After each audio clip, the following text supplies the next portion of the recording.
Good evening, everybody.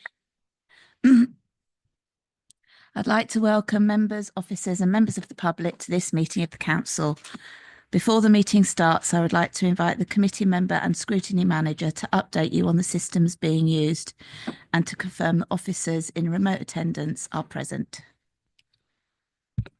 Thank you, Chair. We'll start with the officers joining us remotely this evening. If I can just check that they can hear us and we can hear them. We're joined by Jo Dufficy.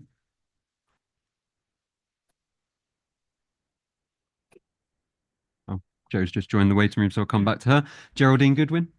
Yes, I can hear you. I'm here. Thank you. Thank you, Jerry. Anne Banner. Yes, I'm here. Thank you. Thanks, Anne. And just checking, Jo, can you hear us and can we hear you? Yes, I can hear you. Good evening. Great. Thank you. So rules of debate. If a member wishes to speak, they should use the speak button located on the microphone unit. The microphone will light up green and the chair will be alerted of your request to speak. When the chair invites you to speak, your microphone will be made live and will turn red, at which point you can speak. The normal procedure rules in respect of debate and times to speak will apply. Voting. When requested to vote, voting will be via the yes, no, abstain buttons on your microphone unit. Details of how members voted will be shown on the screens around the room and will be visible on the YouTube stream. In the event of a tied vote, the chair will have the deciding vote. Are there any questions before we proceed with tonight's meeting? Thank you. I'll now hand back to Councillor Billing. Apologies for absence. I've received apologies for absence from Tamsin Thomas, Dominic Griffiths, Sam Collins, Stephen Patmore and Michael Muir. Are there any further apologies? Nope. Minutes. Oh, sorry. Sarah Lucas and Rona Cameron. Rona Cameron. Okay.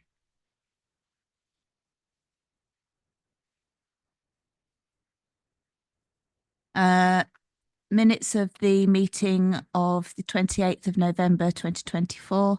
I would like to propose that we take as read and approve as a true record the meeting minutes of the meeting of Council. Can I have a seconder? Councillor Allen. Happy to second, Chair. Are there any comments?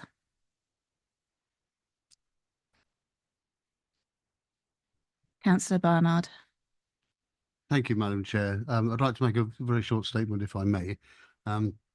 Members will recall that at last week's council meeting, I spoke on the motion concerning the adoption of the master plan to the sites to the east of Luton. I became over-enthusiastic and implied that officers were not entirely truthful over their engagement with County Council highways officers.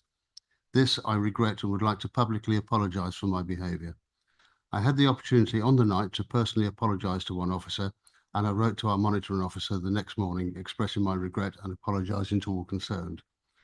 I hope this will be accepted by the Council and I repeat my unreserved apology this evening. Thank you. Thank you, Councillor Barnard. Any further comments before we move to a vote? Can we vote then, please?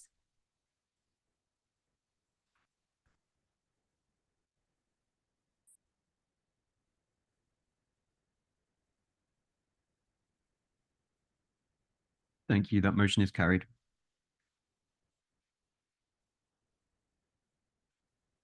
Next item, notification of other business. There has been no other business advised. Chair's announcements. In accordance with Council policy, this meeting has been recorded. The recording will be available both on the Council's YouTube channel as well as on the Council's ModGov site alongside the documents for this meeting. Climate emergency. Members are reminded that this Council has declared a climate emergency. This is a serious decision and means that as this is an emergency, all of us as officers and members have that in mind as we carry out our various roles and tasks for the benefit of our district. Declarations of interest. Members are reminded to make declarations of interest before an item. The detailed reminder about this and speaking rights is set out under Chair's announcements on the agenda. Rules of debate. Please can I remind you that normal procedure rules in respect of debate and times to speak will apply. No speeches may be made after the mover has moved a motion and explained the purpose of it until the motion has been seconded. When seconding a motion or amendment, a member may reserve their speech until later in the debate. In accordance with the Constitution, please can members ensure that no speech exceeds 5 minutes without the consent of the chair. Comfort break. For the purposes of clarification, 4.8.23a of the Constitution does not apply for this meeting. Therefore, a member may leave the room during the debate and consideration of the item and be able to vote. However, please be mindful of the business on the agenda and wherever possible, leave an appropriate point in the proceedings. I'll take a comfort break and at an appropriate time in the meeting should proceedings continue at length. Change in the order of the agenda. I've agreed a change in the order of the published agenda, and agenda item 6, questions from members, and agenda item 7, notice of motions, will be taken after agenda item 13. Deferral of an item. I have agreed to defer agenda item 9, community governance review draft proposals for public consultation to the full council meeting on Thursday, the 27th of February 2025.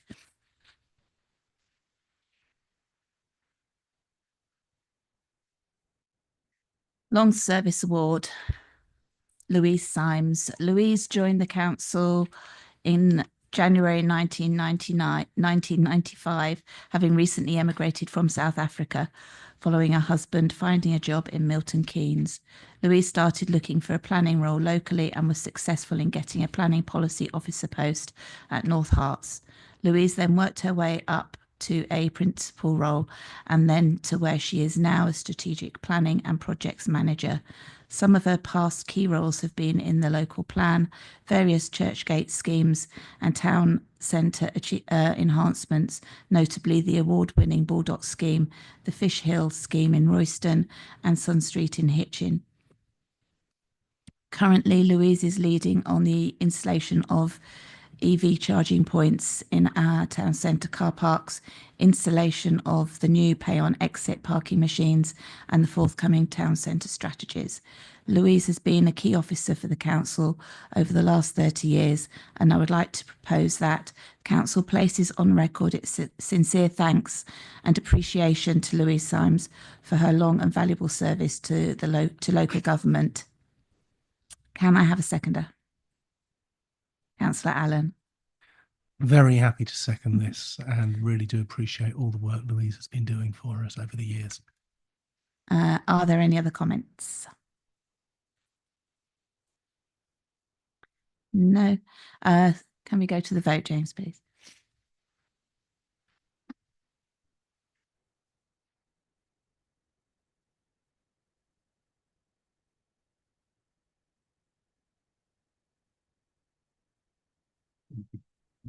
Thank you, Chair. That motion's carried unanimously.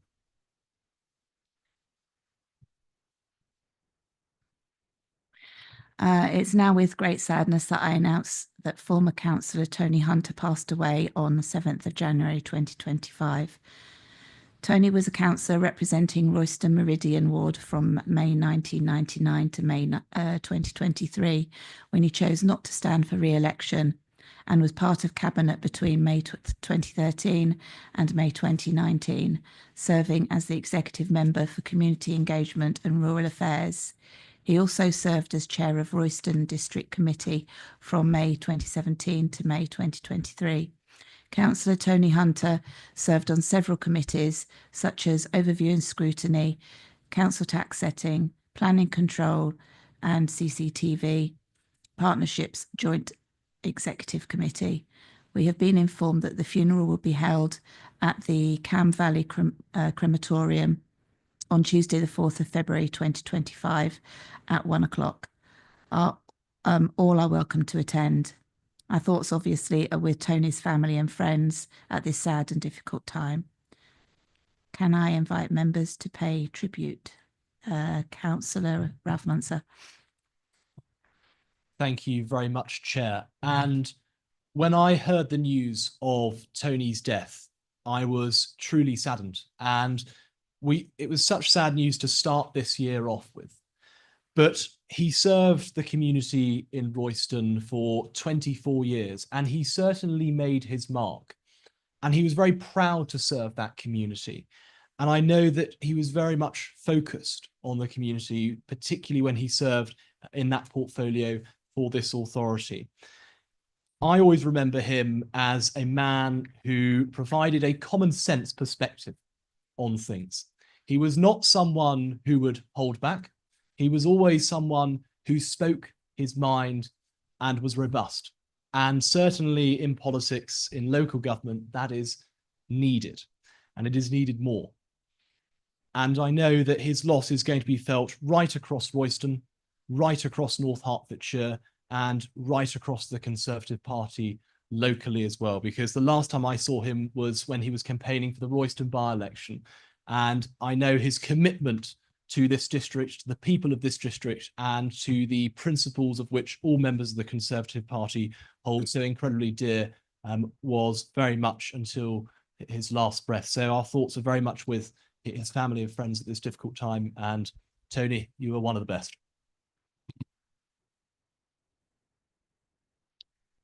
Councillor Ruth Brown. Thank you, Chair. So I was extremely shocked to hear of Tony's death. He didn't seem that old to me, and I didn't realise that he was unwell. And so it came as a very sudden shock, and it's very sad news, as Councillor Muntzer says, to start the year. I first met Tony in 2002 when I joined the governing body of Tannery Drift First School, and he was the chair of governors, and I served alongside him for 7 years in that role.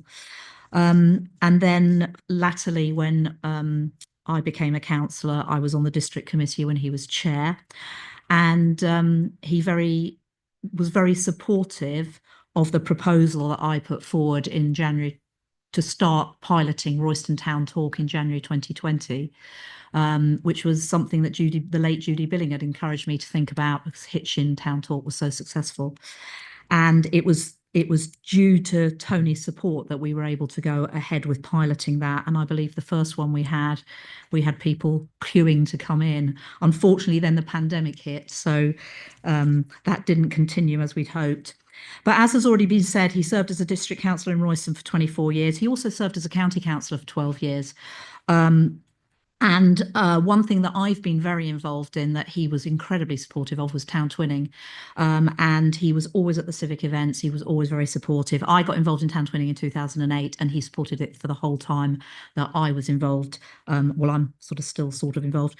And so I'm very grateful to him for that. And as has been said by Councillor Muntzer, he certainly had Royston at heart and was a real community person in our town. Councillor Claire Strong. Thank you, Chairman. I first got to know Tony well was at our first group meeting after he was elected, which was in the year 1999, which seems an age ago. And when we were doing, as you do, the committees, and I was standing, was going to become the chair of the then first scrutiny committee, which was the Examination Review and Improve Committee, lovingly known as Eric. And Tony put his hand up and said, well, I don't mind. I can come and be your vice chair on that committee. I have no idea what it's about, and I have no idea what I'm letting myself in for. But, I'll give it a go. And that was what he was like. He was always volunteering, always doing things for his community. And when we looked to sell off the council housing, and we were forming the governing body of directors, again, I went to the first meeting, and Tony was also going to become one of those directors. And I actually thought I was going to be nominating him to be chairman of the new company, North Herts Homes Company, but he didn't. He got in first, so I ended up with that role. But he was always there for me and supporting me. But it wasn't just in the council and activities. He was also a good friend. And when I said I was building an extension, he said, oh, do you need any bricks? I can get you a good price on bricks. And he did, because that was what his work was outside. And even when Tony left the council, still meet up for meals or at coffee and cake with Fiona, who's obviously here. And we should have met up in early December, but Tony wasn't unwell. And we said, oh, it doesn't really matter. We'll do it after Christmas. And I didn't know at that time that I wasn't going to see him after Christmas. And it was an incredible shock when Fiona phoned to say that Tony had passed away and that the little illness that we thought he had actually going to take him. So I do say to you, cherish those that you love, because you never know what tomorrow's going to bring. And I do miss you, Tony. Thank you. Councillor Daniel Allen.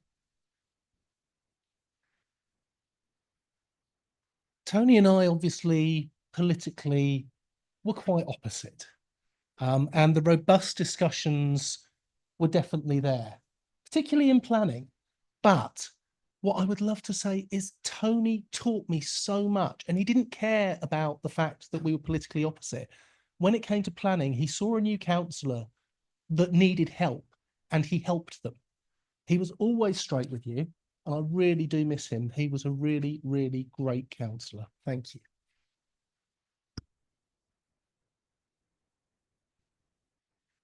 Councillor David Barnard. Thank you, Chair. I won't say too much. Tony was a dedicated servant of Hertfordshire residents as a North Herts councillor over many years and as a Hertfordshire County councillor, as you've heard. Tony was hardworking and a very likeable man who was always ready to support the councils to which he was elected, his electorate, and a sincere friend to all who knew him. He will be greatly missed by us all, and our sincere condolences go to his family at this sad time. Councillor Martin Prescott. Thank you, Madam Chairman.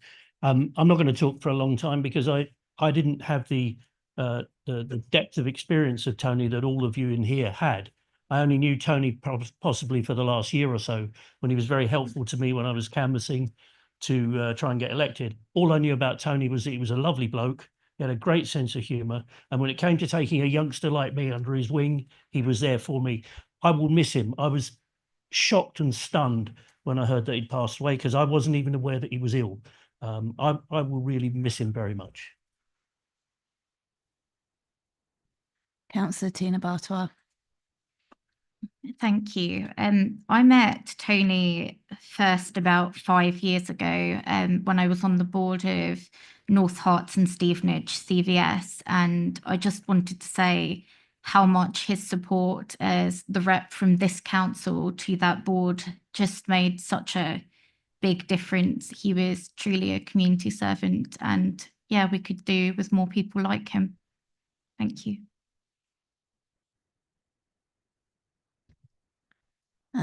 So there are no more requests to speak. So can I invite members to invite members to stand if they're able, and join me in a minute's silence in tribute.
Thank you.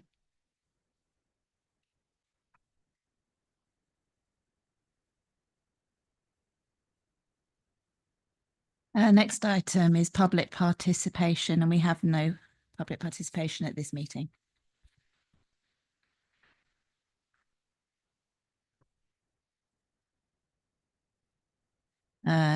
Items referred from other committees. The referral from Cabinet, 14th of January 25, Council Tax Reduction Scheme 25-26. I'll take this referral with agenda item 11.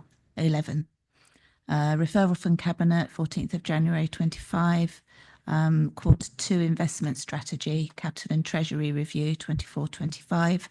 I will take this referral with agenda item 12. Referral from Cabinet 14th of January 2025, Local Government and Social Care Ombudsman report of failings in the investigation of statutory noise nuisance by NHDC. I will take this referral with agenda item 13. Community Governance Review, draft proposals for public consultation. This item has been deferred to full council on the 27th of February. Item 10, review of members' allowance scheme. Melanie, to introduce. Thank you, Chair. The Council is required to agree on an annual basis a scheme of allowances payable to members for the following financial year. Under the regulations, when making or amending a scheme, the Council shall have regard to the recommendations of an independent remuneration panel, so the IRP. The Council last agreed the scheme of allowances at the meeting in January last year. The scheme agreed was for a period of 1 year only, as there was no provision for an annual indexation by way of an adjustment by an indexation, and therefore the IRP needed to review the scheme again this year. The scheme being proposed by the IRP does include an indexation, and therefore, if approved, the next review will be following the District Council elections in May 28. Last year was the first year that we welcomed the IRP themselves to present the proposals, and I'm very pleased to welcome the chair of the IRP, Margaret Waller, back again this evening. So, Chair, if I may, I'm now going to pass to Margaret to present the IRP report and their recommendations. Thank you again for the opportunity to present the IRP panel's report for the year 25-26. As previously, the members of the panel, myself, Margaret Waller, Tom Etheridge and Julie Byram, who unfortunately can't be with us tonight. We wish to thank all members and officers who assisted in the participation of this report. Again, as previously, the recommendations of this report refer to the post concerned and not the people who occupy them. It is apparent that the post holders interviewed were very highly committed, and the work undertaken often came at personal cost. Most councillors work externally as well as undertake councillor duties. Indeed, our survey showed that 29 of the 30 who replied had other income, which was deemed necessary. We looked at basic allowance first. There's a balance to be struck between ensuring that remuneration is not an incentive to service, nor should the lack of it be a barrier to participation.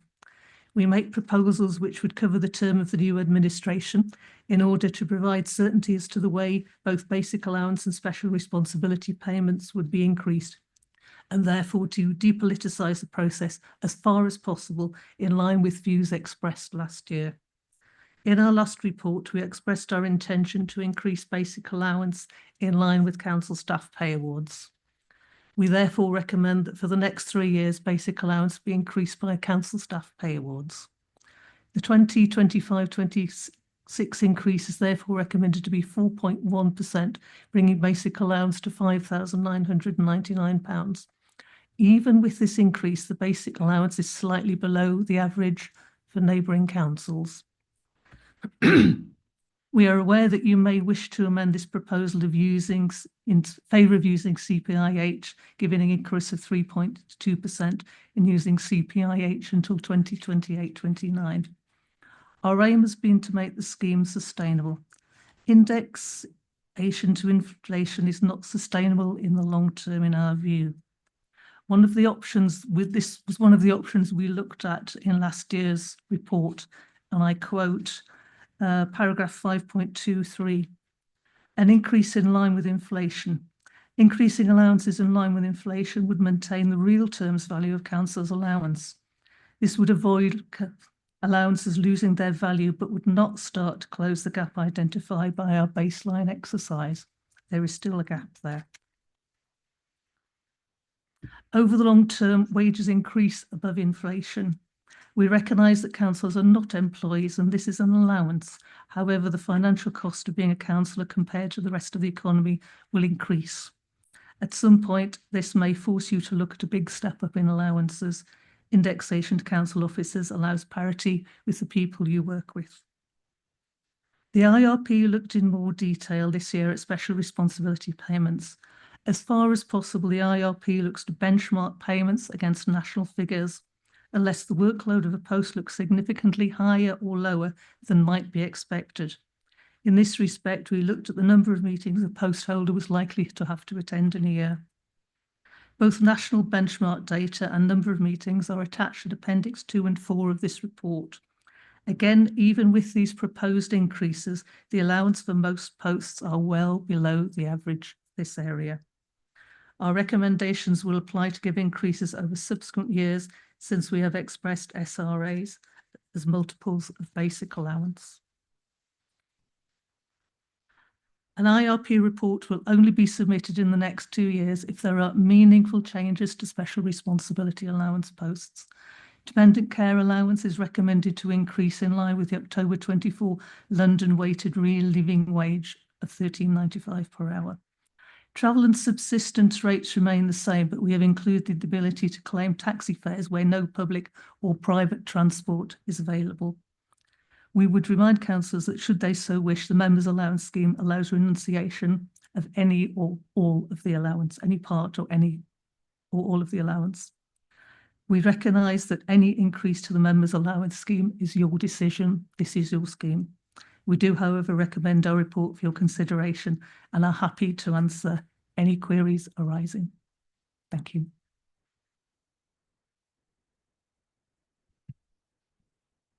Thank you very much. Are there any questions? Councillor Matt Barnes.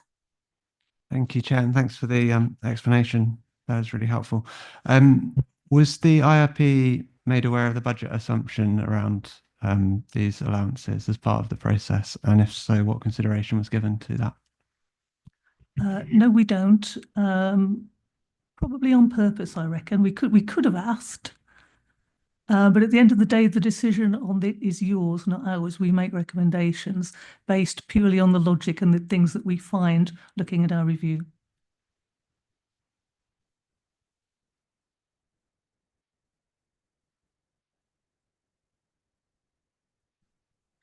Are there any further questions? Councillor Alistair Willoughby.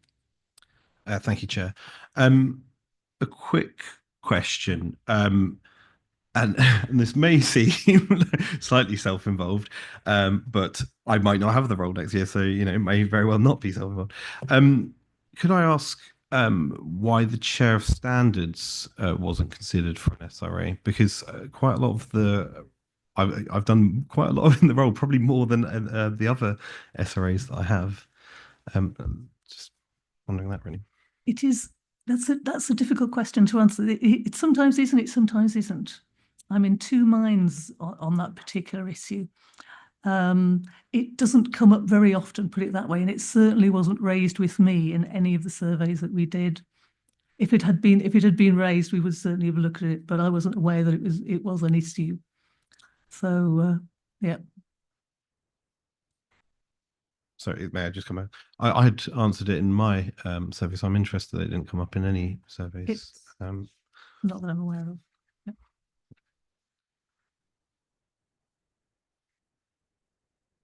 There are no more questions. So I intend to take each recommendation one at a time and to debate and vote on these separately. So the first recommendation is 2.1, that Council considers the report and recommendations of the IRP as attached as Appendix A of the submitted report. Can I have a proposer? Councillor Daniel Allen. Happy to propose, Chair. And a seconder? Councillor Tina Bartois.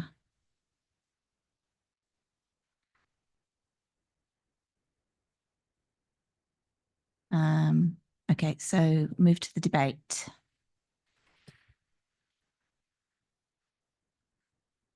If nobody wants to debate this recommendation, can we go to the vote, please? Oh, sorry, Councillor Ralph Muncer. Could I just confirm that we are dealing with the debate specifically for recommendation 2.1, Yes. not 2.2? Oh, in that case, thank you. Councillor Dan. helpful to the thing to actually clarify exactly what we're voting. I think there was a certain amount of confusion there. I think it's quite important. Confusion? Yeah. I wasn't confused. No? Councillor Daniel Allen. I just want to take the moment here to thank the IRP for the report, and we appreciate the hard work that goes into it. Thank you. So we've got recommendation 2.1. Are we clear? Are we happy to vote? Okay, thank you.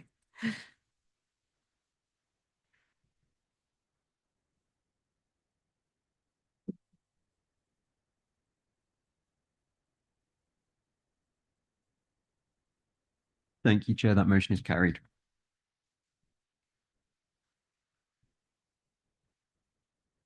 Okay, we can move to recommendation 2.2.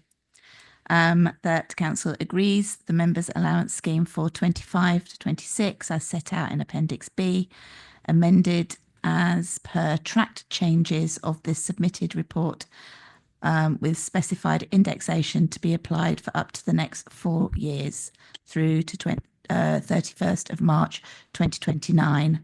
Can I have a proposer? Councillor Allen. Happy to propose, Chair. And a seconder? Councillor Val Bryant. Happy to second. Thank you. So we can move to debate on this one.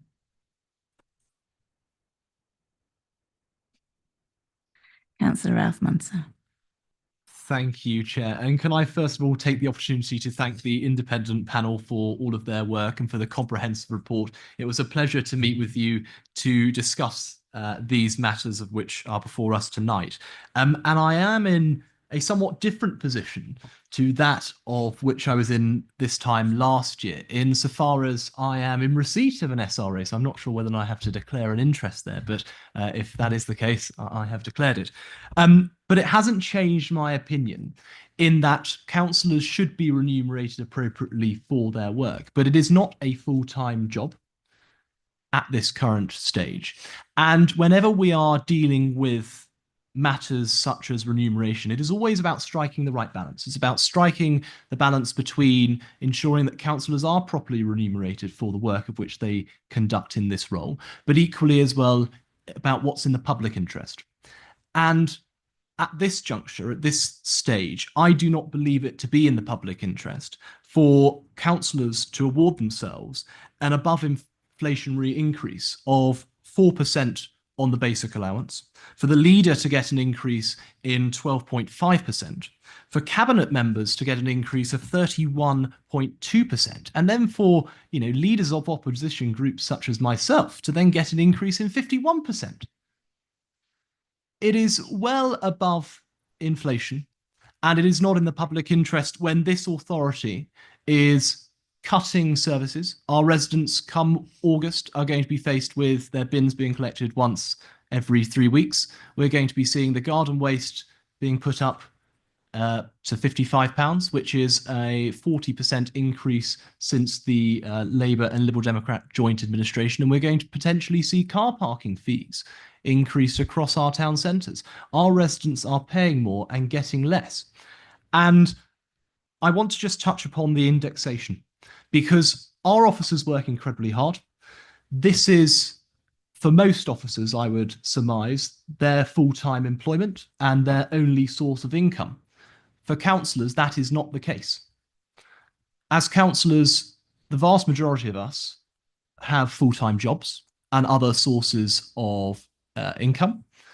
And therefore, it should not be a given that every year we get an increase, depending on what officers are receive as part of their pay award. And therefore, I understand the sentiment, I understand the reasons behind indexation, but it's not something that I can agree with at this current stage. And therefore, what I am going to be doing is proposing an amendment to recommendation 2.2 that council agrees to freeze council allowances for the financial year 25-26. And the reason I propose that is because not only do I think it's in the public interest, but equally, I think that this is something which does need to be considered every year. We do need to make sure that any increase of which is proposed is reasonable and proportionate based on the circumstances. And I would certainly hope that all members are going to be supporting this amendment and ensure that we're putting our residents first, that we're putting more money into the funding of frontline services. And just bear in mind the perception. What would our residents think if we award ourselves above inflationary pay increase whilst we are cutting services? I certainly know where my feelings lie on this, and I sincerely hope that members are going to back the amendment to freeze councillor allowances.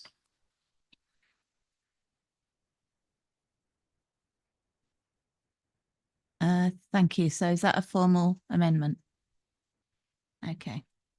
So Yeah, point of order. Surely we don't need an amendment to vote against the bill.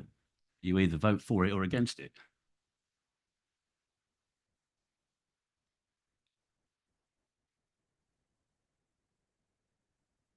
Councillor Muntzer.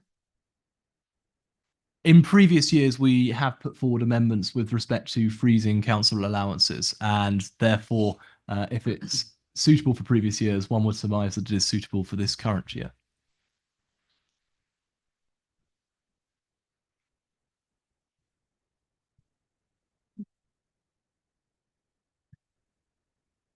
I think I recall we have done it on previous occasions.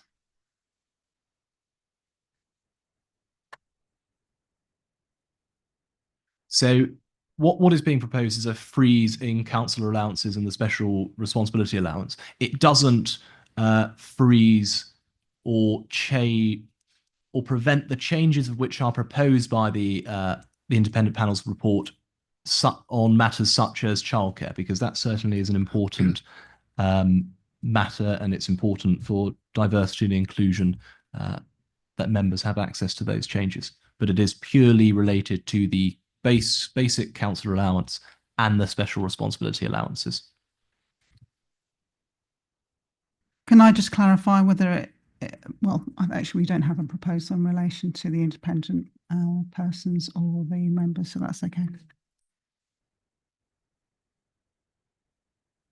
Okay, so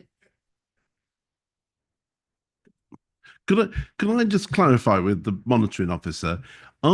What amendments are we able to put down to this scheme? My understanding was that this was a vote for or against the scheme, and that we couldn't cherry pick one or two items from it, because I think we'd all quite like to do that, but that was not my understanding of it. So could the monitoring officer clarify whether that an amendment that just picks out one or two things but leaves other things in place is in order? Right, so under the regulations, you have to have due regard to the recommendations. That doesn't mean you have to follow, I would say, in relation to this year's recommendations for an increase, every single one. You might decide, I would suggest that you could you could reduce the allowance in relation to certain SRAs or not accept them for others. The point that I was asking in advance this meeting is about indexation generally and going forwards. Now, in my opinion, that is a difficult area.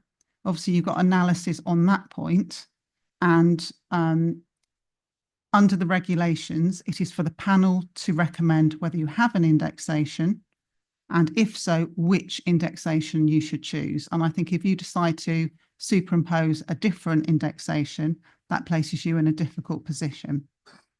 So I know in the past we have had difference of recommendations, for example, that you shouldn't take to SRAs, which you didn't follow. So that was an amendment that you chose to take forward on previous occasions where you didn't follow recommendations. So we have done that sort of thing in the past.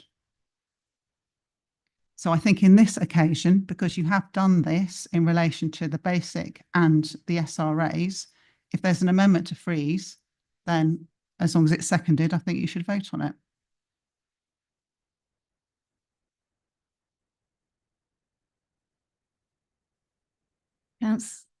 Okay. s- I think this is a point of order as well. I think the Labour group had expressed a desire that we wanted to split it into 2 votes, to have 1 vote on the standard members allowance and 1 on the SRAs. And we're told we couldn't do that. I would be mightily unhappy if Councillor Munster's motion is voted on and voted through and we couldn't do that because we would have submitted it first. I can only tell you what I informed the leader, which was that for this year, you could choose to do or take less than the different allowances that were suggested. But on the indexation point, it was, as I suggested, it would be unwise for you to change an indexation and impose a different one.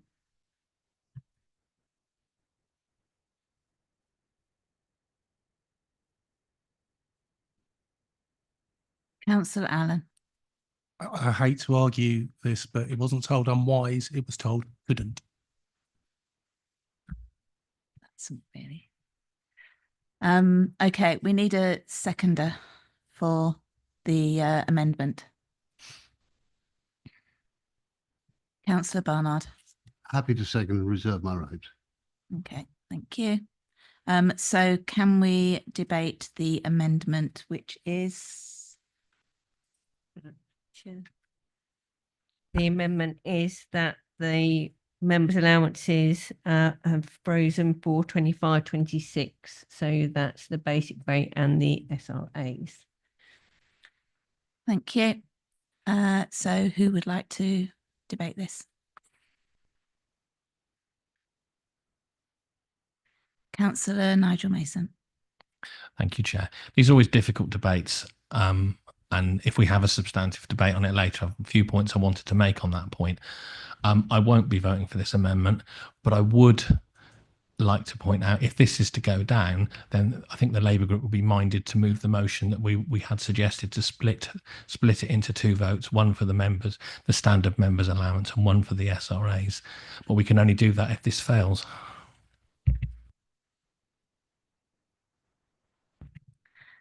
Councillor Ian Albert. Well, I find this quite difficult, and I find this particularly quite difficult. My instinctive reaction is that we appoint an independent review panel, and they come up with recommendations. And indeed, as some of my colleagues here, and indeed, who knows, Councillor Munster, if he's so lucky enough, will find that Herts County Council normally take about 10 seconds debating this with cross-party agreement on the independent panel's recommendations. And there's some people in this room that are well aware of that. And indeed, you have to say, unless there's an awkward person like me that asks Herts County Council for a recorded vote on the issue, it normally takes about 10 seconds to go through. So it is quite difficult. I do have some concerns around the what's been proposed in there and some of the increases, and that's why, as Councillor Mason says, we might well want to come back with a further amendment when I hope this motion is voted down. The time for a freeze was probably the time when our staff were getting a freeze from the previous Conservative government. Now I'm pleased to say that our staff are getting pay increases, and I believe it is right that in that sense that council allowances should increase. So that's why I'll be voting against this. But of course, Councillor Munster, again, has, I'm sad to say, has still not quite got his, well, in my days, it was a maths O level, right. Perhaps it's a GCSE.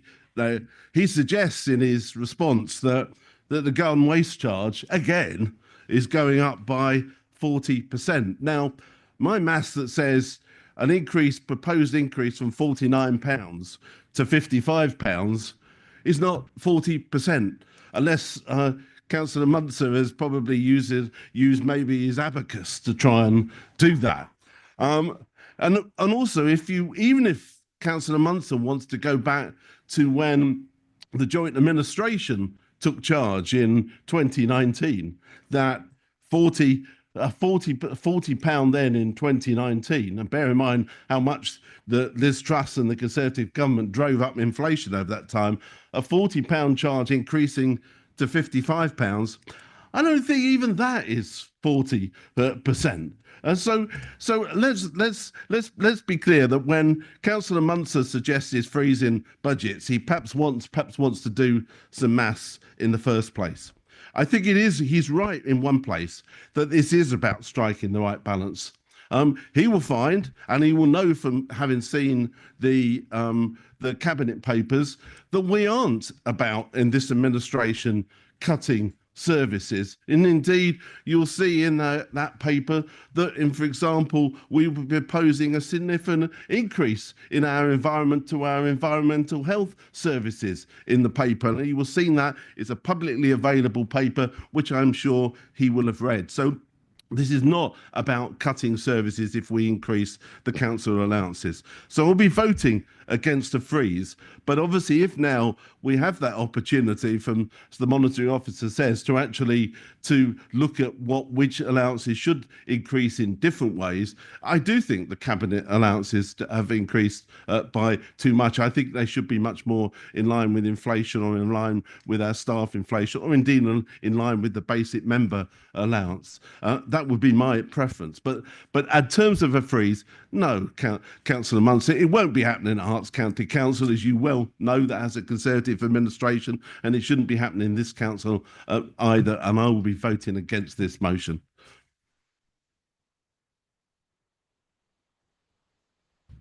There doesn't seem to be anybody else that wants to. Oh, Councillor David Barnard. Yes, as seconder, I'll respond, please. I mean, this motion could, by some, be a motion to shoot ourselves in the foot. But I have to say that at times when the Labour government is increasingly taxing the population, and as there is a widespread difficulty in meeting basic family expenses, I feel that it would be a proper decision of this council to freeze the increased proposals for the basic allowances and SRA just for the coming year. Thank you. Councillor Barnes. Thank you, Chair. I was going to speak a bit later, but I'll speak now. We respect the independence of the panel. I think interfering with their recommendations would not be the right thing to do. Recognise within this report that it is right to take account of the different makeup of the council now, and I think that the kind of restructuring that's taking place within the recommendations does that well. We do have concerns about the levels of the increase relative to some of the other benchmarks that people have suggested, but that's nothing to disparage the panel about. I think the framework that they've been operating in is a difficult one. So we won't be taking part in this debate any further. Thank you.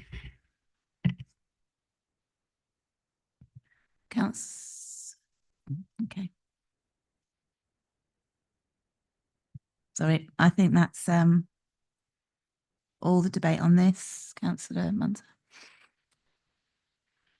Thank you, Chair, and thank you for members whom have contributed to this. Just to sort of address some of the points of which Councillor Albert raises. I'm not a member of Hertfordshire County Council. He's already spoken on his amendment. I believe he has a right to reply. For an amendment, not for an amendment. I'm more than happy to For a motion, do it either way, but we obviously want to be within the Constitution. No, in that case, thank you very much, Chair. Okay, so no more debate. We can go to the vote on this one, please. Oh, you can.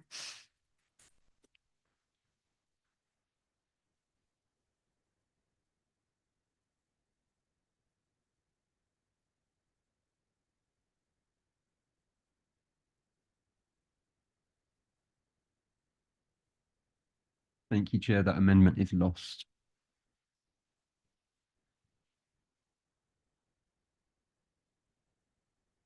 Okay, so we go back to the original recommendation. We have the proposer and the seconder. So Councillor Alistair Willoughby. Sorry, on a theme here, I would like to propose an amendment to the substantive motion, if that is possible. Could we? What we would like to propose is that we split off specifically the SRAs to be voted on separately to the rest of the proposal in 2.2. So to be clear, it's going to be the basic as proposed by the IRP report. The SRAs, you want to vote on each one individually or as a As a group. So in the 2.2 there is also the basic allowance, but there is also childcare, etc. So we specifically want just the SRAs as they're set out in that table to be taken separately.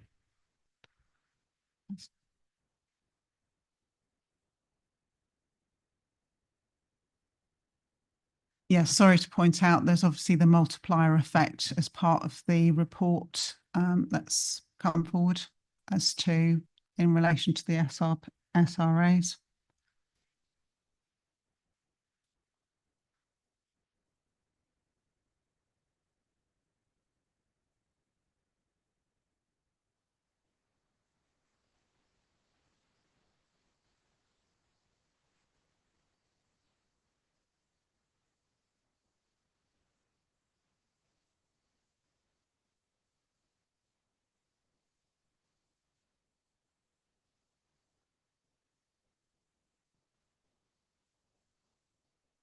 We're going to take a minute's adjournment so we get things clear.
Back to your seats, please.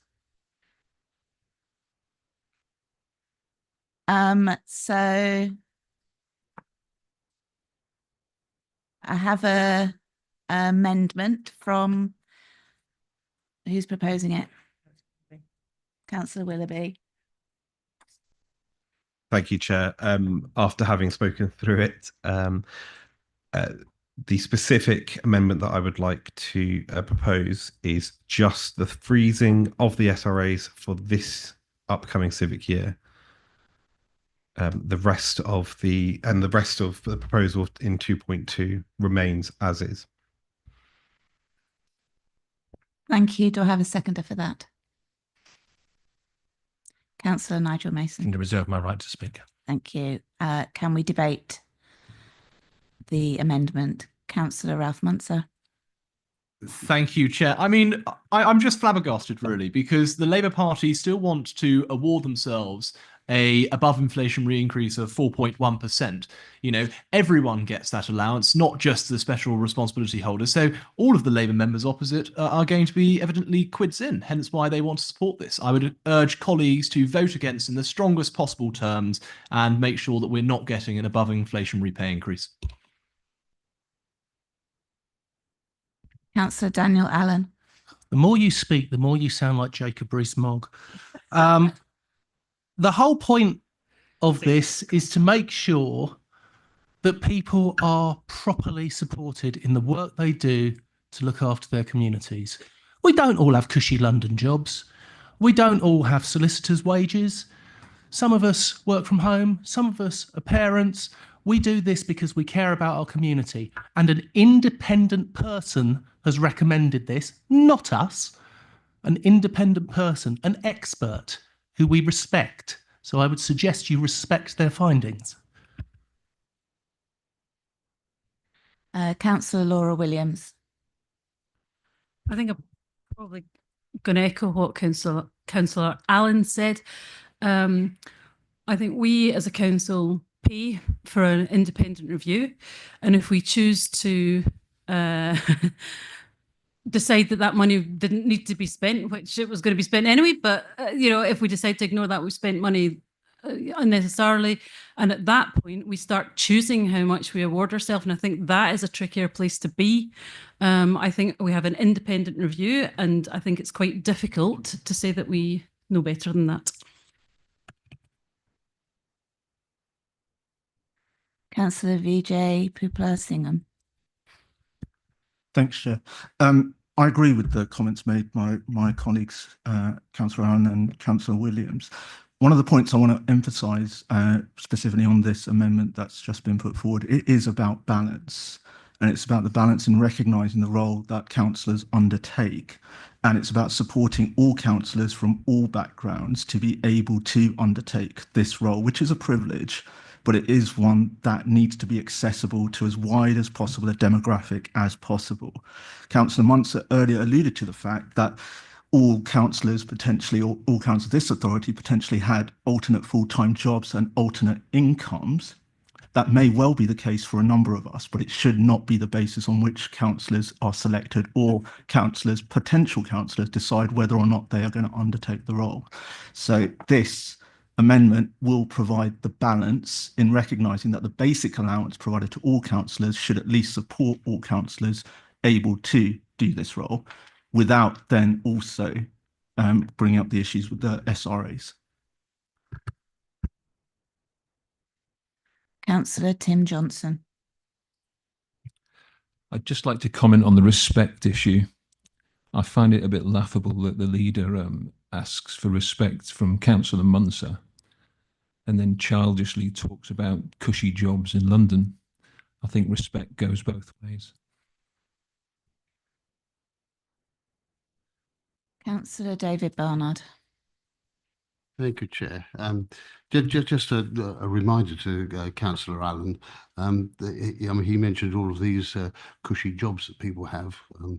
not that I know too much about that. But he did actually not mention us pensioners who have just a basic pension and have lost our winter fuel allowance due to his government, as well as increased bus fares, train fares and more. Groceries and family essentials increase in price on a weekly basis. Maybe he hadn't taken that into consideration when he made his statement. Thank you. Councillor Ian Albert. Thanks, Chair. And I mean, I think Councillor Barnum makes a really important point, and probably on that basis, we perhaps should be increasing the basic member allowance by even more on that on that basis. But I think you need to set down here with a methodology, and I think what the panel have come back, and I draw colleagues' attention to the panel's report, page 121 of our papers, the way that they've calculated the basic allowance increase. As was said, it was recommended that the basic allowance be increased annually, previously in line with council staff pay awards. And that's obviously what they have endeavoured to try and do here, because it does seem to me which is why I was concerned about the SRAs previously, that they were above the our staff's pay awards. That didn't seem to me to be right or appropriate. But what we're here trying to do here is actually doing something that is fair and is in line with the kind of increase that our staff have got. And as is set out in paragraphs 4.1, 4.2, 4.3 and 4.4, the way that the panel have actually calculated how they've come to that basic allowance increase. And it seems to me it's very much in line with the staff pay award that's been received.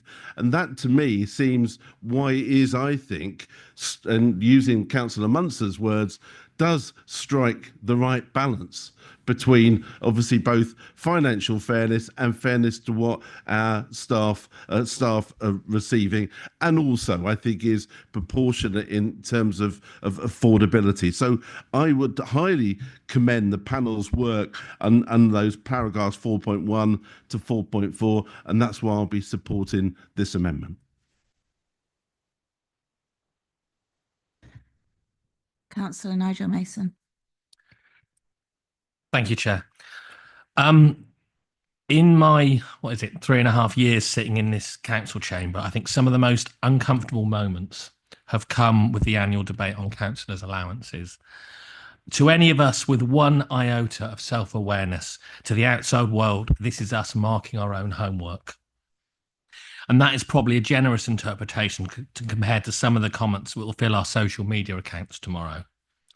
Add to that fact, in a debate when we really need a calm and measured discussion, one or two of our members will be unable to resist the temptation to add to their show reel. In truth, I don't think we should have to debate this here or in any other council chamber. In an ideal world, we would ask our independent panel to decide on appropriate figures for the allowances, and that would be binding. Perhaps better still, the figures could be decided nationally by the LGA or whoever. But for now, we're here, awkwardly marking our homework as fairly and honestly as we can. I strongly believe that allowances for councillors are wholly justifiable and an important building block for our democracy. In the past, district and borough councils were the preserver of the great and the good, or perhaps the not so great and the not so good in some cases. I believe councillors' allowances were only formalised in the Local Government Act of 1972, which coincidentally also created North Herts District Council. Realistic and fair allowances give some people the ways and means to stand to represent their communities. They mitigate the loss of overtime or restrictions on work opportunity, and they can help with domestic arrangements. They are a key tool in making our councils more representative and more diverse. So I'm always wary of people who loudly proclaim that they don't need the allowances. That is really not the point. I do feel that if we ask an independent panel to set figures independently, the onus on us is to seriously consider accepting those figures. I would argue that about the doctors and dentists review body, the school teachers review body, or the police review body. So I'd argue the same principle applies here. As I said earlier, I really don't think in an ideal world we should be asked to vote on this on ourselves. But since we are, whilst my inclination is to go with the independent panel's advice on the bulk of this, I have listened to the concerns that have been raised about specifically about the increase for the SRAs, and therefore I was happy to second the amendment on this. I'm happy to support the amendment, and I think I think that is the best way forward I can think of at this time, to be fair and equitable to all. Thank you.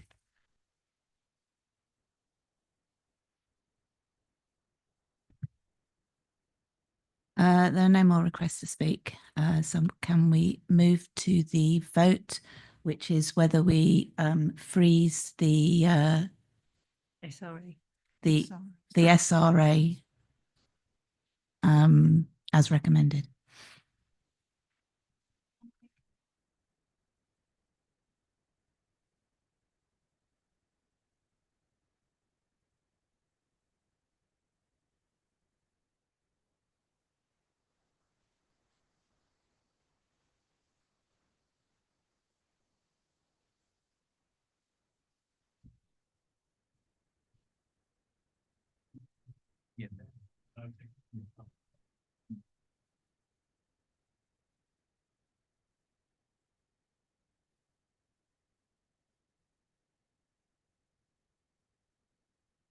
Thank you, Chair. That amendment is carried.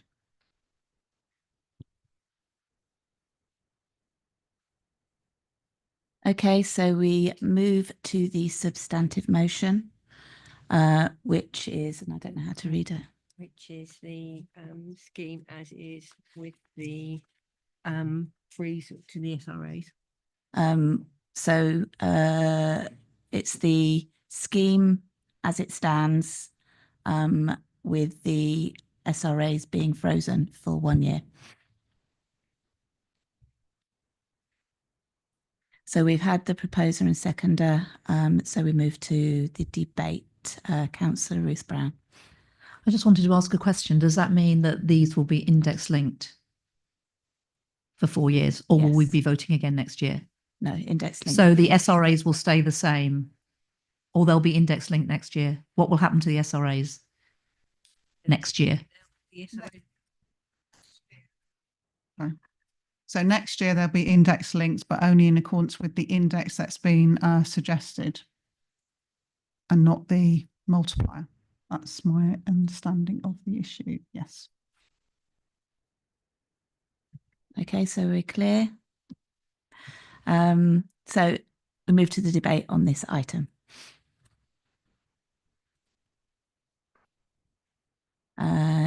Don't seem to have anybody that wants to say anything. So we will go to the vote.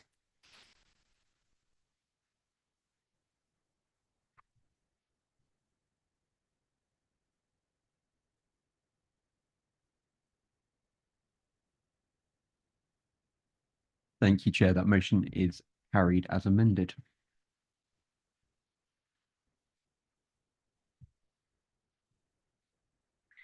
I'd like to thank the IRP and oh, sorry. Yeah, I forgot a recommendation. Recommendation 2.3, express appreciation to the IRP for their work over the last year on this report. Can I have a proposer? Councillor Ralph Munser. I'll happily propose that. Thank you very much for all of your work. It is very much appreciated despite the debate that we've had this evening. And a seconder? Councillor Allen. Happy to second, Chair.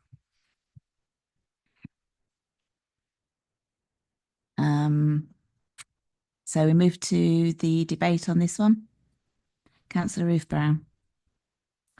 I'd just like to thank the IRP. I think they were a pleasure to work with. I think they worked in a very evidence-based, a comprehensive, thorough approach, and I really wish we didn't have to vote on this.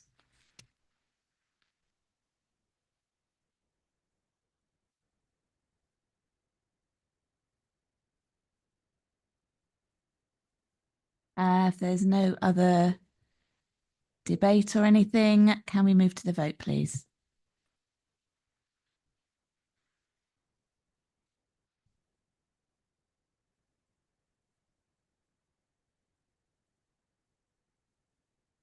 Thank you, Chair. That motion is carried unanimously.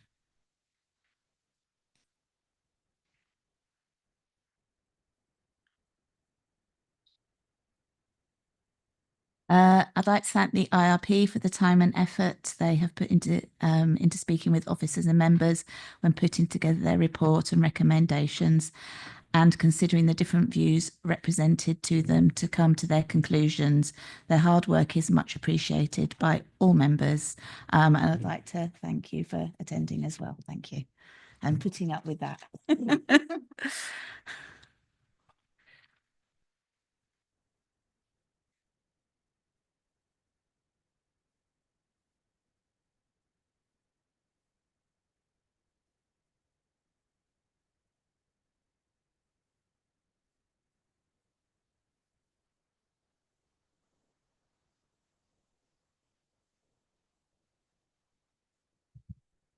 Okay, we move on to item 11, Council Tax Reduction Scheme. Can Councillor Daniel Allen present the referral 8A from Cabinet?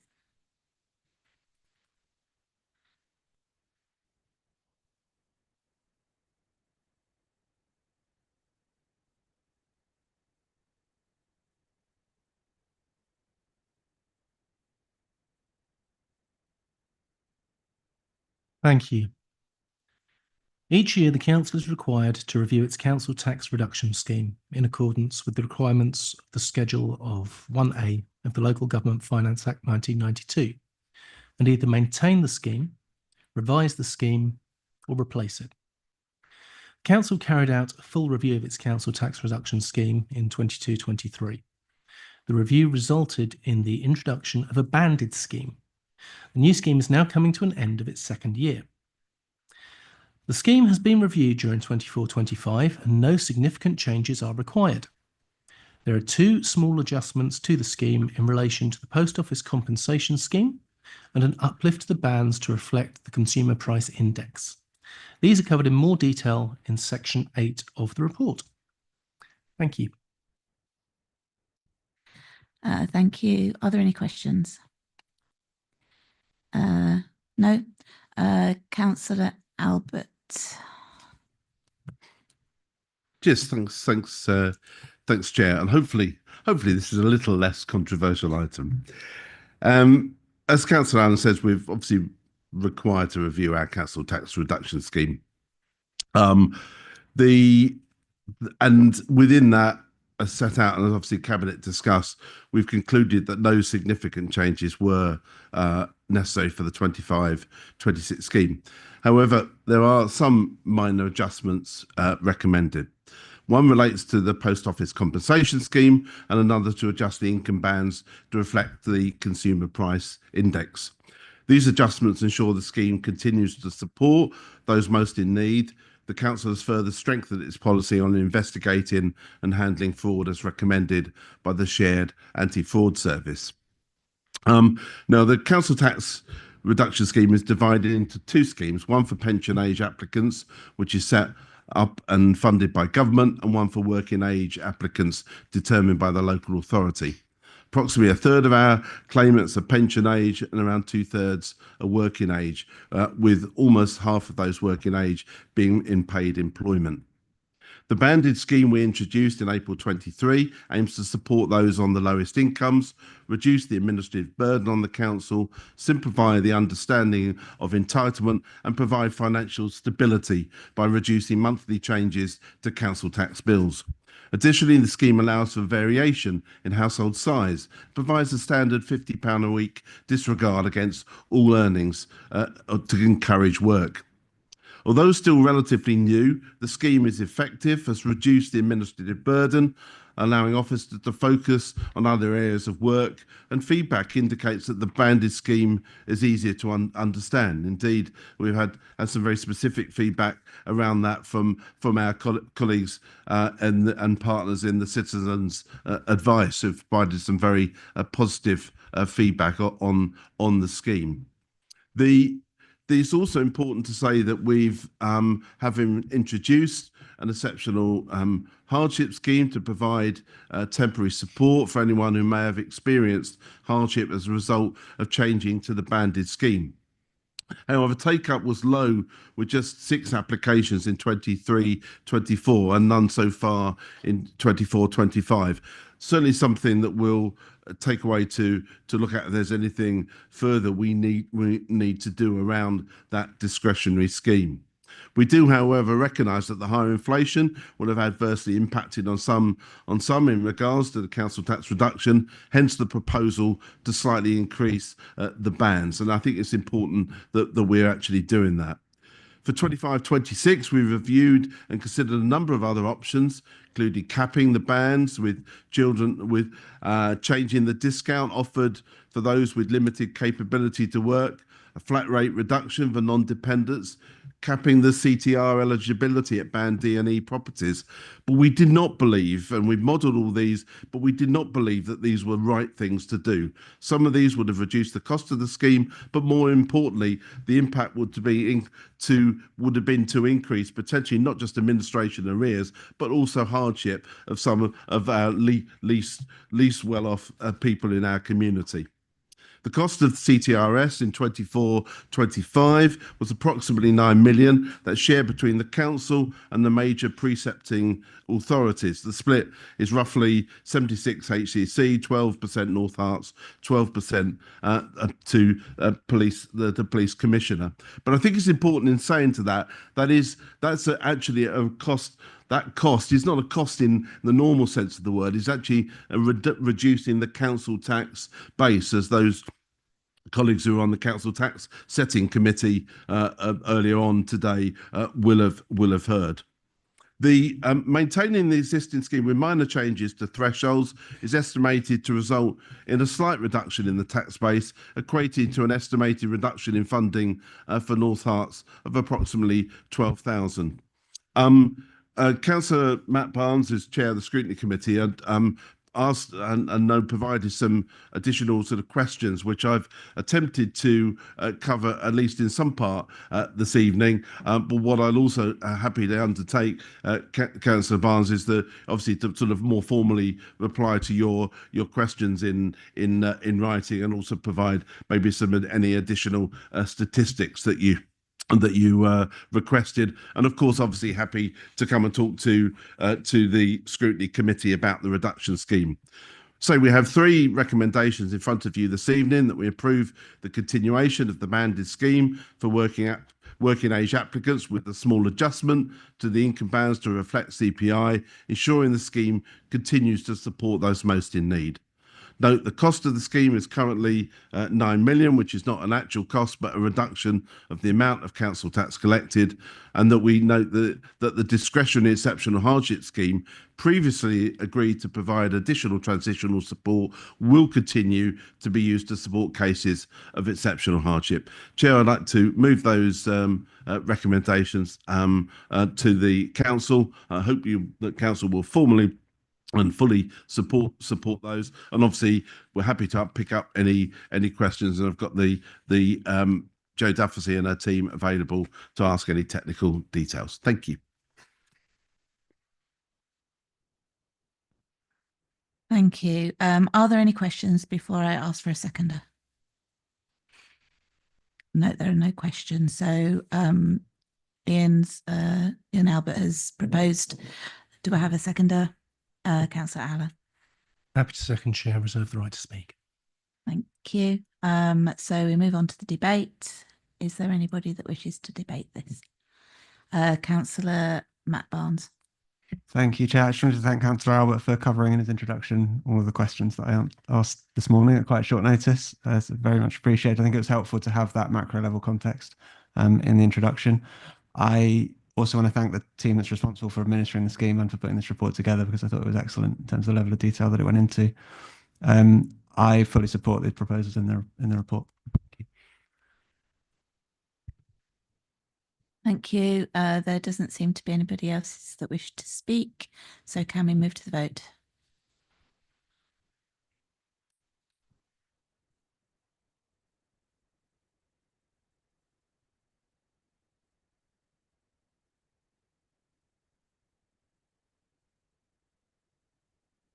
That motion is carried.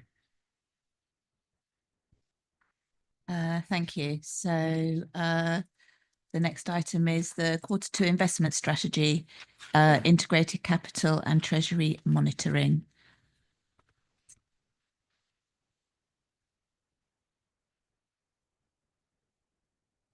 Councillor Paul Ward. Thank you, Chair. I wish to declare an interest in this item by nature of my employment. I'll exit for this item. Thank you.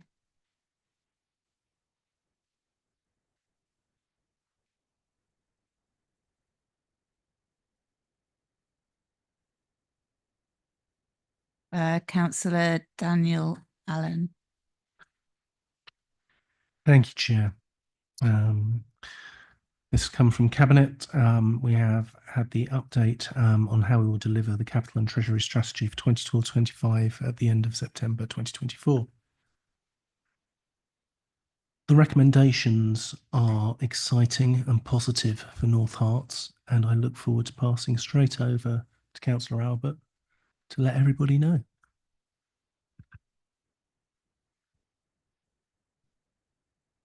Councillor Albert. Cheers, thanks, Chair. I mean, this is mainly obviously a technical report in terms of updating council around our treasury management strategy.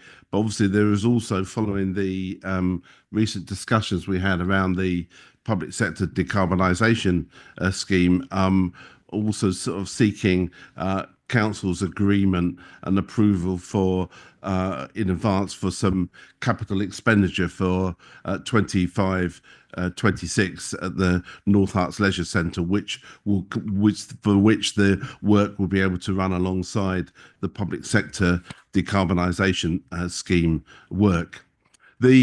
As I say, we are required obviously to ask council to note position of treasury management as at the September 2024. You'll see in the main body of the report, pages in round sort of pages 168 onwards, about how we invest our funds. 8.11 sets out the amount of interest that we are likely to be receiving this year. The forecast was 2.4 and may well indeed increase up to 2.8 million in terms of interest for the whole of 24-25. You'll also note that particularly that we're the predominantly money sits with local authorities, where obviously receiving the best interest rates. Clearly that can always change, but obviously you can see where the money that we've, and part of our investment strategy has been sort of set out. So particularly obviously commend the that treasury management part of the report to council. I think it's probably worth just sort of touching briefly that clearly in the main sort of capital part, obviously not asking for formal decision from council this evening, that clearly that we'd in Q2 the finance team have been looking, really following on from our review previously of our capital programme, looked at what's been spent in this year. Clearly, obviously, looking at where we think there might be either some sort of slippage or some delays in actually many projects that are going forward, and so they obviously have looked very closely at our capital programme. And table 3 in the paper sets out the the changes that we're proposing around the capital programme that Cabinet agreed. But as I say, in addition, that it's probably worth so worthwhile sort of formally, and you'll see in the supplementary papers and the referral from Cabinet that we are asking Council to approve a budget in 25-26 for a new flume at the North Herts Leisure Centre of £300,000 and a refurbishment of the pool's changing rooms of 330,000. That is an increase from since we've actually had to look at the previous estimate was quite an old one. But that work, if council agrees it this evening, I think it will both be valuable, improve the facilities at our leisure centre, will be popular, and hopefully generate additional income. And as I say, certainly this, if we agree that this evening, this work can then continue and could be taken forward alongside the public sector decarbonisation scheme work that Cabinet agreed recently. And so finally, just to conclude, obviously you'll see in the paper that council's continued compliance with the CIPFA Code of Practice and the Local Government Act, and so it's important obviously to draw those points to you, and that the council continues to manage its exposure to interest and capital risk, and then that has been done effectively by our finance team. So I commend the report to you, and obviously commend those additional proposals around the flume and the changing village at North Herts Leisure Centre, and ask the council to approve those this evening to allow that work to continue alongside the decarbonisation stuff. I move those recommendations, Chair. Thank you. Is that a question, Councillor Munzer? Okay, Councillor Munzer has a question. Thank you. Could I just ask, with respect to the flume, would you be able to comment, Councillor Albert, on the business case and the estimated income to this authority once if the flume is installed?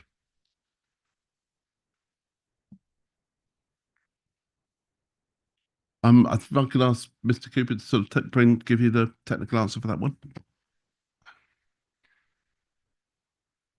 Thank you. There's no specific income attached to the flume itself. It's part of the leisure centre as put out is part of the contract specification. So the leisure contractor that it was awarded the contract bid on the basis of there being a flume there, and that flume being in a good state of repair. We know that the flume does need replacing, and so therefore to maintain the income in that contract, we need to have a flume that is working and is in good condition. Are there any further questions? No. I note that Councillor Ian Albert proposed the recommendations. So do I have a seconder? Councillor Val Bryant. Second. Thank you. So can we move to the debate? There doesn't seem to be anybody that wants to debate this. So can we move to the vote? James, please.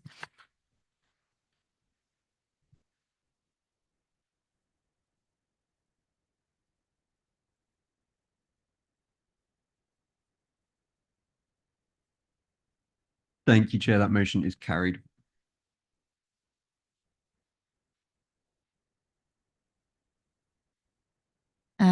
Thank you. It's now 9 o'clock. We still have a couple of things to get through, so I will suggest that we adjourn the meeting for 10 minutes for a comfort break. Thank you.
Okay, I'm going to start the video. Oh.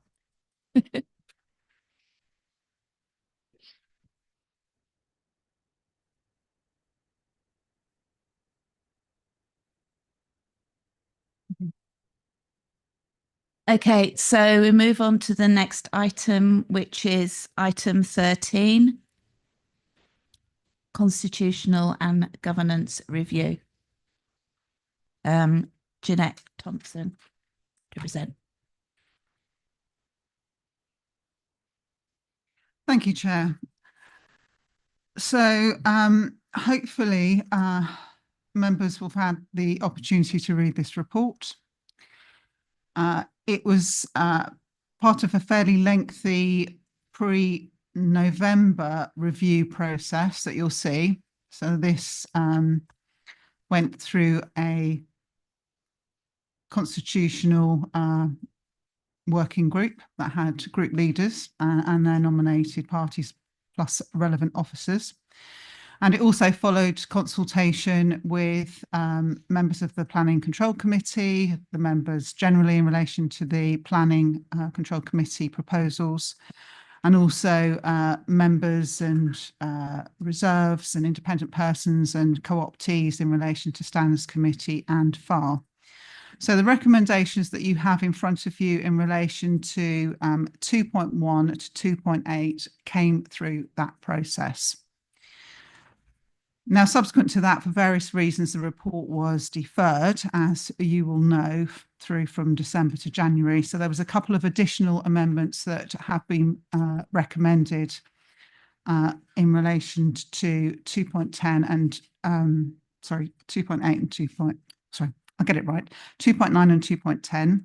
And subsequently, I've also loaded up a couple of amendments this week as well, which deal with the public presentation point to iron out the anomalies of public presentations and making sure there's just, or proposing that there's one per person or organisation per referral and or main item.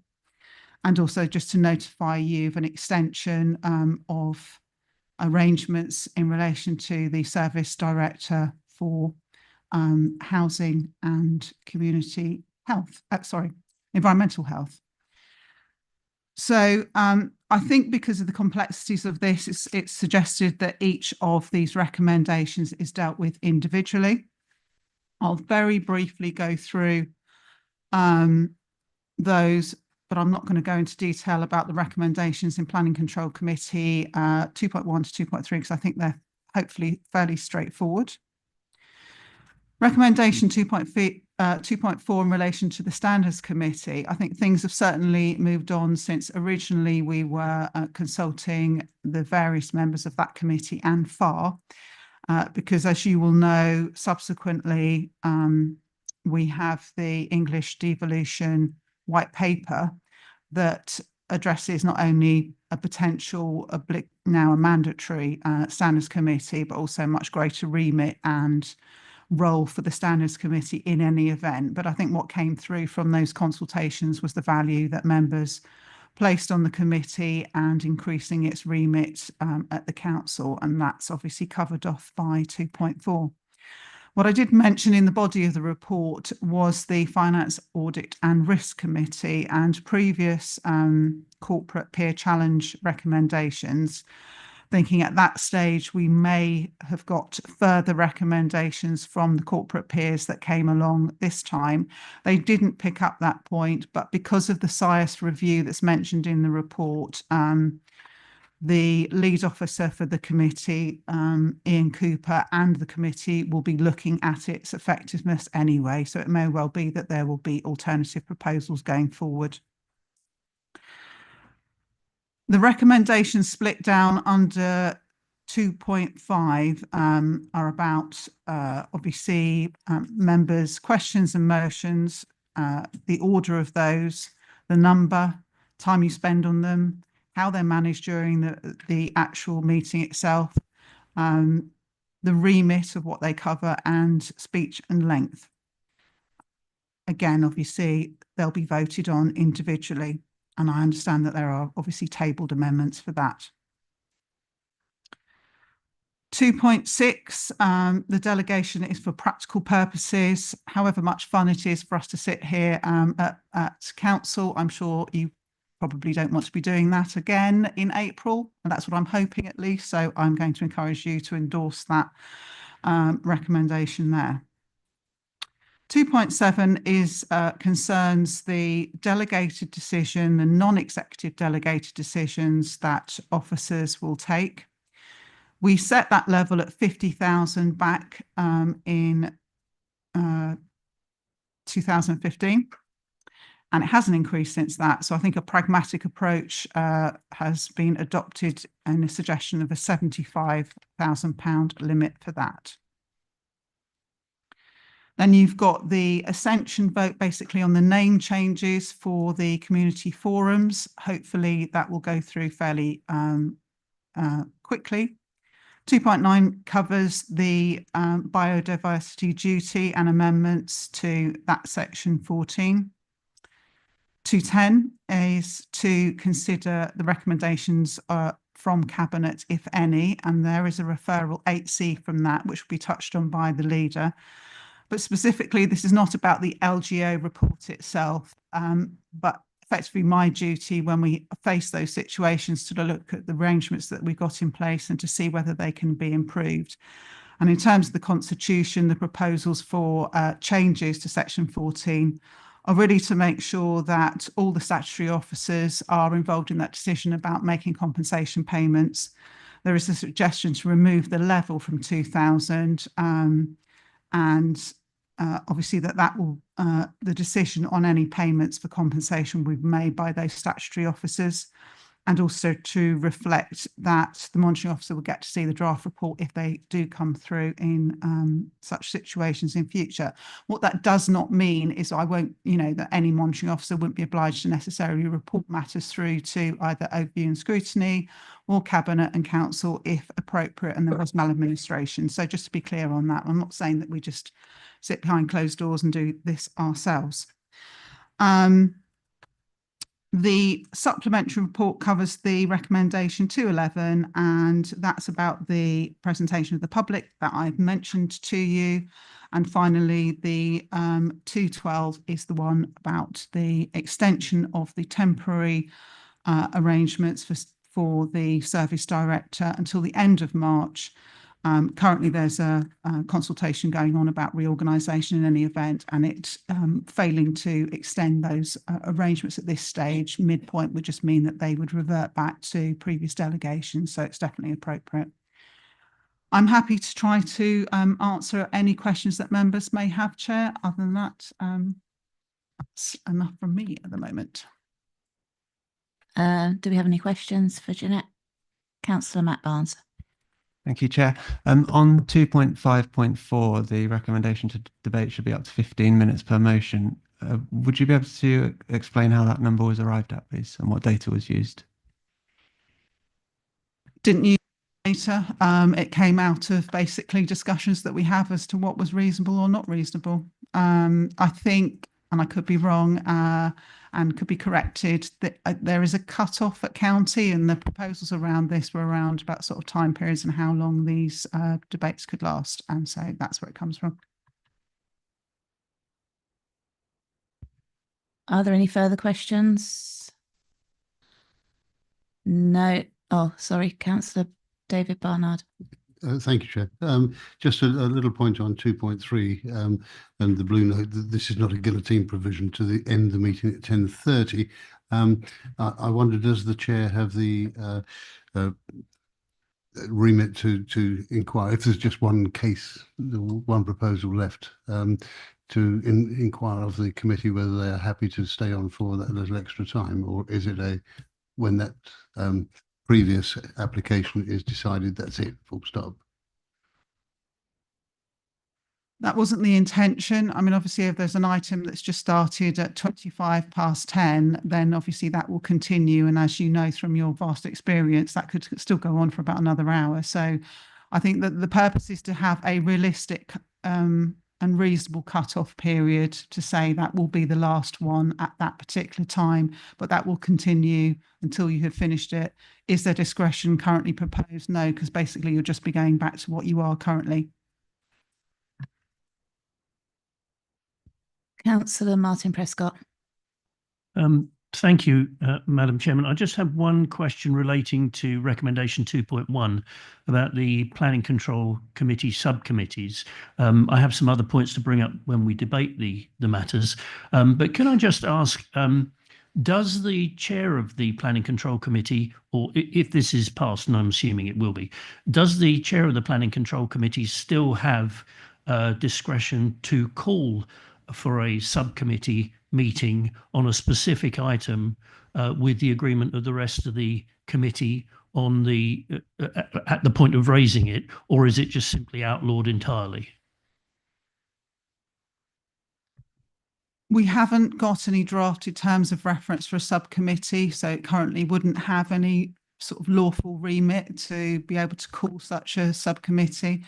What happened was that these were approved, the meeting times were approved in advance when you approved the calendar of meetings, and with the viewpoint that we would need these subcommittees to approve the master plans and these design codes from January onwards. So it was a preemptive move by officers without there being a basis for actually having those subcommittees. Does that assist?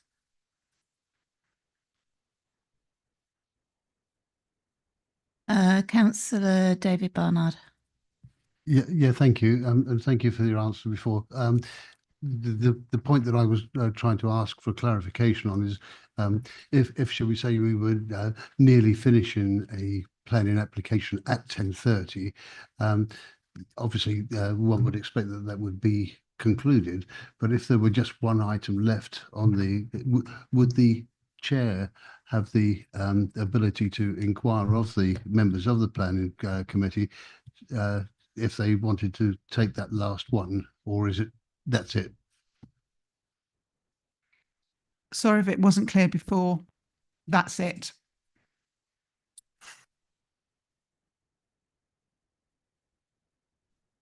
Proposed. As proposed. Let's be clear. It's down to you, members. As there are no further questions, as Jeanette said, I intend to take each recommendation one at a time and debate and vote on these separately. And as a reminder, no amendment will be accepted if it negates the recommendation.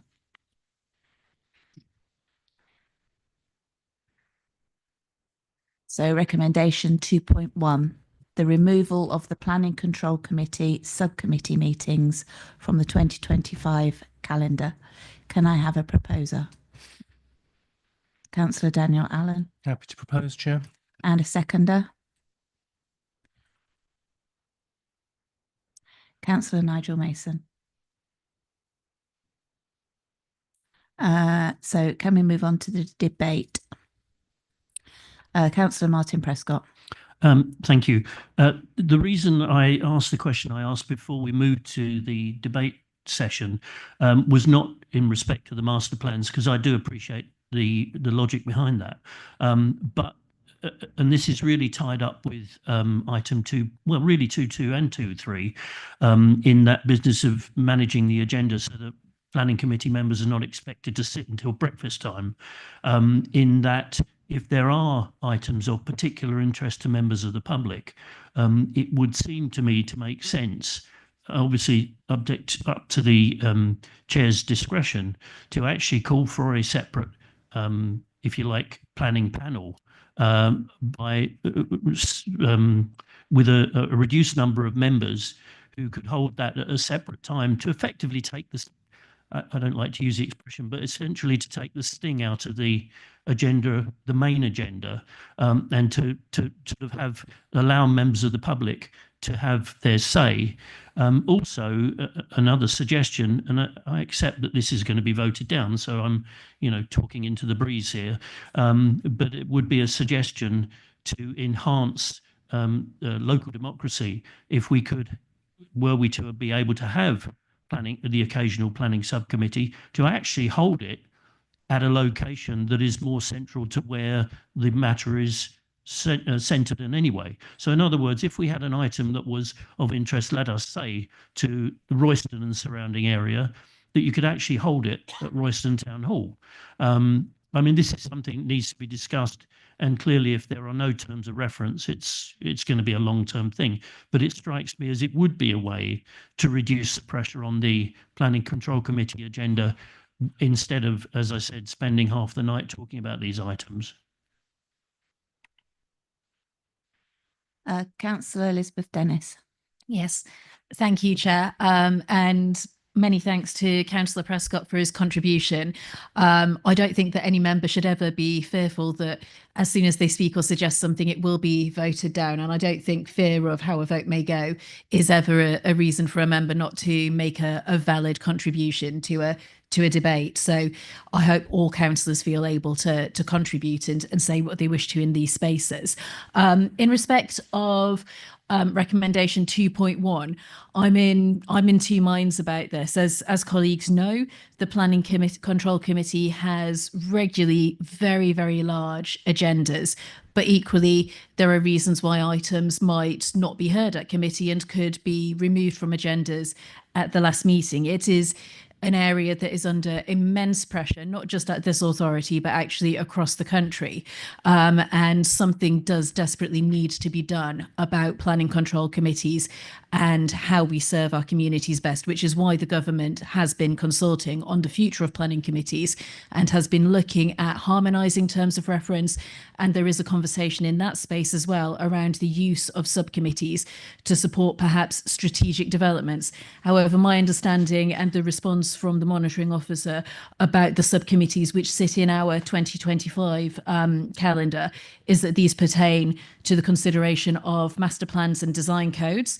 Colleagues will be aware, I think, that the majority of our master plans and design codes are coming before full council to be discussed, explored and considered. It's also a concern that we are in January 2025 and the terms of reference for subcommittees which appeared in our civic diary set at the beginning of this civic year haven't been pinned down at this point in time. So I think on balance, I would be minded to agree with the removal in respect of what these subcommittees currently are intended to do. But I do suggest strongly to colleagues that it is very much worth our while considering how we can effectively make decisions on the very complex strategic master plans, strategic sites, which will be coming before the planning committee. As we all know, the best decisions are very rarely made after 9 p.m, 10 p.m. in the evening.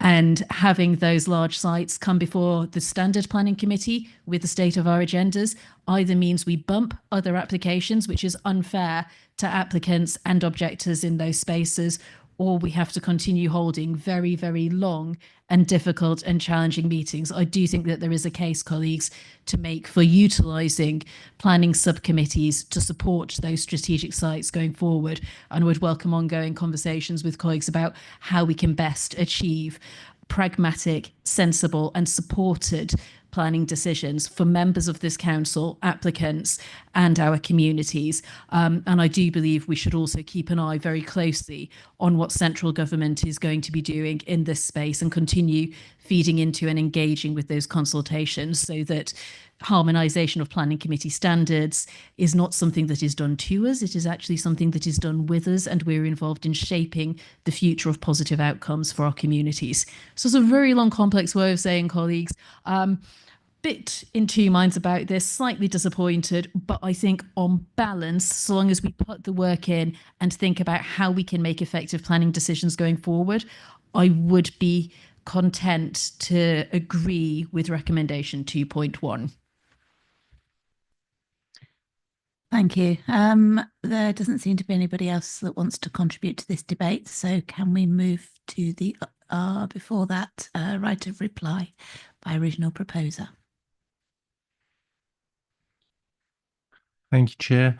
I believe that moving the removal of the planning control subcommittee meetings for the 25 calendar is necessary. I believe that having evening meetings is the best opportunity for residents to be able to speak on these things and have the ability to come to planning meetings. Thank you. Thank you. Can we now move to the vote, James?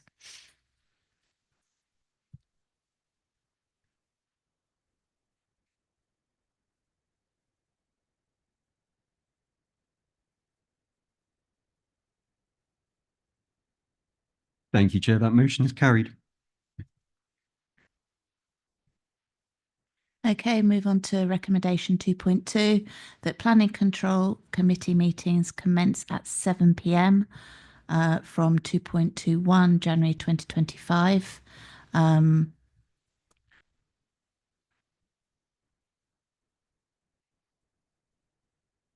Or 2.2.2 May 2025 if the January one is lost.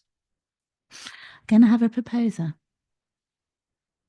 Martin Prescott? No. Proposer?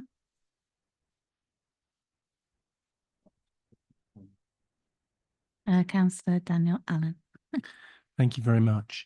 The proposal is 2.2.1 Planning Control Committee commence at 7 p.m. from January 2025 to allow more time for the meetings to continue and work better if we will see if we go to 2.3. And a seconder, please. Councillor Val Bryant. Happy to second. Thank you. So we move on to the debate. Councillor Martin Prescott. You see, I told you the first one would fail, but anyway, there you are. Sorry, would pass.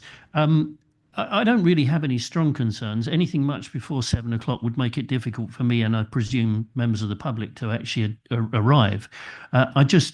I'm concerned that we give the members of the public ample opportunity to see what's happening from the fullness of the meeting, and that means getting there from the start. And I know people are going to struggle to get here for 7 o'clock or any earlier. I personally would prefer to stay with 7:30, but I'm not the person we have to satisfy.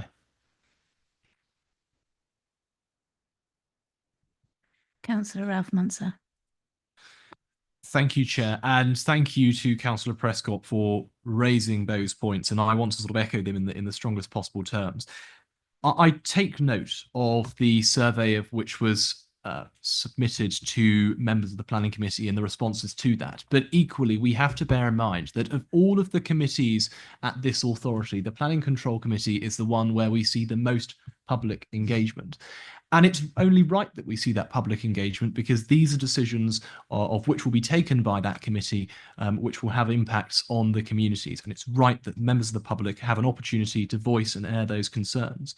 My issue with this amendment is that 7 o'clock is not sufficient for members of the public and member advocates of whom may attend the committee to actually be in attendance for that time. That's why I have moved the amendment to retain the time at 7:30. I think that that is a reasonable time to begin the Planning Control Committee. And what I would say is I completely hear and understand the concerns that was on the published agenda.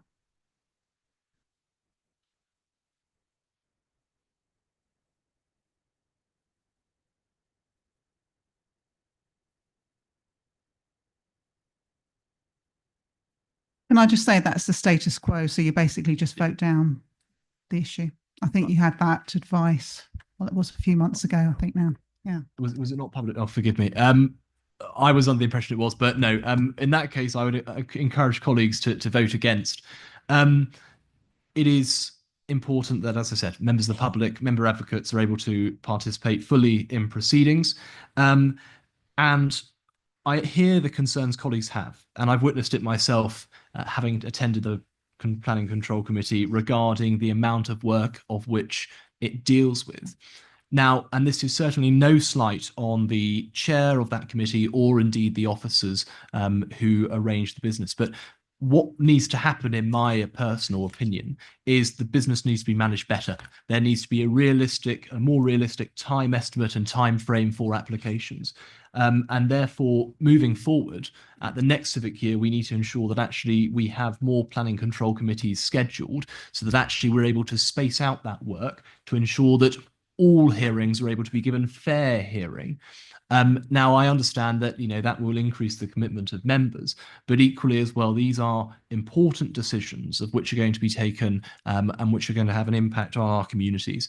And therefore, I would urge colleagues to retain the 7:30 start time, particularly as well if we then start to see a creep. If we change the start time for one committee, then there is a precedent set potentially to change the start time for other committees. And that may not be something that members wish to support. I know certainly I might not be able to attend if meetings were starting at 7 o'clock.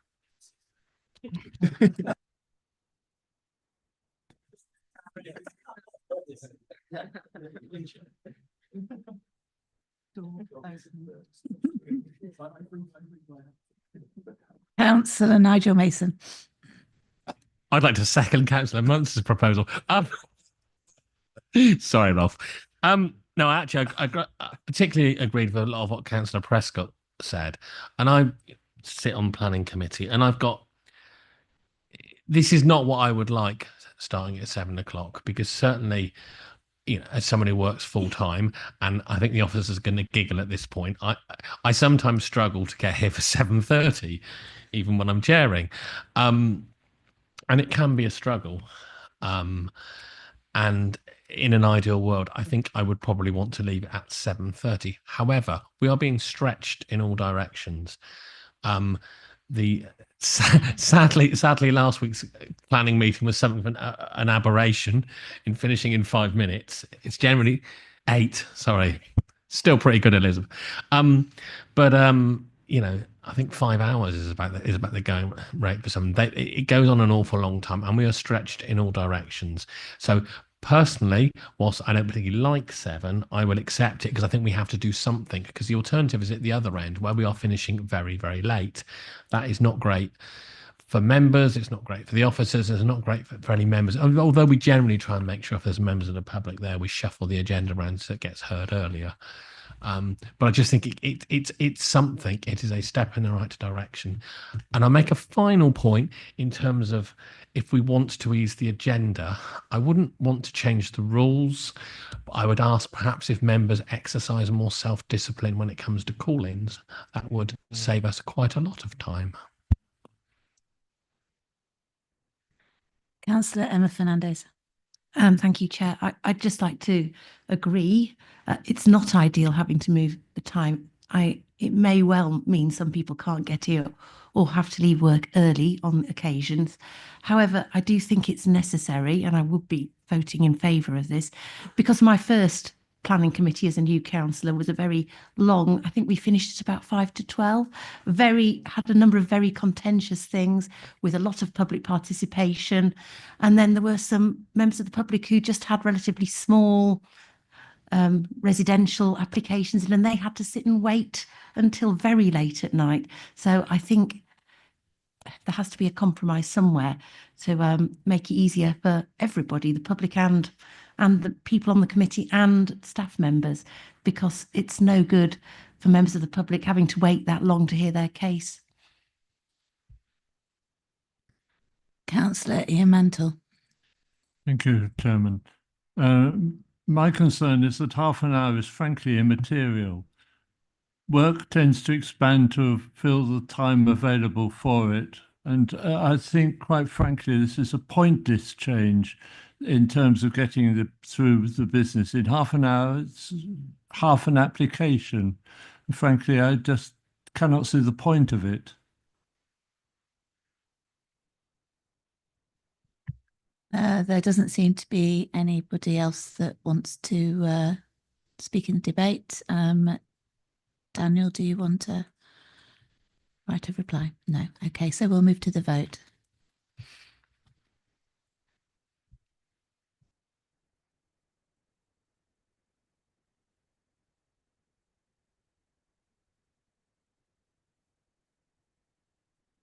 Thank you, Chair. That motion is carried.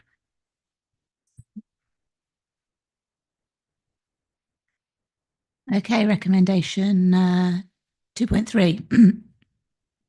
A Planning Control Committee Council procedure rule that any item under consideration of the committee at 10:30 will be the concluding item of the meeting, with any remaining business to be considered at the next available meeting. Such amendment to take effect from January 2025. Do I have a proposer? Daniel Allen? Thank you very much, Chair. I'd like to propose this. It's not a hard stop at 10:30. It's a continue the item you are on at 10:30. Just to reiterate that, and I bring forward 2.3.1. And do we have a seconder? Councillor Val Bryant. Happy to second. Thank you. Councillor Elizabeth Dennis. Yes, thank you, Chair. As colleagues know, our planning committee meetings can regularly run beyond 10:30, depending on the size of the agenda.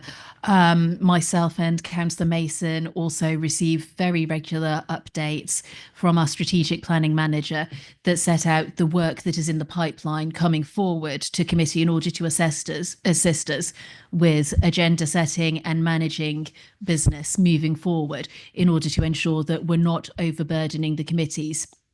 However, even with the best will in the world, it can be quite challenging. Councillor Mantle very rightly on the last item made the point that 30 minutes can largely be immaterial to supporting the planning committee. And that is because sometimes it can take in excess of 30 minutes for the officers to present their report to the committee. So where this leaves us with this recommendation as it is, which does not include any discretion for the chair, as was commented on when we had the questions, is that if council approves this and moves forward with it, there is a real and significant risk that we will be creating additional burdens, adding to the backlog of planning applications, especially when we reflect upon the fact that there are a number of large and contentious sites which will be coming forward to the committee, as well as those items which members of the committee and member advocates may rightly wish to call in, plus those matters which officer recommendations may be appealed against by applicants or objectors as well, which still need to be managed.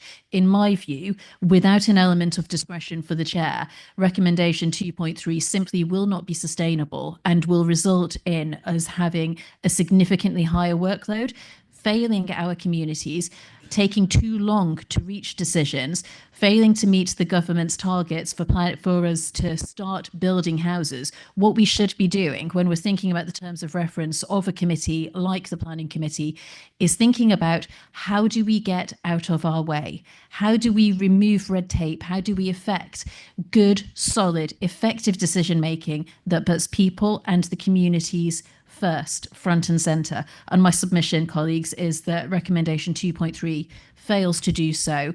And at minimum, the mitigation that we will need, and we will more likely than not need to introduce prior to May 2025, should this recommendation go ahead, especially at 2.3.1, is an increase in the number of planning control committee meetings.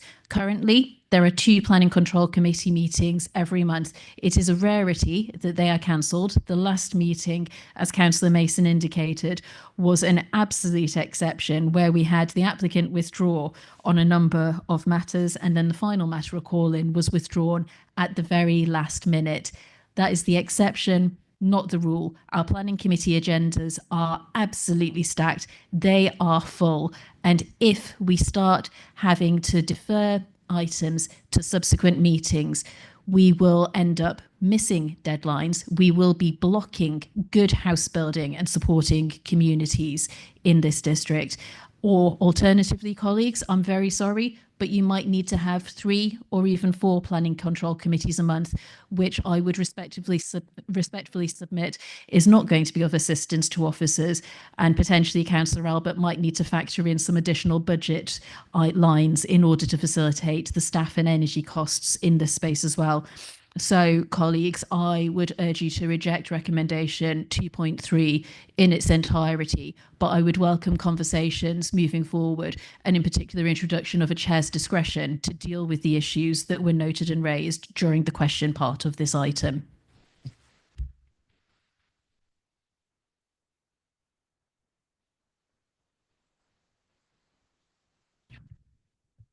Councillor Dennis, are you proposing that as amendment?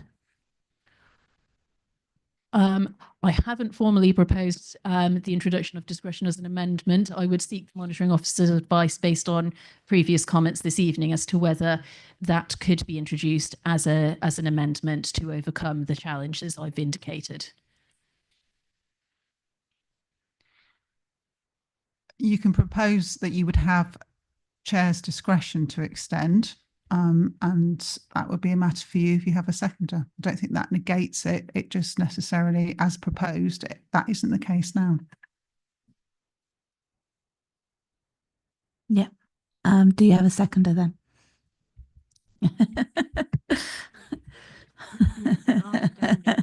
Daniel. Open. All right. Councillor Munter. Thank you very much. I mean, just on the wording with respect to that, would Councillor Dennis be happy with a planning? Sorry, can I just hold you a moment? Of course. You can incorporate it into your proposal if that's what you want to do. In that case, I'll incorporate it into the proposal. recommendation. Thank you. Okay. All right. Sorry. Do I have a seconder? Oh, Val. Yeah. Okay. All right. So we'll go back to 2.3 with the addition that it would be with the discretion of the chair at the end. Oh, is everyone happy? Yeah. Okay. So I think we can continue debating. Is that right? Yeah. Yeah. Okay. Councillor Munter. Thank you. No, I'm very happy to support that amendment. I think we need to build in resilience to the Planning Control Committee. As I said, we need to make sure that we are managing the agendas prudently and appropriately, but equally we need to build into the Constitution some pragmatism with the subjects of which are before that committee, and certainly I'll be very happy to support that.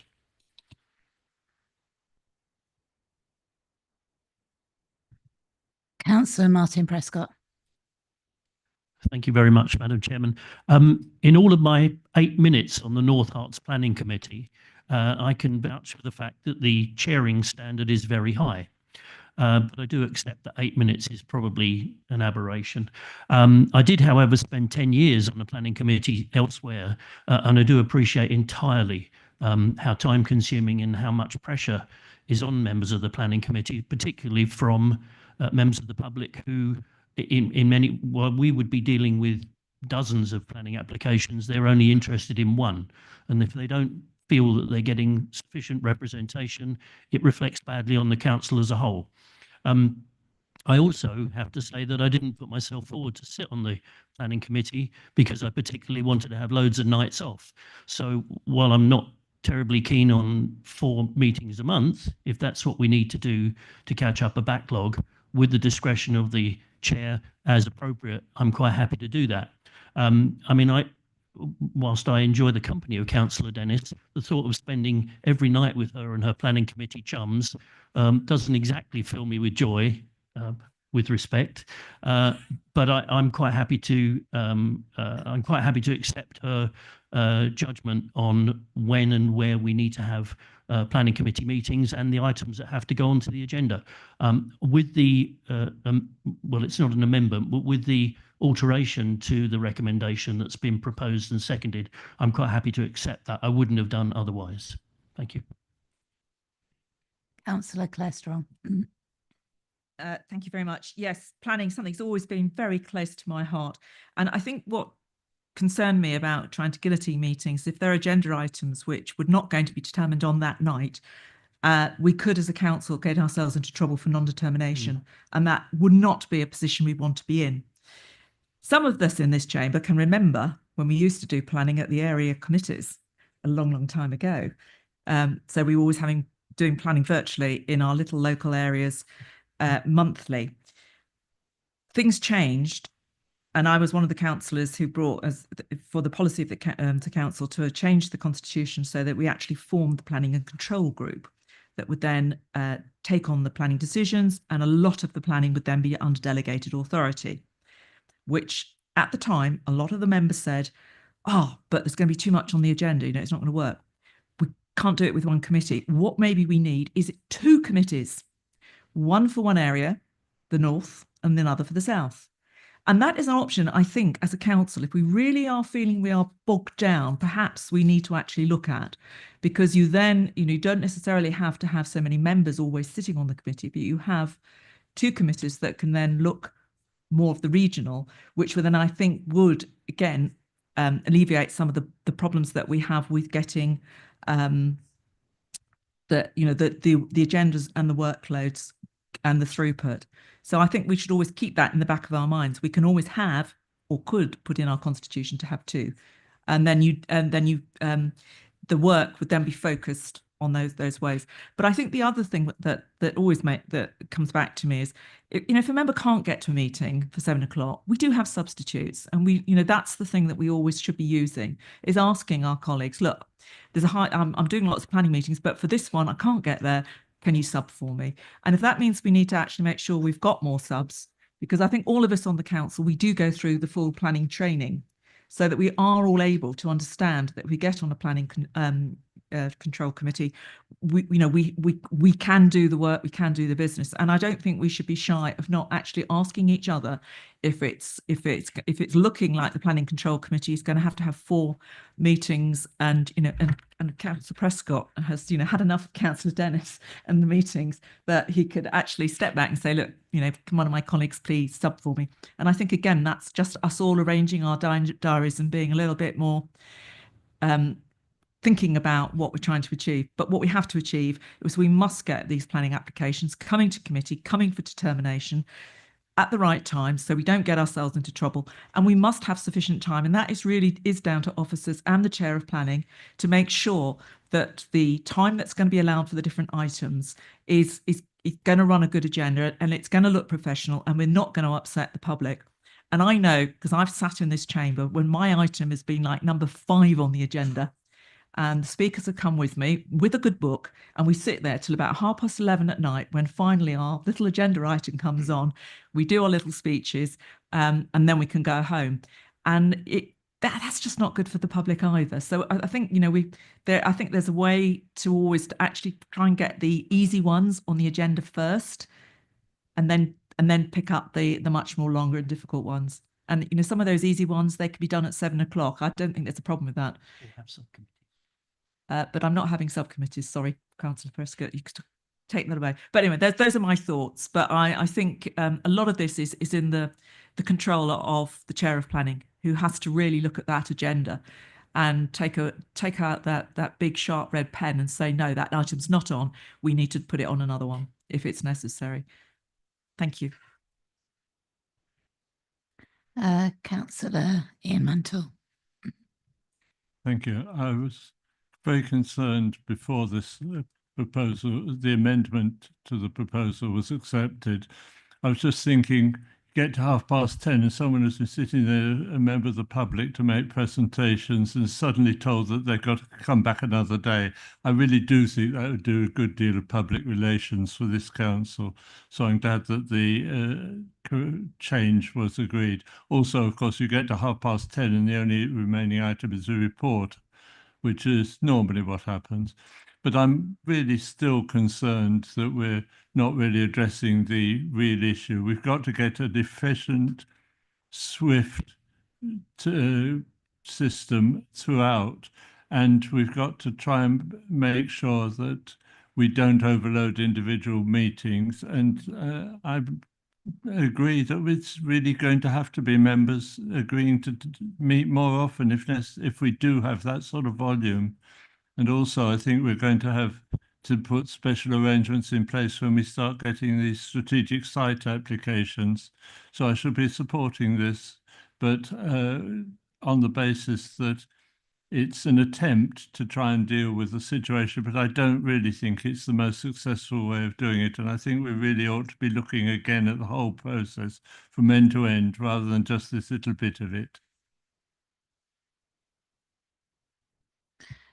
Councillor Tom Tyson. Thanks, Chair. Yeah, I agree with what Councillor Mantle's just said. But I just had a really quick question. 2.2 and 2.3, if passed now, take effect from January 2025. Therefore, can you confirm that that will apply to next week's planning meeting on the 30th? Not as the summons been published. Oh, right, okay, thank you. Councillor Nigel Mason. Thank you. I was very torn on this one. I agree with a lot of what Councillor Dennis said. I'm sort of nervous about having that any kind of cut-off when there's so much business to get through. However, if we're going to start at 7, by 10:30 we'll have had, if my abacus is correct, that's 3.5 hours.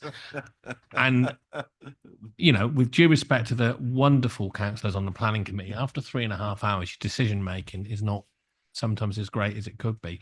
So as a broad rule, I think having that soft guillotine at 10:30 is a good idea. However, I think Councillor Dennis's amendment is what sways me into voting for it, because I think the chair does need discretion. And actually, going back to something that Councillor Barnard said at much early on in the meeting, if you have one item left and we have to not get through it, one short item left, and we're having to defer that item, I think that would be a shame. And I think that's perhaps when chair's discretion would kick in. I would say something to Councillor Strong's thing, like putting the easy ones first. That is not always easy, because the items where the members of public come in are generally not the easy items. And as a rule, when you have half a room stuffed full of members of the public, those are the ones you want to take first. So that's the only problem with taking the easy ones first. They tend to be the one when no one's here. So no easy answers, but I do think that the amendment makes this acceptable, and I'll be voting for it.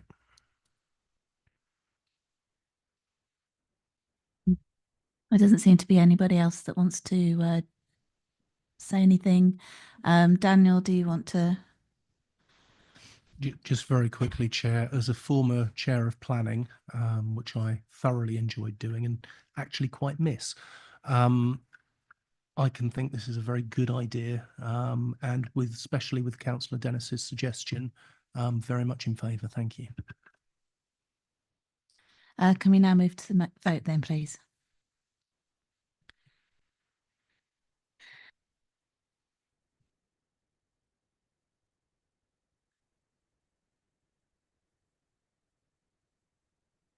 Thank you, Chair. That motion is carried as amended.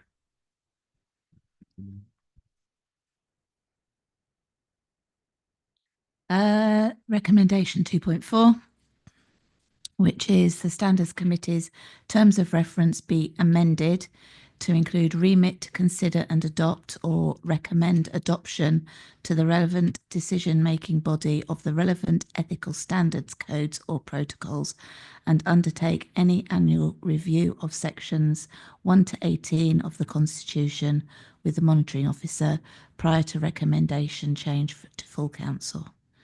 Can I have a proposer? Councillor Alistair Willoughby. Thank you, Chair. I'm incredibly happy to propose this one. Actually, do you know what? We've just been talking about the length of meetings, and I recall going into my first standards meeting in which I was chairing and having and being told that the previous record for the fastest one was 12 minutes, and that, you know, maybe I could beat that, which I was fairly aghast because it is an incredibly important committee. Which I have actually said earlier this evening, and I think it is absolutely right, particularly now that we are there is a consultation going on in England to increase how standards works in its entirety, and I think we can get ahead of the game and we can do some really good stuff. I really commend this to my colleagues across the chamber. Thank you, Councillor Ralph Munsell. Are you Wait a second. Thank you very much. Yeah. No, I'm more than happy to second this, Chair. I think it makes perfect sense. And certainly what it does is it brings out any proposed constitutional changes into the public domain, increasing openness and transparency. And that surely should be something of which is at the heart of this authority. Would I potentially just be able to ask a question of the monitoring officer with respect to the name of the committee? Is it going to remain the Standards Committee, or is it going to become the Standards and Governance Committee?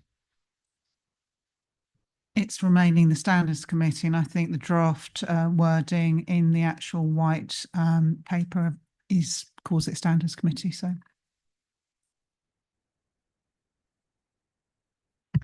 are there any other members that wish to debate this? Nope. So, if you want a right of reply, Alistair. No.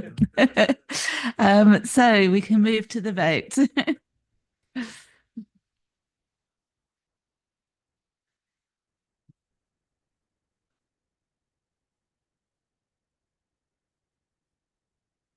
Thank you, Chair. That motion's carried.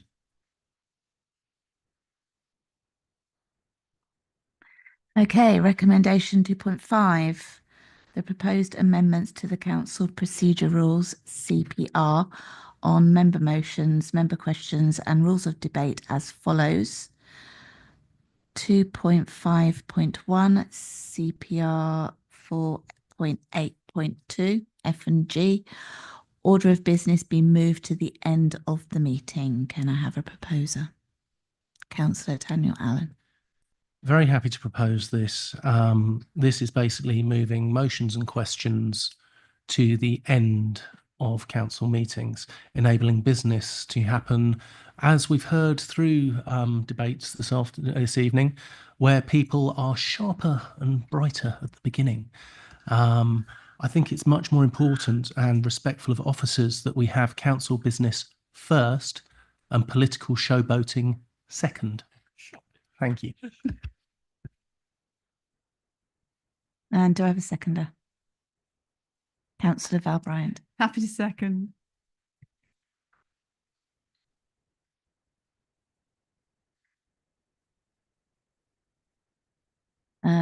I believe Councillor Ralph Mansur wishes to propose an amendment.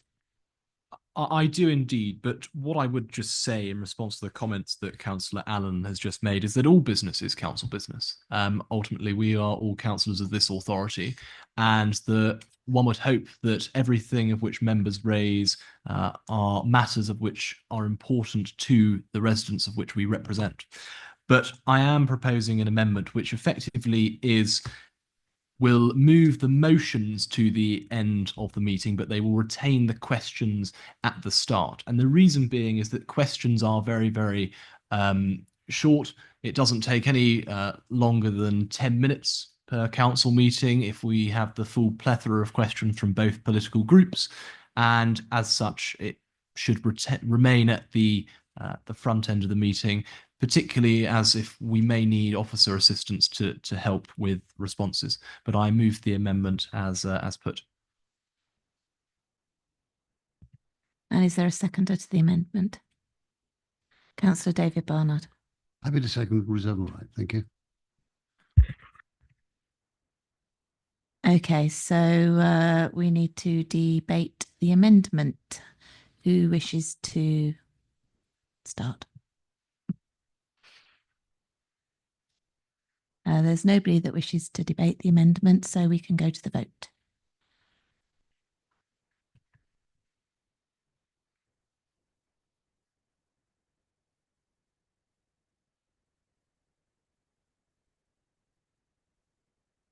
Thank you, Chair. The amendment is lost.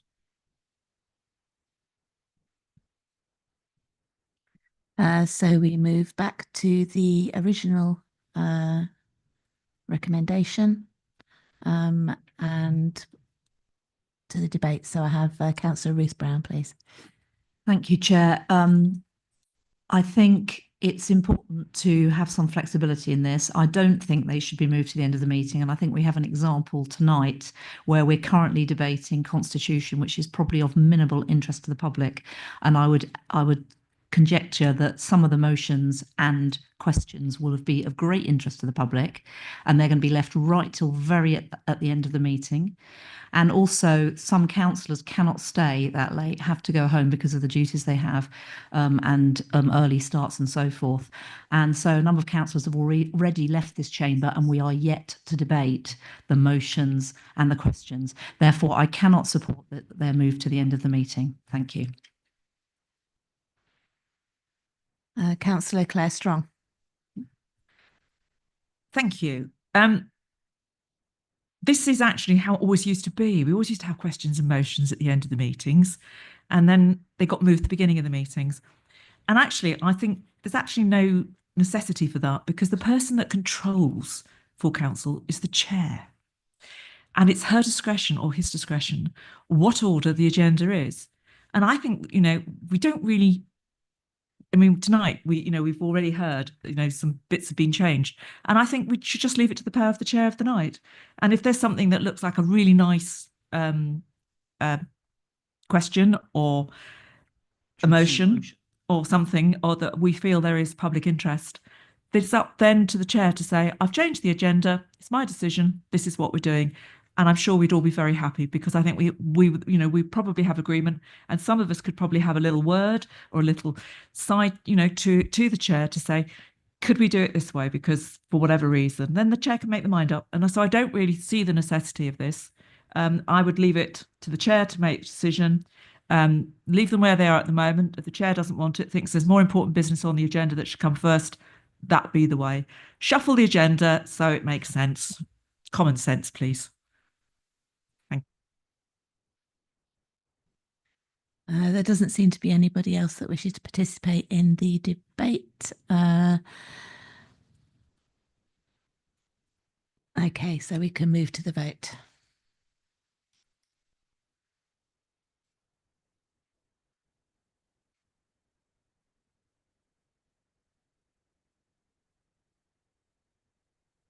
Thank you, Chair. That motion is carried.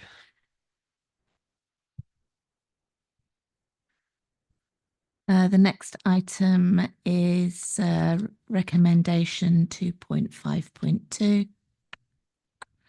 I've done that one. Oh, yeah. CPR 4.8.12a, motions on notice to be amended to one motion per political group to be accepted in the order that they are received. Can I have a proposer? Councillor Allen. Happy to propose as suggested. Thank you. And a seconder? Councillor Val Bryant. Happy to second. Thank you. I believe Councillor Muntzer wishes to propose an amendment. I do indeed, Chair, and I am very concerned about all of what is proposed in 2.5, but specifically this, because this is about shutting down the voice of the opposition. And therefore, I want to propose an amendment that we allow for a maximum, and I might add it is a maximum, of 3 motions per political group. Now, obviously, this evening we have 2 motions of which have been put forward by the Liberal Democrats. I believe at the last council meeting we had 2 motions of which were put forward by the Conservatives. We have a significant distance in time between meetings of full council. And during that period, there have been known to be a significant amount of developments and changes with respect to local government, with respect to what's going on in our communities. I would submit that 1 motion per political group is not enough to deal with and address potential issues of which arise in the future.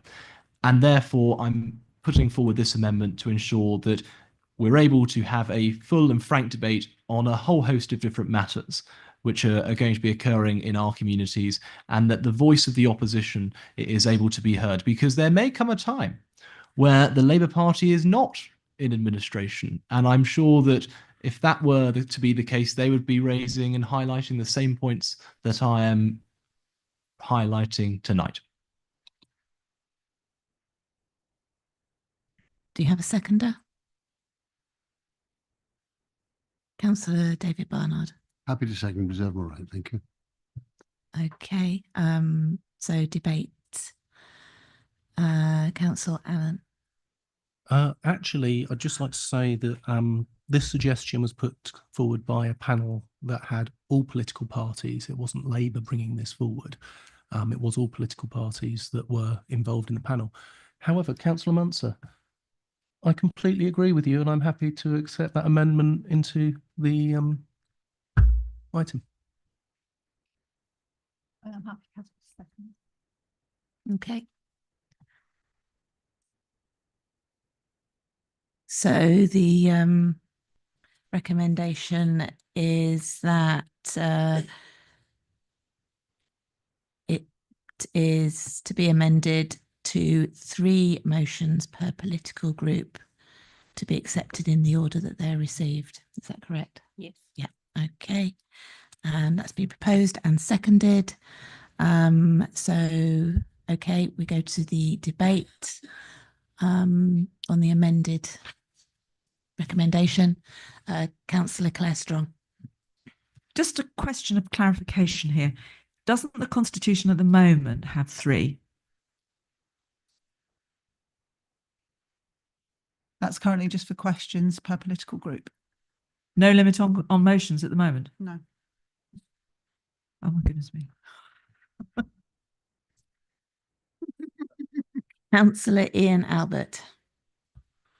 I mean, I'm really quite torn on this, especially now that the monitoring officer has reminded us that there is no limit on the number of motions, which isn't a clue for Councillor Munster or anyone else to. But I mean, I have to say, the thought of 9 motions this evening, because you know that would be a temptation, and we would be truly here all night. I mean, I don't think that. I don't think actually setting a 3 is, for me, is necessarily the right answer. In some respects, I would probably prefer it to be left as is. But what I would hope is that there would be a discretion amongst the political groups, that they don't feel that's a need, that they can put forward as many motions as they like at any meetings, because that isn't what's happened up until now. And therefore, I don't necessarily feel a need to set a limit. There's a good discussion to come about what are the nature of the motions, but that's a discussion of another amendment. But I think on balance, I probably wouldn't go for that. But I certainly wouldn't want to encourage people to put forward 9 motions to the next council meeting. Councillor Alistair Willoughby. Thank you, Chair. I'd like to echo actually much of the sentiment of you know, but particularly the plea not for any particular person to think that they should put in loads and loads. But I actually do fundamentally have an issue with the idea that we might be curtailing sort of democratic representation by doing this, because you know, it may very well occasionally be that an opposition group, because motions are one of the very few ways that they get to directly affect how the council operates. I think it is really important, actually, that if there are important subjects that need to be brought up to make changes, then they should be able to. I also disagree with the language, particularly in this, is a political group. Currently, we don't have any independents or any particularly independent councillors sitting by themselves. But this would actually potentially stop them from being able to bring any amendments, any motions, sorry. And that's, I think, probably not great. No, I think we should be able to trust colleagues across this chamber not to do ridiculous things like bring 9 motions each. So I'm going to vote against this. Thank you. Councillor Matt Barnes. Thank you, Chair. I have looked at some of the data from the last 18 months of the meetings. No political group has put forward more than 2 motions to any meeting that have gone to a vote. So this amendment is relatively pointless in that respect in terms of limiting it to 3. Sorry. I do have a concern that it becomes a target if we set a maximum cap, and that people will work towards that rather than doing something that is more rational. So I think I'll be voting against this. Councillor Chris Lucas. Thank you, Chair. I too wish to echo some of the sentiments from Councillor Albert, Councillor Willoughby and Councillor Barnes. Particularly, my issue is, what does it actually signal when you want to limit it just to one motion per political group? What is it actually achieving? I do understand that council meetings can go on and interminably, but I do believe that that's much more of a meetings a management issue as opposed to one that has to have a sledgehammer to crack a nut answer to the solution. My other issue is that that to be accepted in the order that they receive. Now that to me makes it a bit of an arms race in order to just rush the motions in order to make sure that those motions are heard first. As soon as practically the council meeting, the next council meeting is announced, and people are going to fall over themselves to make sure that they get their council motions in first, so that in order to get them heard. I don't think that's a particularly good way of going about things. So I may certainly be voting against the amendment and against the motion as a whole. Thank you. Chair, can I just clarify that point? It's about the political group, so that if within your own political group, you know, it's about the control that the group has over it, because you might face a situation where you haven't agreed a motion to come forward. So it simply applies that if you do receive 3 from a political group, then they'll be accepted. So I think that's the messaging. It's around the political group. So now, as amended, and it's similar to the way that the questions are dealt with, it's the order that they come in, they're accepted. So you might get 4 that come in from your group, but it'll be the first 3 that will be accepted. Yeah? Does that make more sense? Yeah. But may I, Chair? So in what order then are the motions actually debated? Is it Chair's discretion and which way? Currently, they'll just follow the same procedure we'll have now. So as they come in, but obviously there's a subsequent recommendation, and it depends whether that gets passed or not as to whether you deal with it in the order that's suggested in the recommendation further on. So what you're saying is that each political group can have untold number of motions, but the first 3 that come in are the 3 that are going to be debated. No, from your political group. That's what I'm saying. So Yeah. if the Liberal Democrat group, for example, wanted to propose 10 So motions, if you were to put 3 in now, and then obviously Labour decided to do the same, and obviously Conservatives did the same, that's the order of the debate. They're accepted and they'll be put on the agenda currently. That's the methodology that we follow as with questions. Obviously, there's a slightly different rationale that's suggested later on, how you would deal with it, and that accords with, as I say, county council procedure. Thank you, Chair. Councillor Martin Prescott. Thank you, Madam Chairman. I find a number of these items we've discussed tonight somewhat troubling, in the sense that the word discretion has come up over and over and over again. But it strikes me that what all of these various motions, and I'm talking about these motions, the planning committee motions, and no doubt more to follow, is that what we're really saying is we don't trust the chairs of our various committees to have discretion to make changes. It's always been my understanding that the chair, particularly the chair of the council, can move things around as he or she sees fit, within reason, because obviously they have to answer to the the mass of people in the chamber. And if we all came in with pitchforks, it might be a different matter. But we seem to be prescribing lots of things that none of us seem to be entirely sure about. And we seem to be trying to fix a problem that with effective chairmanship or chairpersonship, and the ability to do so within the Constitution, none of these would actually be problems at all. Or am I missing something?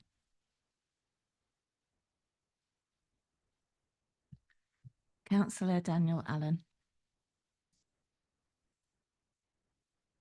Councillor Prescott, can I please remind you that in this council, we address our chair as chair, not chairman, not madam chairman, as chair. And that is something that we always do here. Please can everyone remember that and use the correct descriptions when addressing people. Thank you. There doesn't seem, oh, Joe Graziano. Thank you, Chair. Just a point of clarity, when we're talking about political groups, does that include independents? Should there be independents in the future? They would also have 3 motions as a cap. Thank you. So a political group is 2 or more. So if they call themselves independents or independents 1, 2 and 3, they'll all have one. So you could face a situation, obviously not now and not in the nearest future until you're all out, where you have 5 different groups. So you have the joy of endless motions all night long. And thankfully I won't be here to enjoy that with you.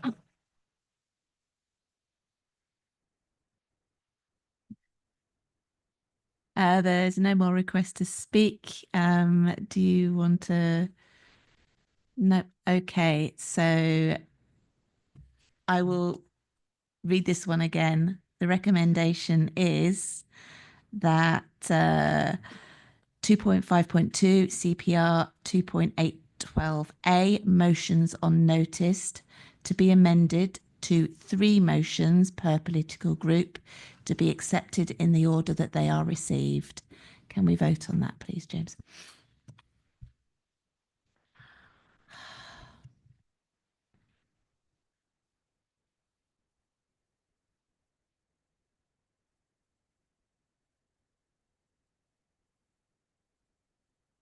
Chair, that motion is lost.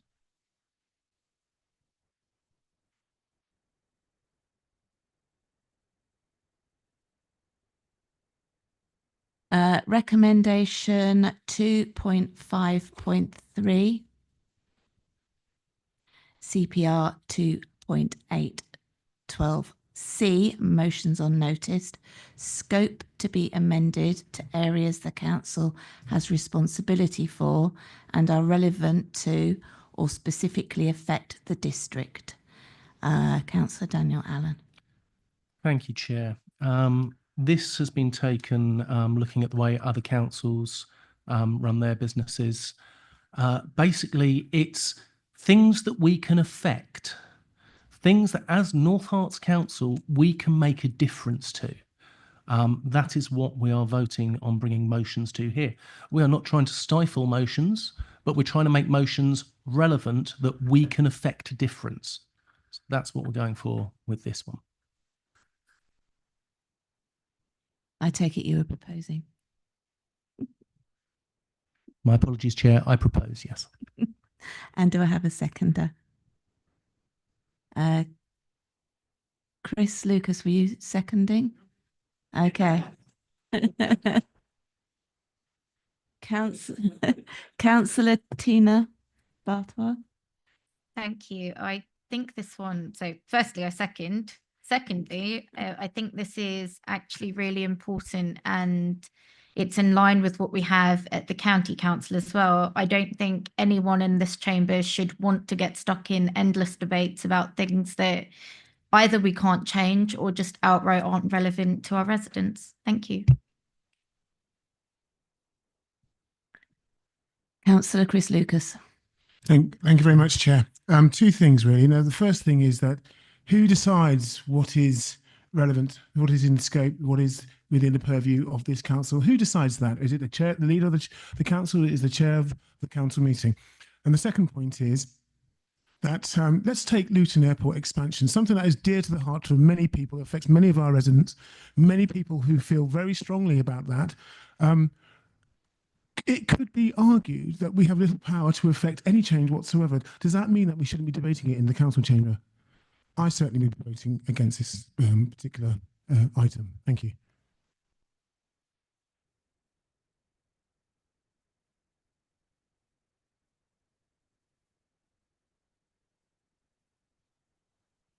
Councillor Ralph Munsell. Thank you, Chair. And I couldn't agree more with what Councillor Lucas said. There is a concern here that, I mean, we don't have authority or control as a council over Luton Airport. We don't have control over the A1M, for example, but actually those are matters of which have a substantial impact on our residents, have a substantial impact on our district. And it's only right that actually we have the opportunity to bring forward those policy proposals and for council to adopt a view and a position on that. It would be irresponsible for us to amend the constitution to prohibit that, and it would limit our duties and our powers as local representatives of the people to make and represent the voices and the views of those people. So the Conservative group will be voting against this, joining the Liberal Democrats. Chair, sorry, can I just clarify just 2 points? Things like Luton Airport, we're statutory consultee, so yes, that is something we can affect, and yes, we would be having a motion before this council, so I wouldn't want that sort of obviously to mislead other councillors that wouldn't be something that we could actually have as a motion. And just secondly, the question about who was going to decide the and what is relevant, it's the chair of council that decides that in consultation with the proper officer as per the current arrangements. Thank you, Jeanette. Councillor Ian Albert. Again, this is, I think, a difficult issue. I'm totally convinced that I would necessarily want to follow too much that the current administration in Herts County Council does, but the real question I think here is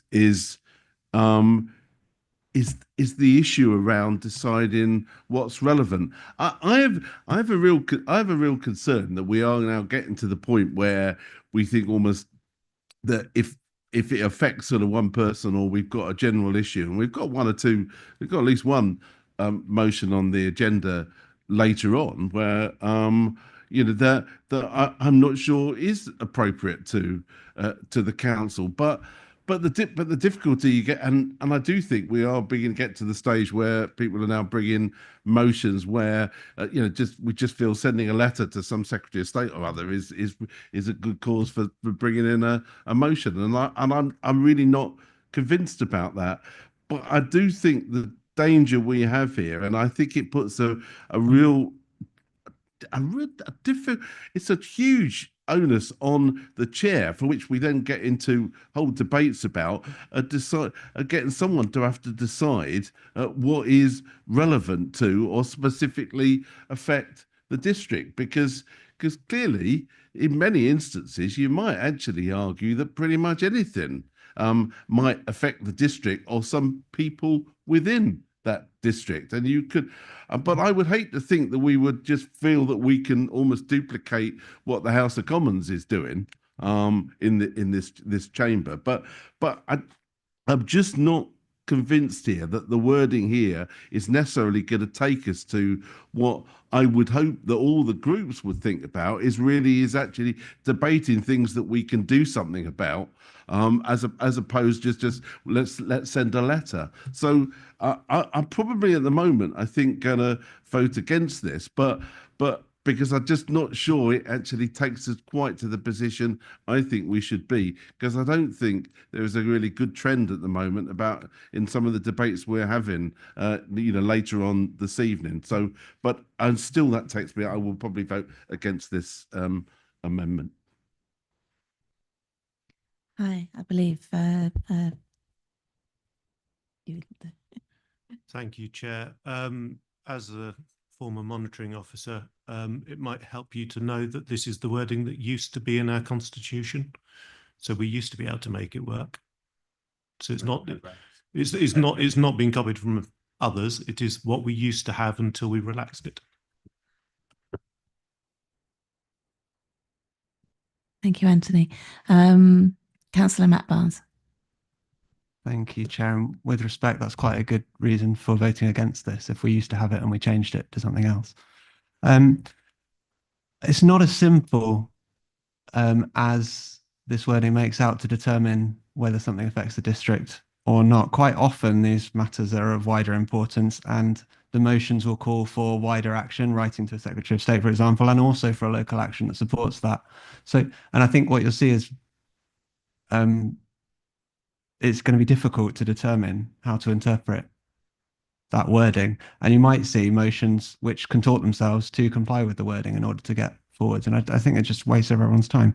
The other point I want to make is that actually some of the best moments in this chamber are on matters of wider importance, where we come together and speak as one voice, as representatives of our community. And I wouldn't like that to be removed through this provision. So I'm going to be voting against, and I think my colleagues will be too.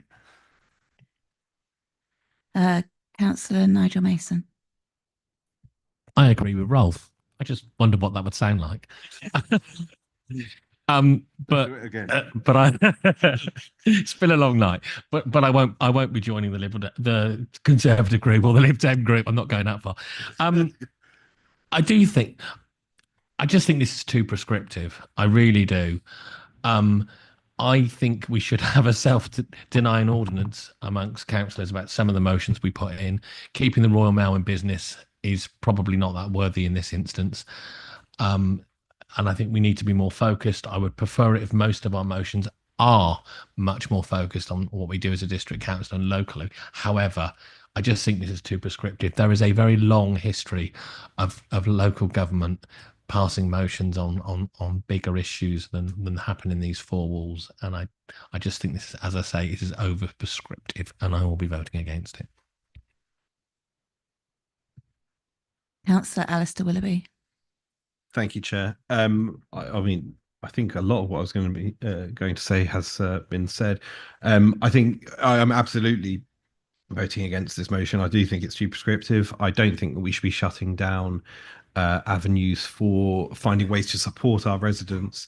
I'm absolutely against it, but I would say, though I am going to vote against this, I think this is actually a call for common sense across the chamber for the motions that we bring.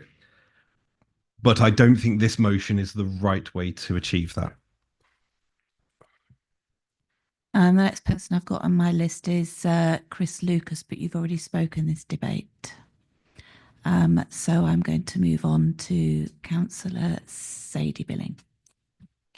Hi, I wonder, I'm kind of thinking that if doing or accepting this recommendation, if it makes people write better motions, because they kind of have to think about what they're writing about, then should we not accept something? Because then it can mean that what we're doing is going to be for this area and not for the wider country.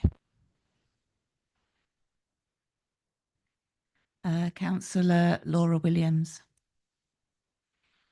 So I echo everybody with the general antibodies to shutting this kind of thing down, and so we'll be voting against it. But I think that we need to be really mindful and really respectful of each other's time.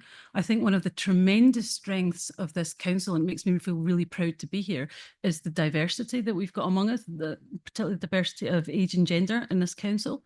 But it is extremely difficult for various people sitting in this room now to routinely commit to meetings that go on for hours and hours and hours.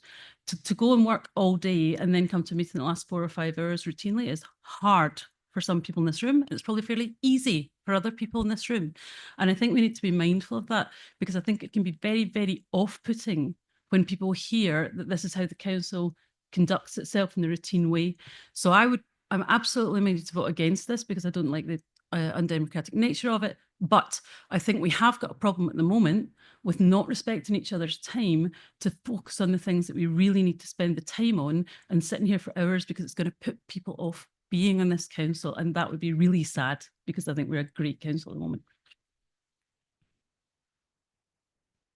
I have no more people that wish to speak in the debate. So Daniel, do you want a right of reply? I do want a right of reply this time. Thank you.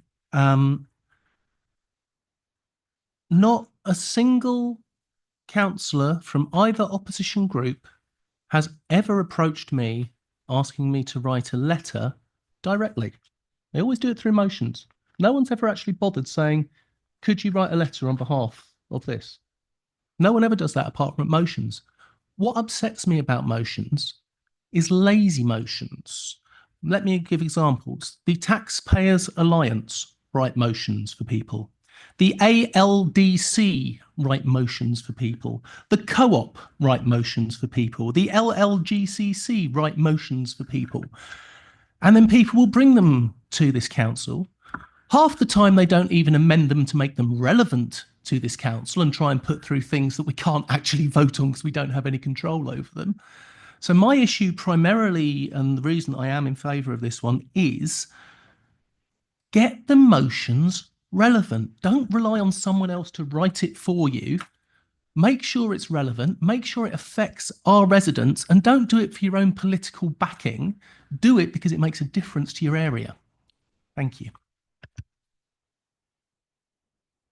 Thank you, Daniel. Can we now move to a vote, please?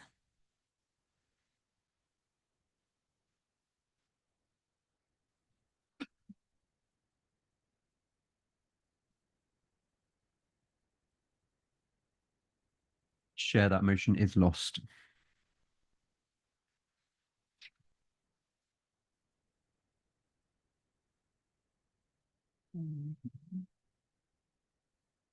The next one is 2.5.4. Is that all we've got to?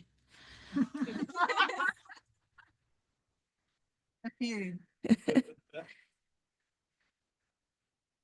CPR point 4.8.12, motions on notice, debate to be up to 15 minutes per motion.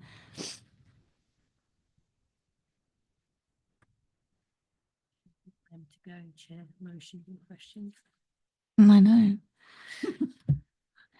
Can I have a proposal? Sorry. Councillor Daniel Allen. I propose because this is what's brought to the group. Thank you.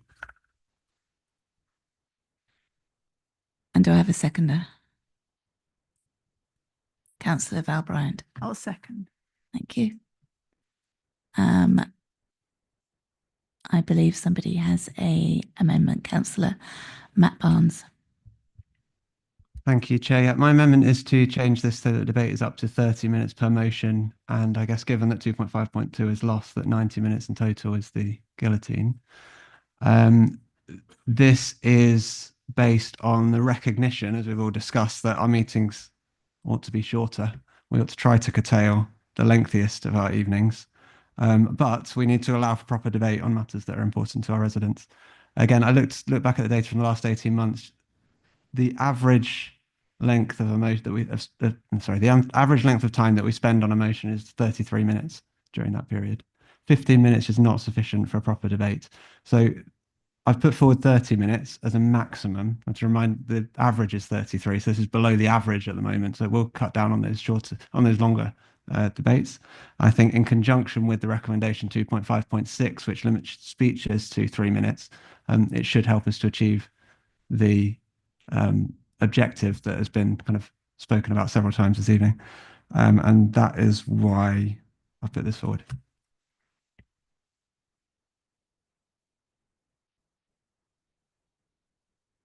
Are you willing to accept that? Willing to accept that. Thank you. So I will, sorry, Val. Yeah, thank you. So motions on notice, debate to be up to 30 minutes per motion. Can we debate it, please? Councillor Elizabeth Dennis.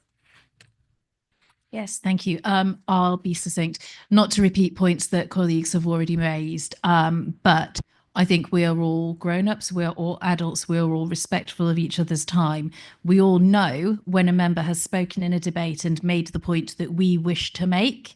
And I think we are all sensible enough to know that unless we are adding value or have another nuance that hasn't reasonably been covered off, we probably should remain quiet and accept that somebody else made our point and just happened to get there first.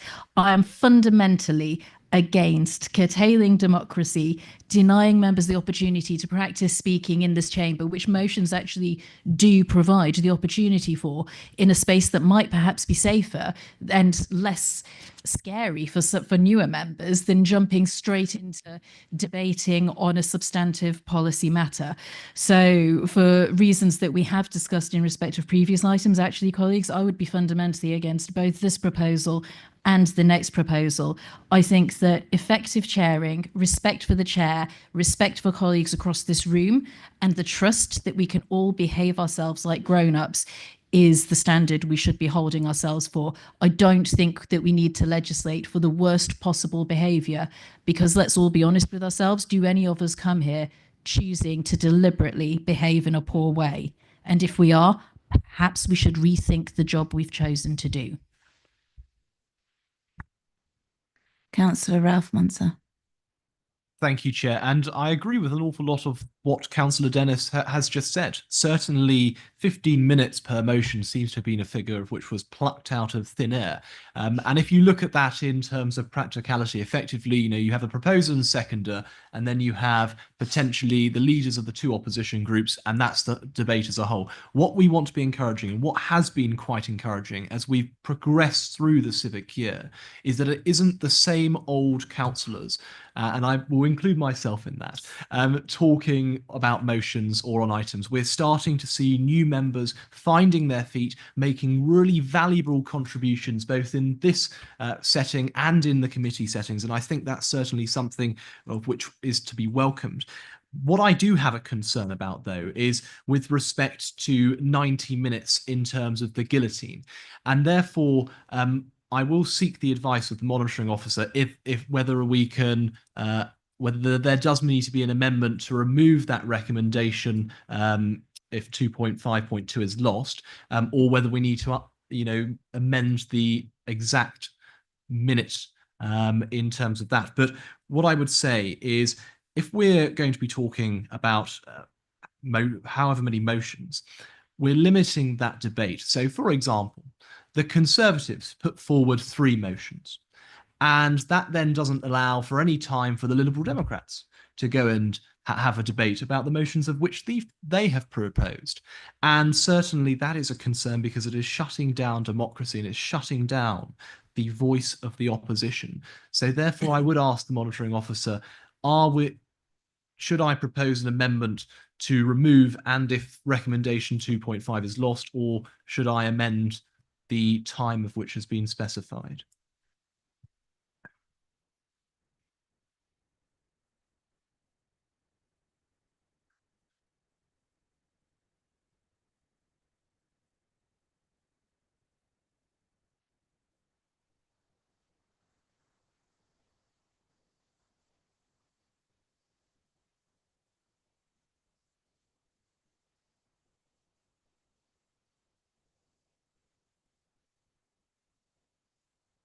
So just to clarify, so this is the amended motion that's been accepted by Councillor Allen, is you want to remove the guillotine provision. That's your proposed amendments. It is, and I just want to seek clarity as the best and most prudent way to do it. Well, just a normal procedure. Proposer and seconder to amend that to remove the guillotine. Right. Well, in that case, I put forward the amendment to strike the guillotine proposal, and I look to Councillor Barnard to second. Councillor Barnard. Okay, thank you. So we're now debating the amendment to remove the guillotine part of the recommendation.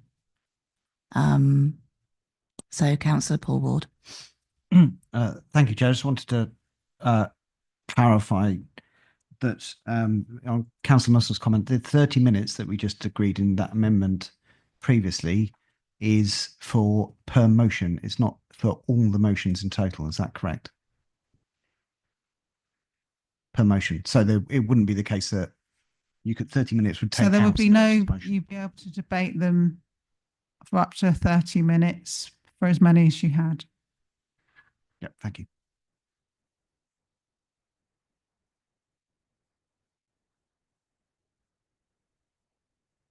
Councillor Alistair Willoughby. Well, this is a bit of a difficult one because I would agree that we should remove the guillotine, but then again, I'd actually say that I don't think that this should go through at all. And actually, regardless of the guillotine or not, having a maximum limit on any motion allows for well, for one thing, some motions need longer time because they are more important, they're more complex, or something like that. Some need shorter time, and that's fine. But what this also allows is for filibustering. So if you've got 30 minutes and after that, that motion stops being debated, then effectively, let's say I want to put forward a motion. I don't want Councillor Munster to speak against it, so I'll get five of my group to speak on it right after me.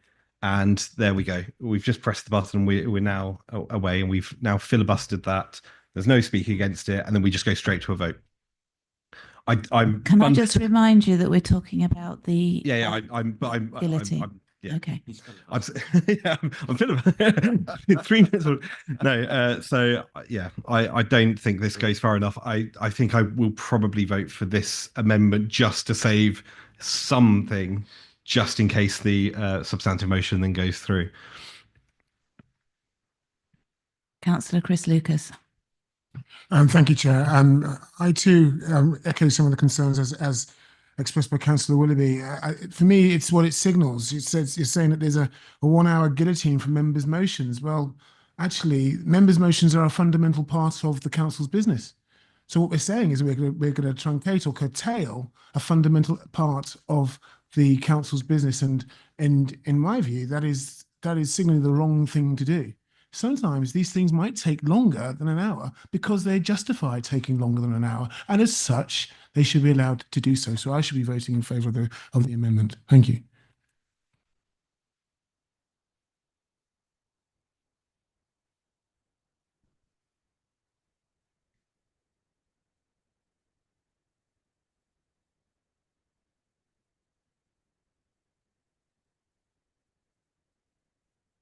Councillor Daniel Allen. Speaking on the guillotine, I believe it is useful because I don't want to spend 4.5 hours talking about a European study scheme, which I can't affect.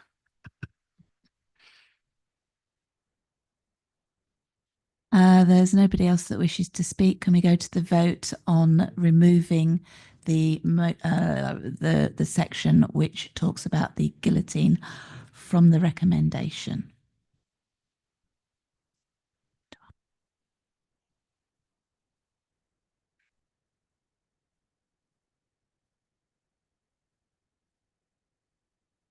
Chair, that motion is amendment is carried.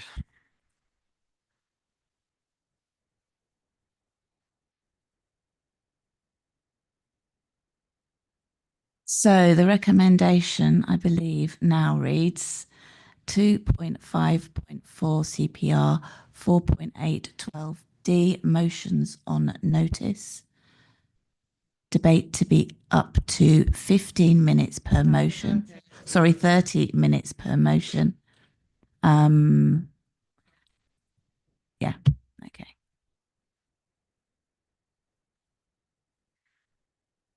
Is there any further debate on this? No.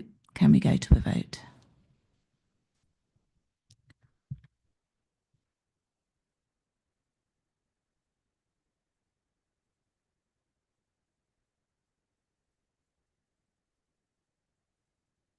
Thank you, Chair. That's carried as amended.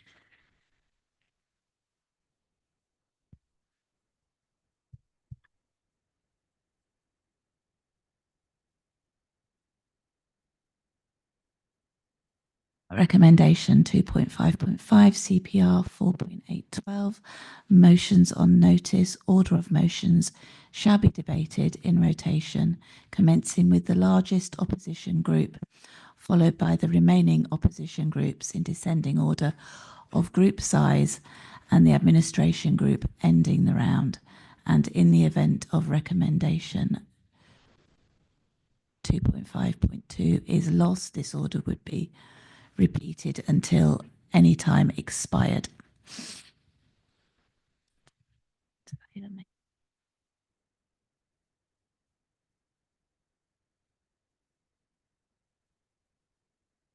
So it will be repeated until all motions have been considered, because you've got no guillotine. Thank you very much, Councillor Daniel Allen.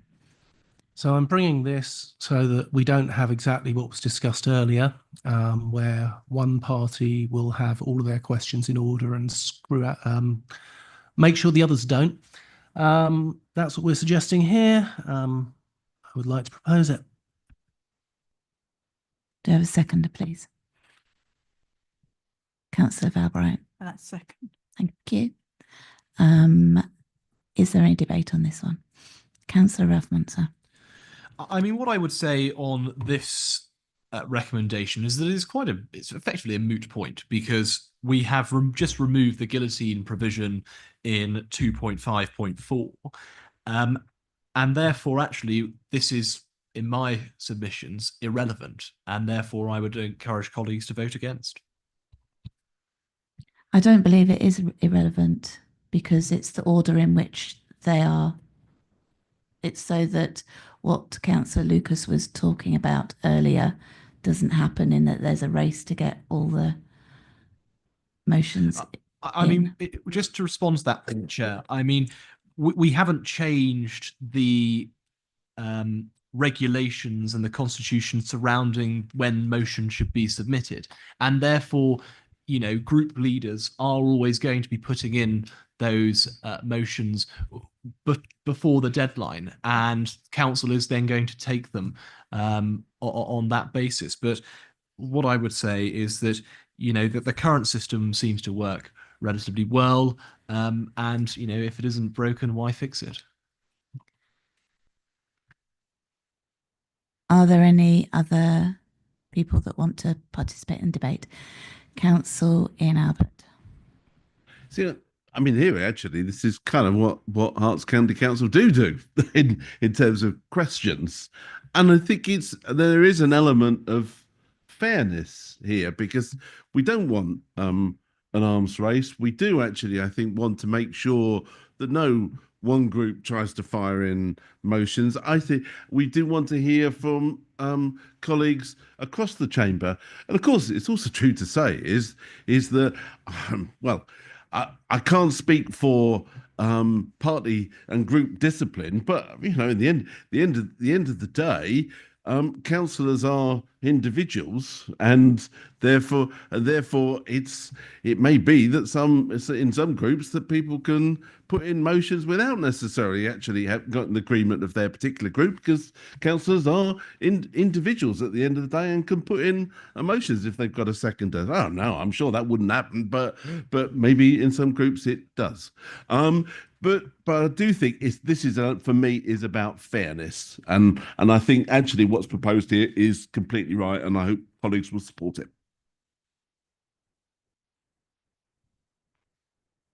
Councillor David Barnard. Yeah, thank you, Chair. I'm a little bit confused here, because I thought we'd removed the guillotine, and therefore, if there were 9 motions, those 9 motions would be able to be debated within the timescale that you may agree a little bit later on per speaker. So I don't think it's relevant that you have any one party having a domination of the order of play. I think it should be as it is now, as it comes in, or indeed at the discretion of the chair as to what importance the chair sees on it. So I can't support that. There's nobody else that wishes to speak in the debate. Councillor Allen, do you want a right of reply? No, thank you. Thank you. Can we move to the vote, please?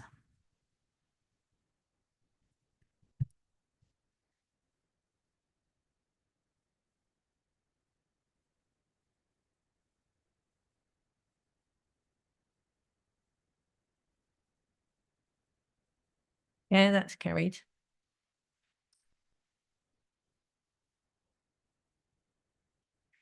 Recommendation 2.5.6, content and length of speeches to be reduced by per councillor to 3 minutes. Can I have a proposer? Daniel Allen.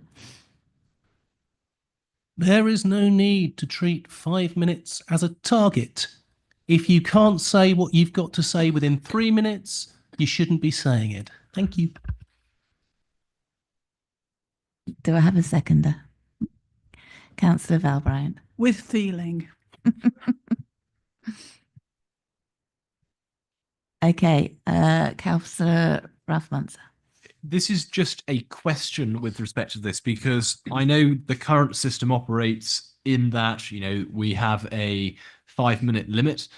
And if we wish to request an extension on that time, because the item of which may be before council could be quite technical and therefore needs a little bit of additional explanation, that they go and request that through the chair. Does the amendment of which is proposed build in that resilience and therefore the discretion of the chair? That is the discretion of the chair. Councillor Paul Ward. Thank you, Chair. It is hard to be concise and it will make councillors think more about what they're saying and not ramble. I'll be supporting this. Thank you.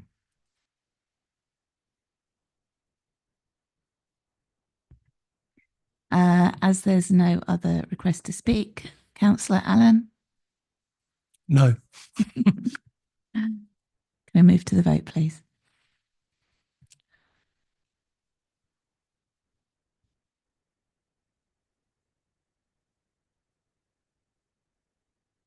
Chair, that motion is carried.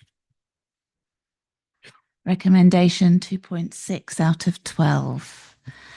Delegation to the monitoring officer to finalise any amendments relating to recommendations 2.3 to 2.5 as approved in the Constitution with Constitutional and Governance Working Group, and therefore to be reported to councillors via the Member Information Service. Can I have a proposer? Councillor Matt Barnes, are you proposing? I can do. I was just going to suggest that we take 2.6 to 2.12 together, if that's okay. But, so it's obviously your decision.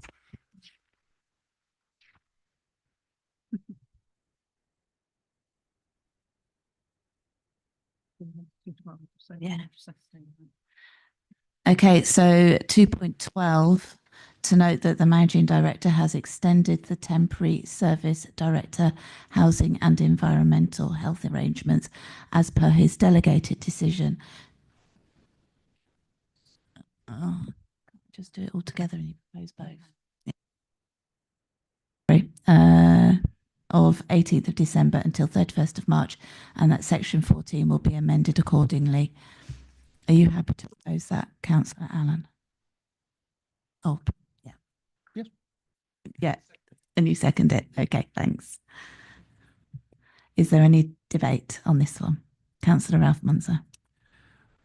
I mean, council has been quite clear tonight in the amendments to the Constitution of which has been passed. And my concern is by delegating this to the monitoring officer to finalise those amendments, there may be the potential for changes of which are unintended. And therefore, I would submit that those changes should in fact come to council for final approval. Or at the very least, the newly formed standards committee of which is going to be looking at those matters pertaining to the Constitution. Chair, can I just point out that the group contains group leaders, and if they feel uncomfortable about the drafting, they're fully within their rights to actually canvass their own groups. And I think that's an important point to avoid unnecessary time of this council debating the minutiae.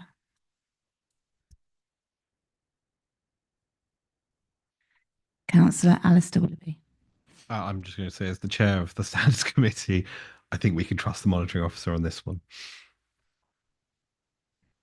Councillor Matt Barnes. Sorry, Chair, I just wanted to clarify my suggestion was that we take all of the remaining recommendations together rather than voting them one by one in order to save everybody's time. And 12. If they're happy to do that. Yeah. Is everyone happy to do that? No, okay. They're not. So we've got 2.6 and 2.12 together at the moment.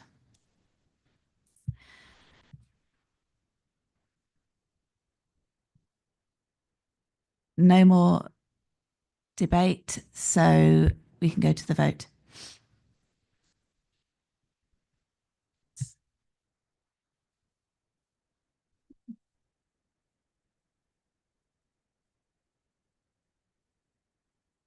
Thank you, Chair. Those motions are carried.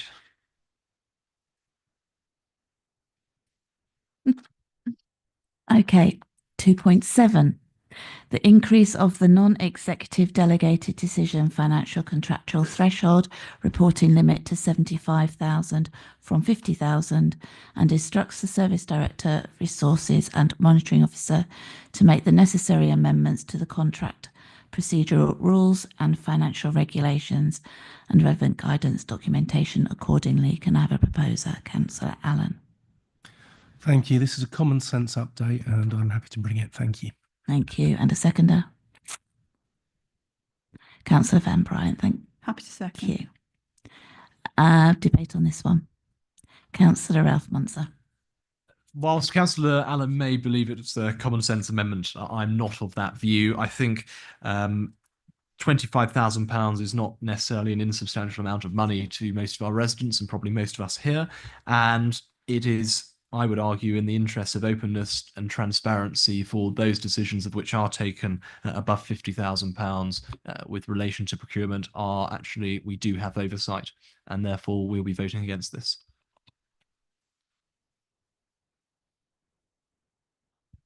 There are nobody else indicating they want to speak, so can we move to the vote, please?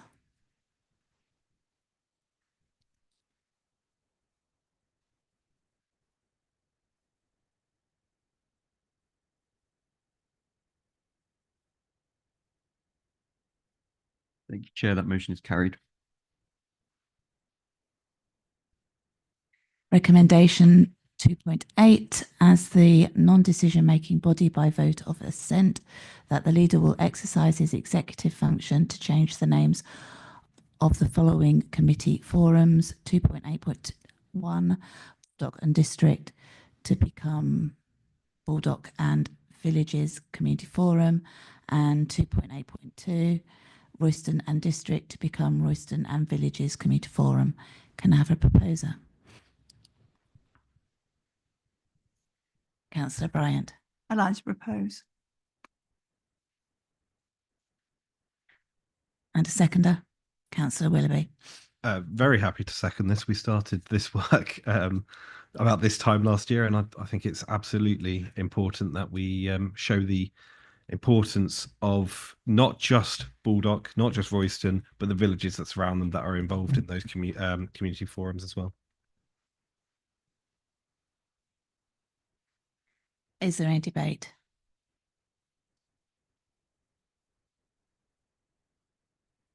Note, can we go to a vote, please?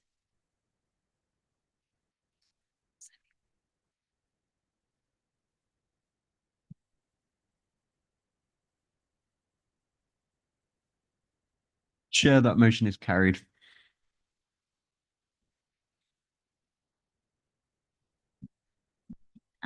Recommendation 2.9 to amend section 14.6.11b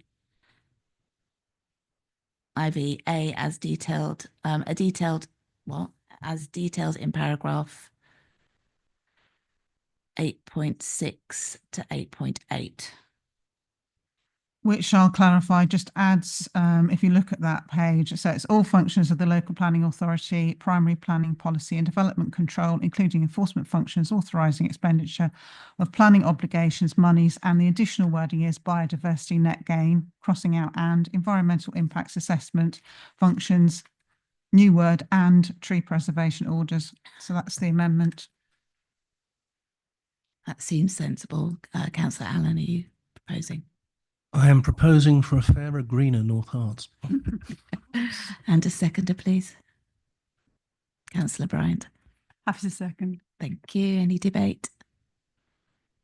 No. Can we go to the vote then, please?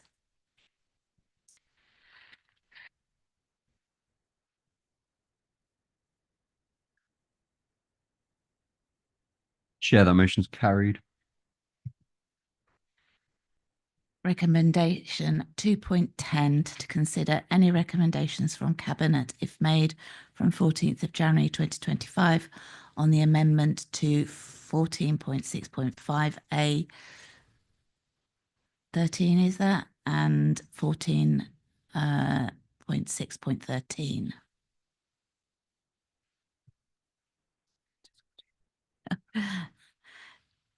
Councillor Allen, do you want to? Oh, sorry, present referral 6G.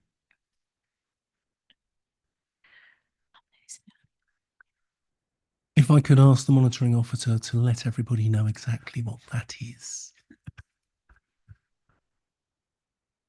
Sorry. These were consequential recommendations that were made following an LGA report from that was presented to Cabinet. This related to various matters. The Cabinet had remit to consider the actual report and the recommendations which were accepted.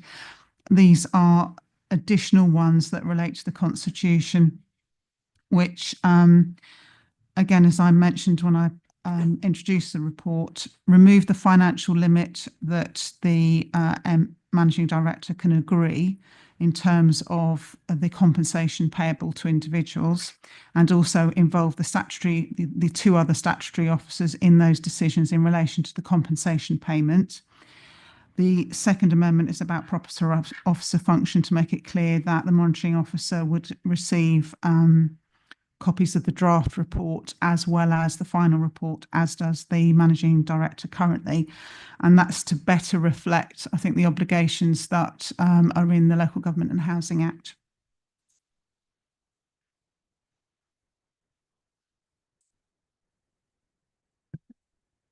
Do you have a seconder?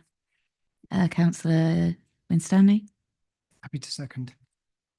Any debate on this?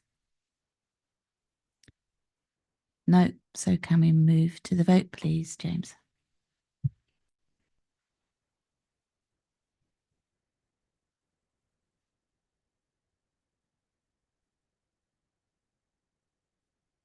Chair, that motion's carried. Thank you, James. And then the final one. To amend section 4.8.9E, presentations by the public as follows, included as track changes in the supplementary document. Number of presentations. At any one meeting, no person or organisation may make more than one presentation per agenda item or combined referral and main item. Can I have a proposal?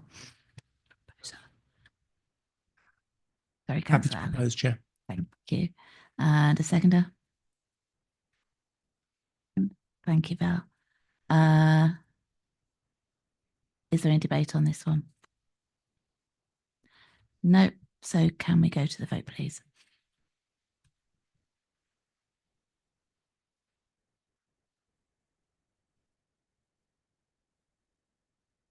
Thank you, Chair. That motion is carried.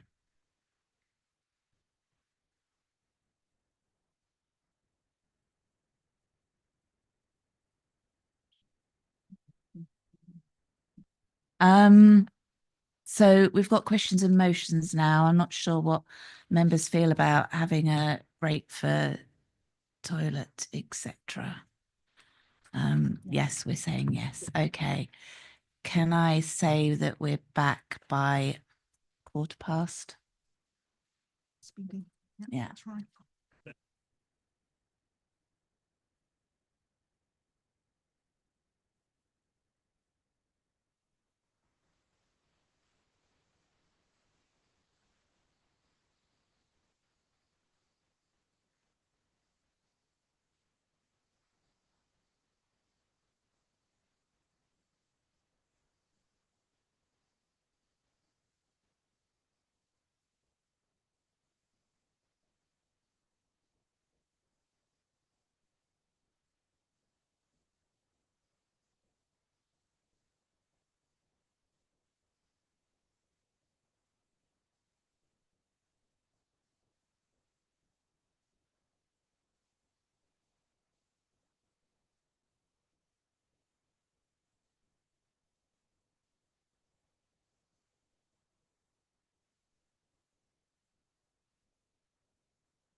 Can we start sitting down now, please?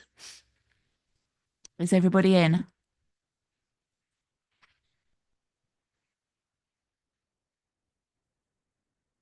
Thank you.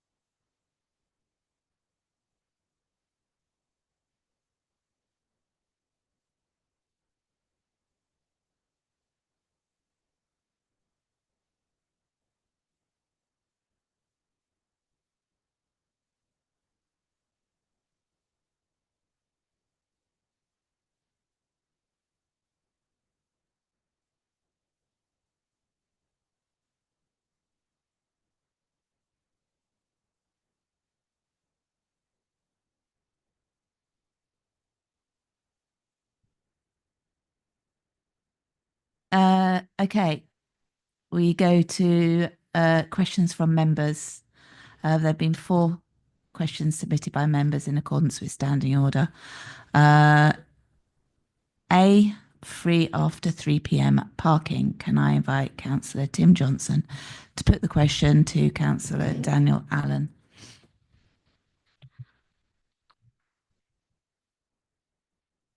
Thank you, Chair. I'm feeling a bit diminished at 23:17 hours, but I won't do any political showboating. Can the executive member for Planning and Transport clarify why the administration is getting rid of free after 3 p.m. parking in Royston, citing consistency across the area when anomalies are allowed to remain elsewhere? And what consultation has been done with local businesses? Thank you for your question, Councillor Johnson. I could go with a simple answer, which is we aren't. But let me give some background. The key point is that it wasn't free. It was a subsidised tariff paid for by the Herts County Council members who ceased when their locality budget was reduced and the bid of Royston. This was an established practice over a number of years, and historically this was recorded as a zero tariff.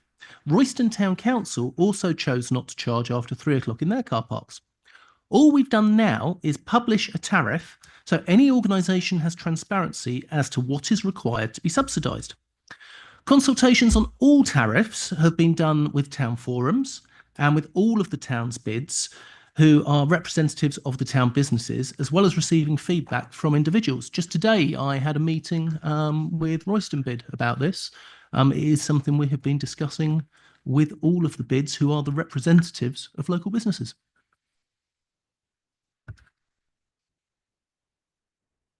Does Councillor Johnson have a supplementary question? Yes, I do. I too have had meetings with shopkeepers in Royston this afternoon, and I understand a petition, although I haven't personally seen it, was handed in last week with hundreds of signatures on it to the council, saying that this shouldn't go ahead and charging should be put in place. Some of what you just said, I'm not sure is factually correct, but I'll take it at face value at this stage until I get some advice. But my supplementary question is, will the Cabinet please publish the impact assessment undertaken in June 23? Councillor Allen. That will be published in due course as we go through with the consultation. It's already been shared with the bid and with Town Council. I would also point out that I've told you exact facts, and I will not accept being questioned like that, because you're accusing me of being a liar.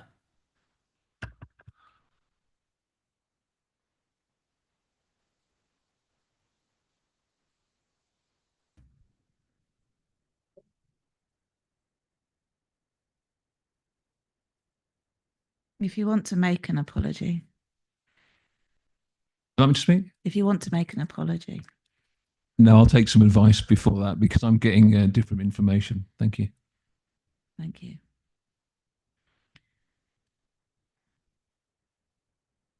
Can I invite Councillor Ralph Muntzer to put the question to Councillor Daniel Allen? Thank you, Chair. To ask the Leader of the Council what proposals the administration intend to bring forward in response to the local government reorganisation announced as part of the government's English devolution white paper. Councillor Allen. Thank you, Councillor Munser. The Council is working with colleagues from the County Council, all 10 of the district and borough councils, and the Police and Crime Commissioner to consider what the white paper could mean for Hertfordshire. A white paper working group has been set up with those partners to initially deliver an agreed common evidence based on what evidence base on which to base any Hertfordshire proposals for local government reorganisation and devolution. Our council is being represented on this group by the Managing Director. Any proposals that come forward should be based on the evidence and consider what is the best outcome for the communities that we serve. Councillor Munser, do you have a supplementary? I do. And I note Councillor Aaron's response, stating that, you know, we've got to put forward proposals based on the evidence. But in the statement of the 20th of December from the 10 district and borough councils across Hertfordshire, of which Councillor Allen was a signatory, he has discounted the prospect of a single unitary authority for Hertfordshire. And that statement says everything about what Councillor Allen and the district and borough councils of Hertfordshire are against, but it provides no recollection of actually what proposals that group actually put forward for local government reorganisation. So I asked Councillor Allen, why is he so against a single unitary authority which would deliver over £150 million worth of savings that could go into funding frontline services such as improving schools and filling more potholes, or could be used to put more money back into the pockets of hard-working taxpayers across Hertfordshire? Councillor Allen. Love to know where you got that 150 million figure. If you could forward me that afterwards, I'd really appreciate it. What I would like to do in response to your question is quote the letter that we sent. And to quote, or even recollect, our county is diverse and made up over 1.2 million residents across urban, suburban and rural areas. Any reform of local government in Hertfordshire should follow a period of proper evaluation with residents, businesses, elected representatives and stakeholders looking at the evidence. We should decide collectively what is best for our area. A single unitary council for the county risks diminishing local representation with decision-making that is remote from the communities we serve. And I'm not going to make a political thing about it because this is too important. Thank you.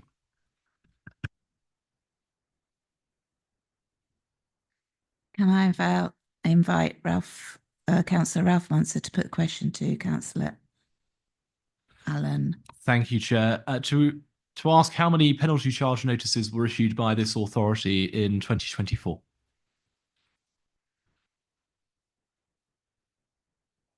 Councillor Allen, sorry. 15,623. Thank Councillor you. Munser, do you have a supplementary? I do indeed. Would Councillor Allen be able to confirm to me the total income of all of those fixed penalty notices and whether or not the directorate of which is responsible for enforcing parking in North Hertfordshire makes a net profit? I thought I got all the answers ready for this one. I didn't have that one. Simply put, no, I don't have figures like that off the top of my head or in front of me. I will happily get that information for you. But, Chair, could I be indulged for 1 second? I'll be quick. What you've got to bear in mind is it's not the context of the raw data.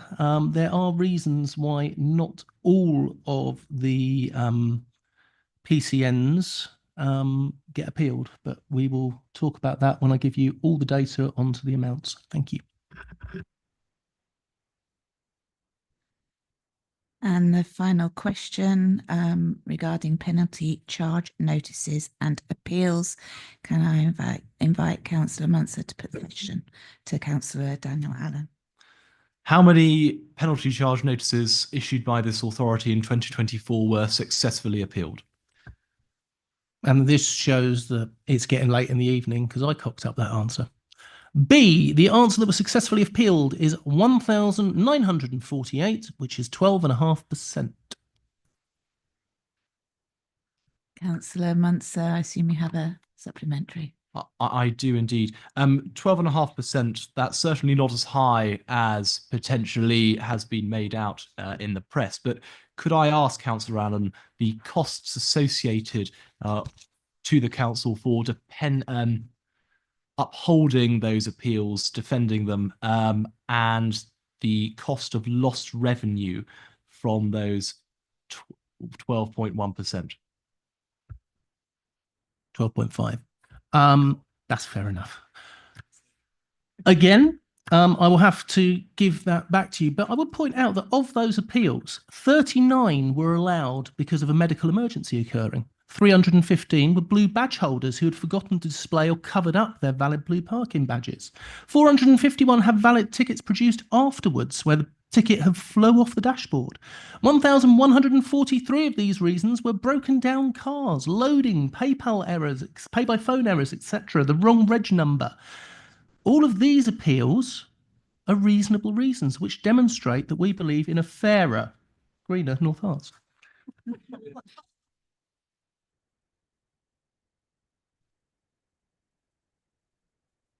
Okay, we're on to motions. We've received 2 motions to consider with due notice, which has been given.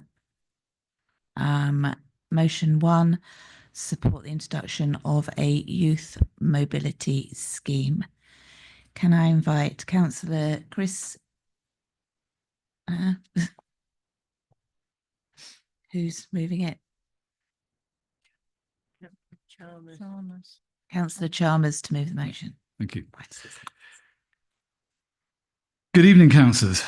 I would like to move the motion before you that seeks North Hart District Council's public endorsement for the establishment of a youth mobility scheme between the UK and the European Union, and instructs our council leader to write to David Lammy, the Foreign Secretary, and Bridget Phillipson, the Secretary of State for Education, urging them to open negotiations with the EU to create such a scheme. What we are talking about here tonight is not an attempt to reverse Brexit. We have left the European Union, that is a fact. But I think almost everyone would agree that our relationship with our nearest neighbours needs improving. Neither are we seeking to establish freedom of movement, but rather allow our young people aged between 18 and 35 the possibility to work, travel, study, and live in the countries of the EU for up to 2 years. I don't think anyone back in 2016 at the time of the referendum thought that young people would now be able to work and live in Japan for up to 2 years, but not be able to hop across the channel to do the same in France or Germany.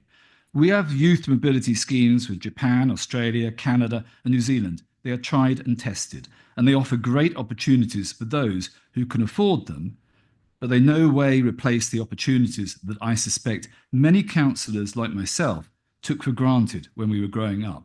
If we wanted to take a job or to study in an EU country, we could just go and do so.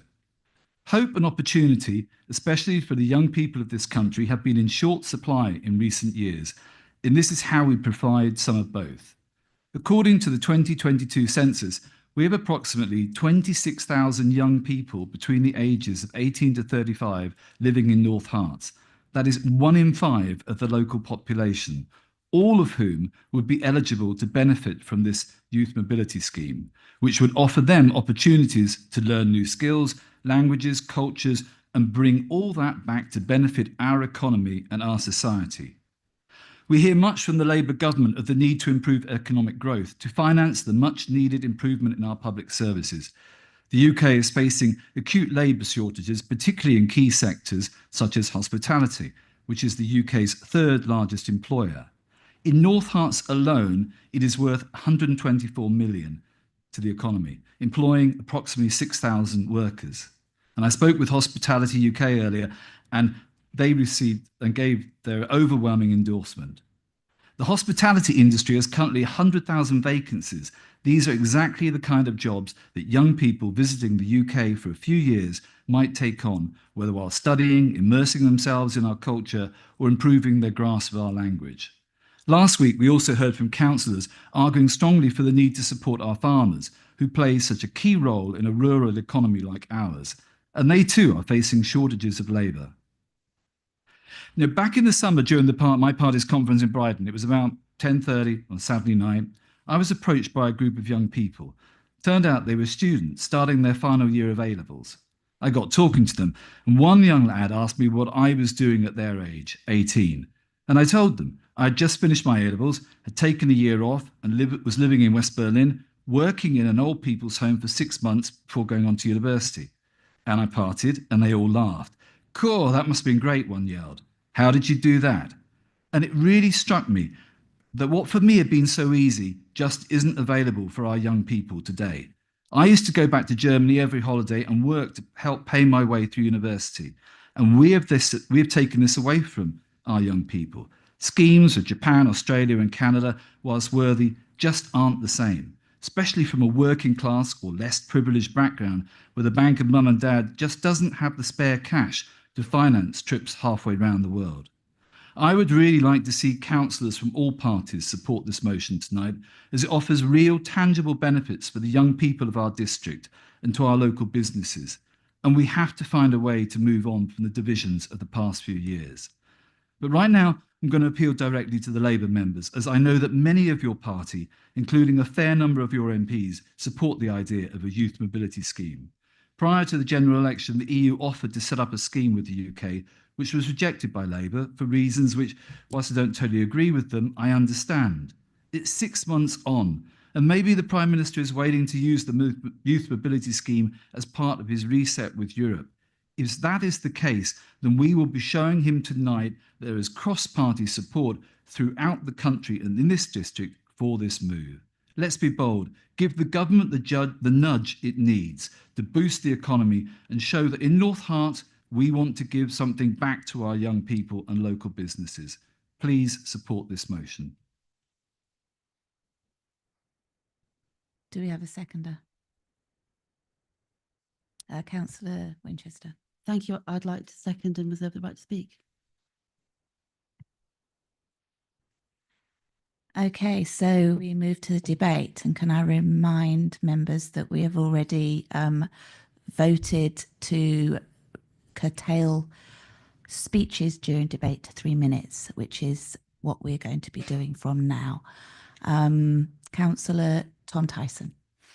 Thank you, David, for bringing this motion to council. I'd like to say some words in support of it and beg colleagues' indulgence for some autobiographical content, which is there because it's a very personal issue to me.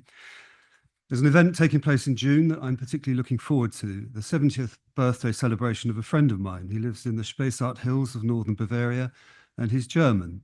We met as students at Bamberg University in 1979 when I was 20 and he was 24. Nigel, put your abacus away. And bonded over shared interests in Bob Dylan, guitar playing and beer. We learned from each other linguistically and culturally. I helped him understand Dylan lyrics and he taught me the correct way to pour a Weizenbier, both important life skills we rely on to this day. I'm speaking metaphorically, of course. Our paths eventually separated, but we stayed in touch. After graduating, I went back to Germany to work for some years and then to France.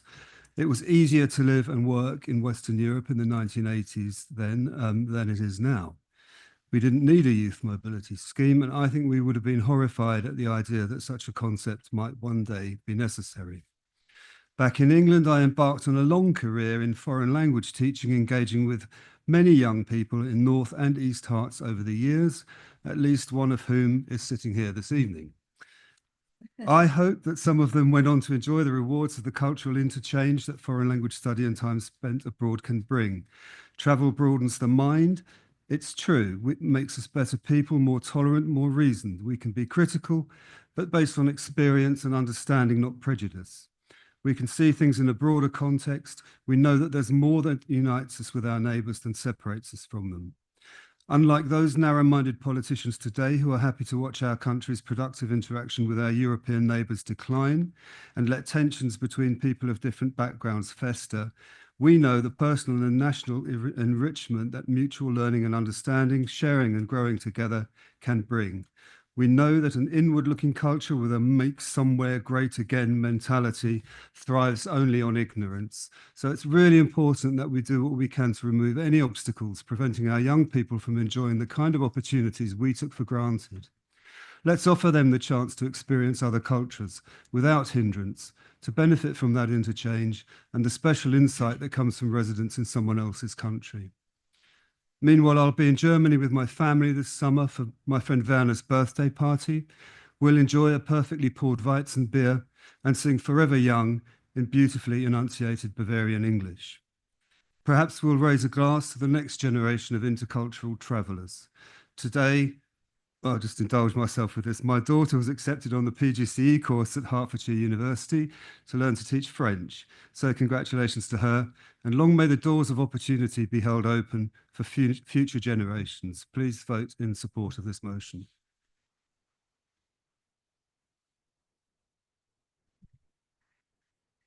Councillor Emma Rowe.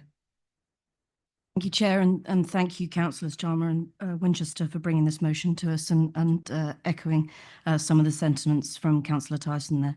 I want to start by saying that I wholeheartedly support a motion in favour of driving forward the potential of the youth of this country.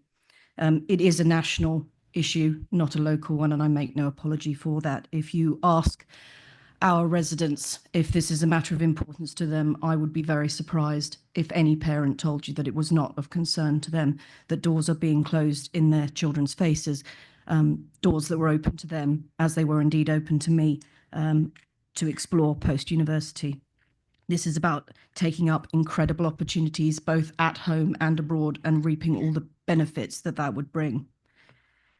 I accept that this is not a simple process to implement, and in no way am I suggesting an attempt to subvert or in any way undermine the decision of our electorate to remove ourselves from the EU.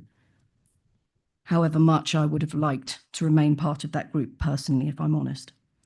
But as the Labour Group's youth champion and a mother of 2 children approaching secondary school age, I want to focus my words on the immense potential of a European youth mobility scheme rather than the divisive rhetoric from people who would choose to advocate isolationism and willfully confuse youth mobility for employment with illegal immigration, knowing full well that those 2 issues are entirely separate.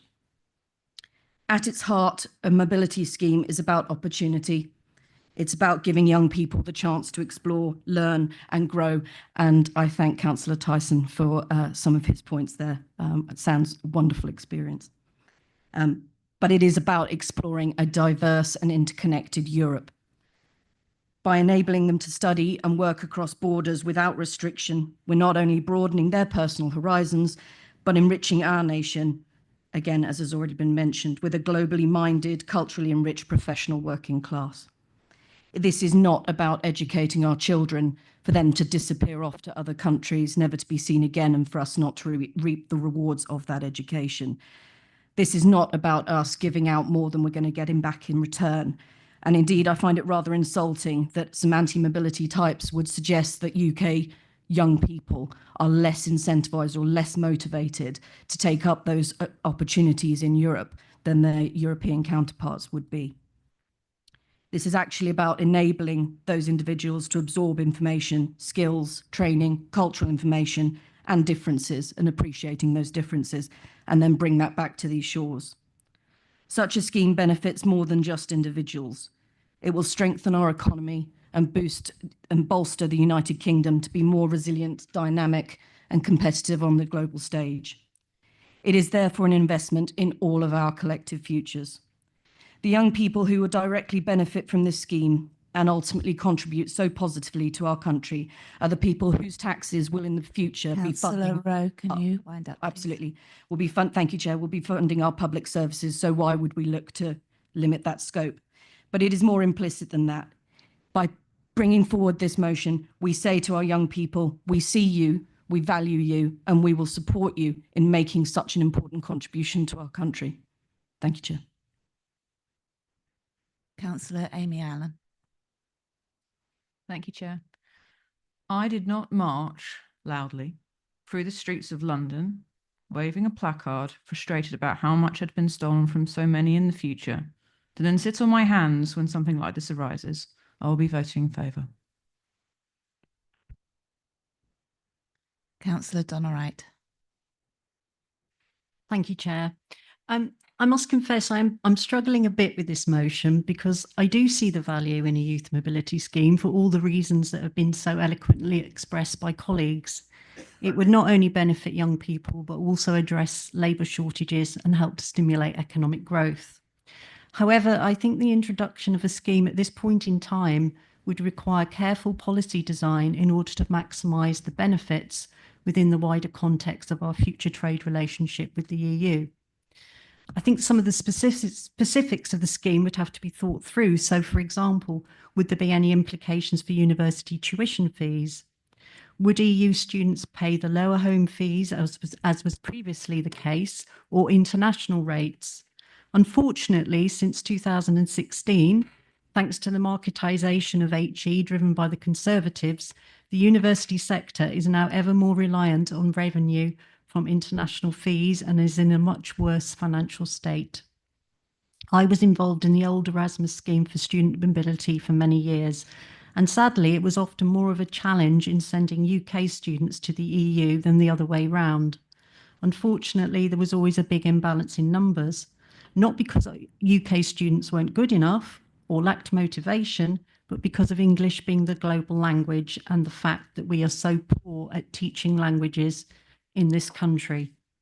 Sadly, I suspect that hasn't changed much. Not a reason to not have a scheme, but the impact on HE may need to be resolved. The government has also recently announced a policy initiative to improve skills and training for UK-based citizens through Skills England, which will be aiming to unify the fragmented skills landscape and establish a collective national goal to boost the nation's skills.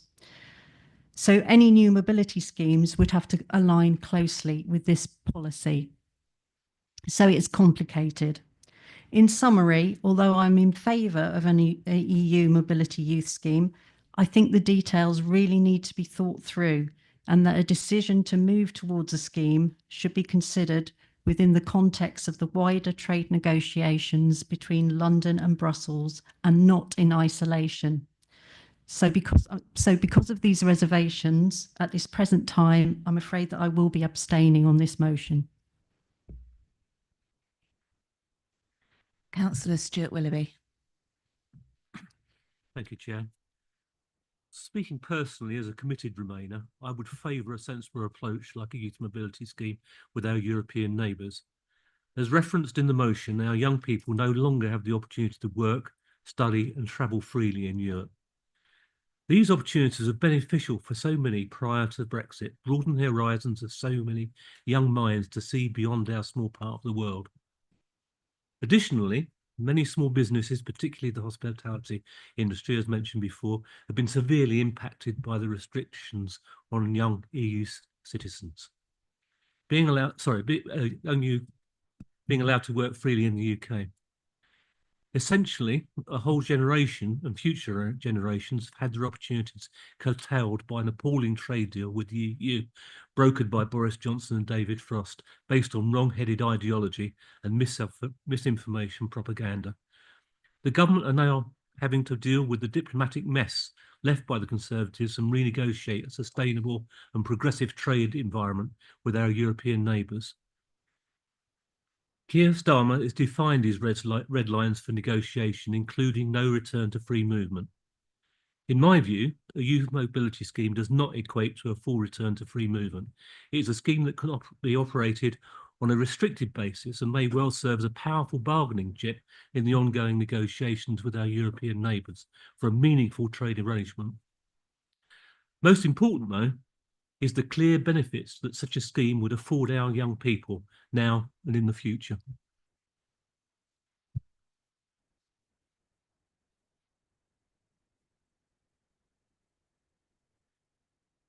Thank you.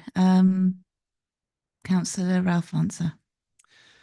Thank you, Chair. And I was somewhat surprised to see this motion on the agenda because I understand that we're currently going through a phase of reorganisation. Now, I didn't realise that North Hertfordshire District Council would be having responsibility for foreign affairs added to its portfolio. That's certainly news to me. But decisions such as this should be taken in London, they should be taken in Brussels, they should not be taken here in Letchworth. And the motion of which is before us is completely and utterly outside of the remit of this authority. But what I would say to it is that regardless of your views, whether you think or thought Brexit was a good idea, the fact remains is that there have been some benefits to Brexit. And one of those benefits is that actually we have been able to establish the Turing scheme, which doesn't restrict students to the 27 EU member states, but it allows students to go and study in 159 countries right across the world. And if we're talking about broadening one's horizons, then surely we want to have not just a European perspective, but a global, a world perspective. And equally as well, we've heard a lot about people saying that, you know, this has prevented people from studying, from living, from working in Europe. Now, young people like myself, I fall within this age category, I'm able to go over to a European country for up to 6 months, and I'm able to go and visit, and I'm able to go and immerse myself in the culture. If I want to go and study at a university in Europe, I'm more than happy to be able to go and engage in the Turing scheme, of which actually I might point out replaced Erasmus, and Erasmus saw twice as many EU students come to the UK than UK students go to the EU. And if you want to work, one of the benefits of Brexit is that we're able to have, we've been able to implement a points-based immigration system. We've been able to ensure that we have a fairer and skills-led immigration system, which is attracting people based on skills they have and not where they come from. Now, if you want to go and work in the UK, you have to apply for a visa. And vice versa, if I want to go and work in the European Union, I have to go and apply for a visa to go and work in France or Germany or Italy, perhaps. So, and I would just end on this. The process of Brexit is not just the 31st of January 2020. It is a process of decoupling from a relationship that spans 40 years. And of course, there are going to be changes with that renegotiation. We've seen, you know, conflict on the European continent not seen for many decades. And it's important that we have close alliances with our European partners and our neighbours and our friends. But equally as well, we have to respect the policy decisions of which have been taken, and we have to respect the sovereignty of those nations.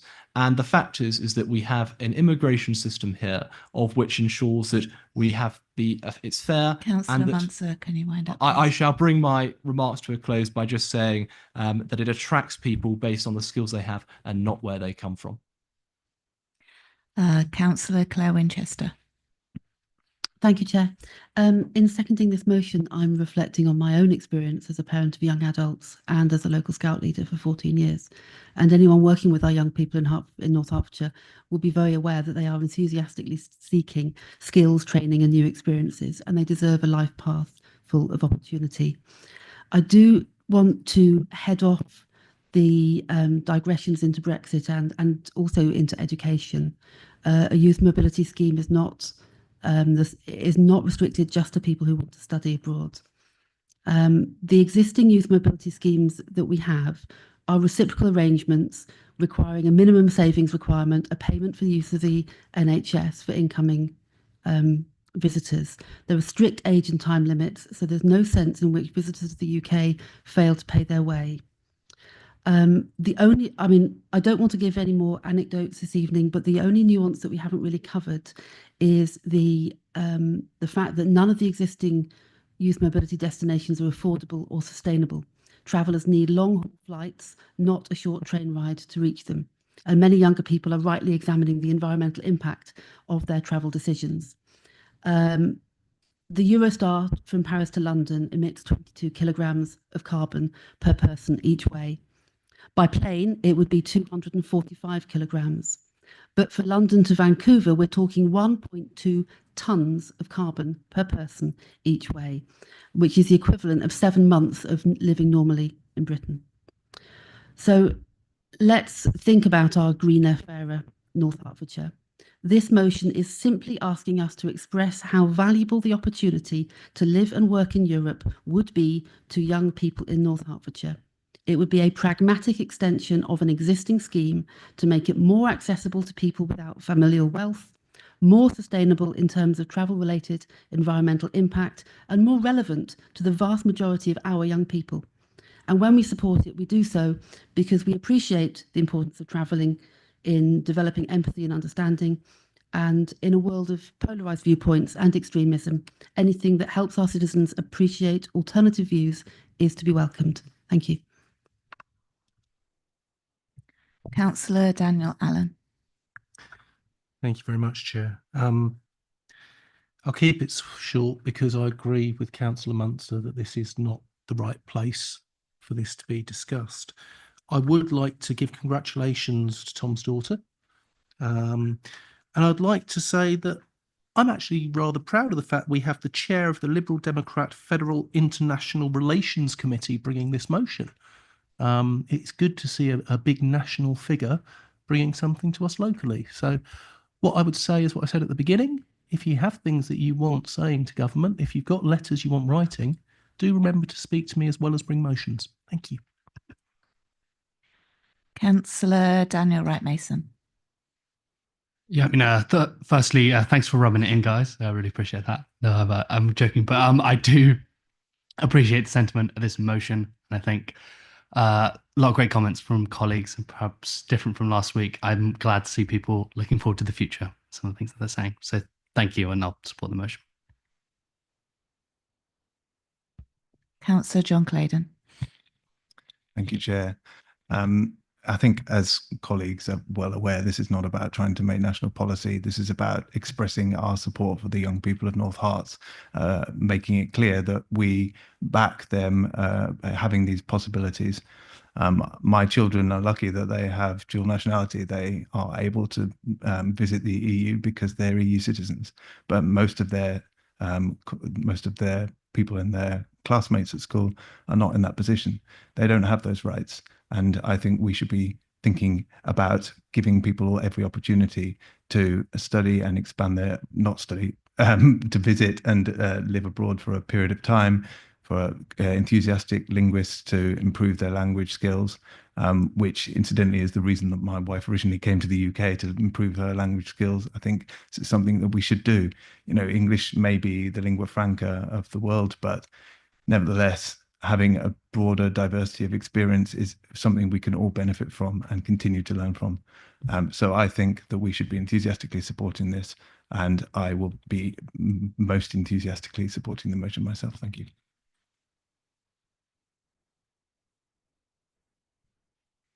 Councillor Ruth Brown. Thank you, Chair. I think this motion speaks to the thing that broke my heart most about Brexit.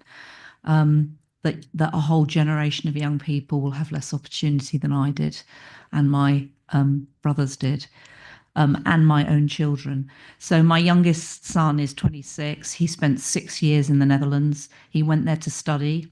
He could potentially still do that now, although he went at a EU rate, €2,000 a year as opposed to 8,000 now. But the important thing was he was able to stay longer and work in the hospitality trade because he didn't want to come back immediately. That option would no longer be open to him now. And it was only because he went before the end of the transition period that he was able to have that option to stay longer, doing casual work, meeting different people, and now has a wide circle of friends from all over the world, actually, from being there. And has the right to go back for 1 more year, and then after that, that will be closed off to him. So I will be supporting this motion. I think we need to give our young people as much opportunity as we can, and it breaks my heart that they don't have the same opportunities that we did. Thank you.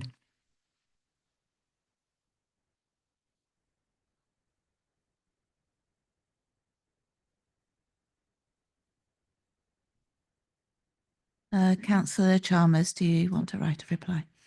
Yes, please. Yeah. Thank you very much for a really very interesting debate and all the comments that have been made, reminding us of many the benefits for our young people. And I would really like to stress that this is very much that we feel that ICET is a national policy, but it does affect so many of our young people here in North Hart, and it is relevant. And that is where, I find Councillor Munson's comment about it not being relevant, whereas last week he actually brought a motion around the farmers and on a national issue. So, I'm sorry, I disagree with you on that. I just wanted to address what Councillor Wright had said. She does raise a really important point about the home fees and whether students would be based on international rates and what sort of the details of this that needs to be worked out. Absolutely. That's why we've got a government to go and negotiate and actually make sure that this is brought in, and whether they actually bring this youth mobility scheme as part of the reset with Europe. It should be a part of that. And I think that's why we need to be able to be sending them a message to do this and to give them to actually go ahead and have almost the faith in them to be able to negotiate something that would be for the benefit of us. There are concerns there, and you're quite right to bring that up, but I would put that in the detail and hope that our government would be able to negotiate something properly for us. Others have mentioned, as Councillor Claydon mentioned, the unfairness that there is for our young people, those that don't have dual citizenship. Ruth, Councillor Brown mentioned about the opportunities that are lacking now for our young people, which we and my generation were able to benefit from. Councillor Allen, thank you for your comments. I mean, we may disagree on whether the relevance of this, and I will come to you and ask you on other things, but for me, I think this is a real opportunity for us, our council, to say that we do care what is happening for our young people. And I think that is something which has been expressed across the board from councillors here, from, a cross-party motion. So there's many, many good points here. I know it's getting late, and I think that there've been really some fantastic comments made. The one thing that I will also take away was what Councillor Rose said.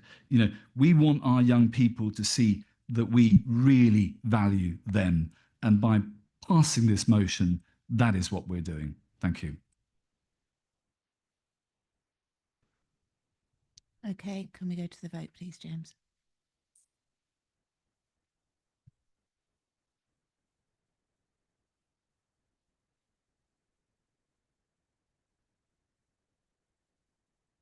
Chair, that motion is carried.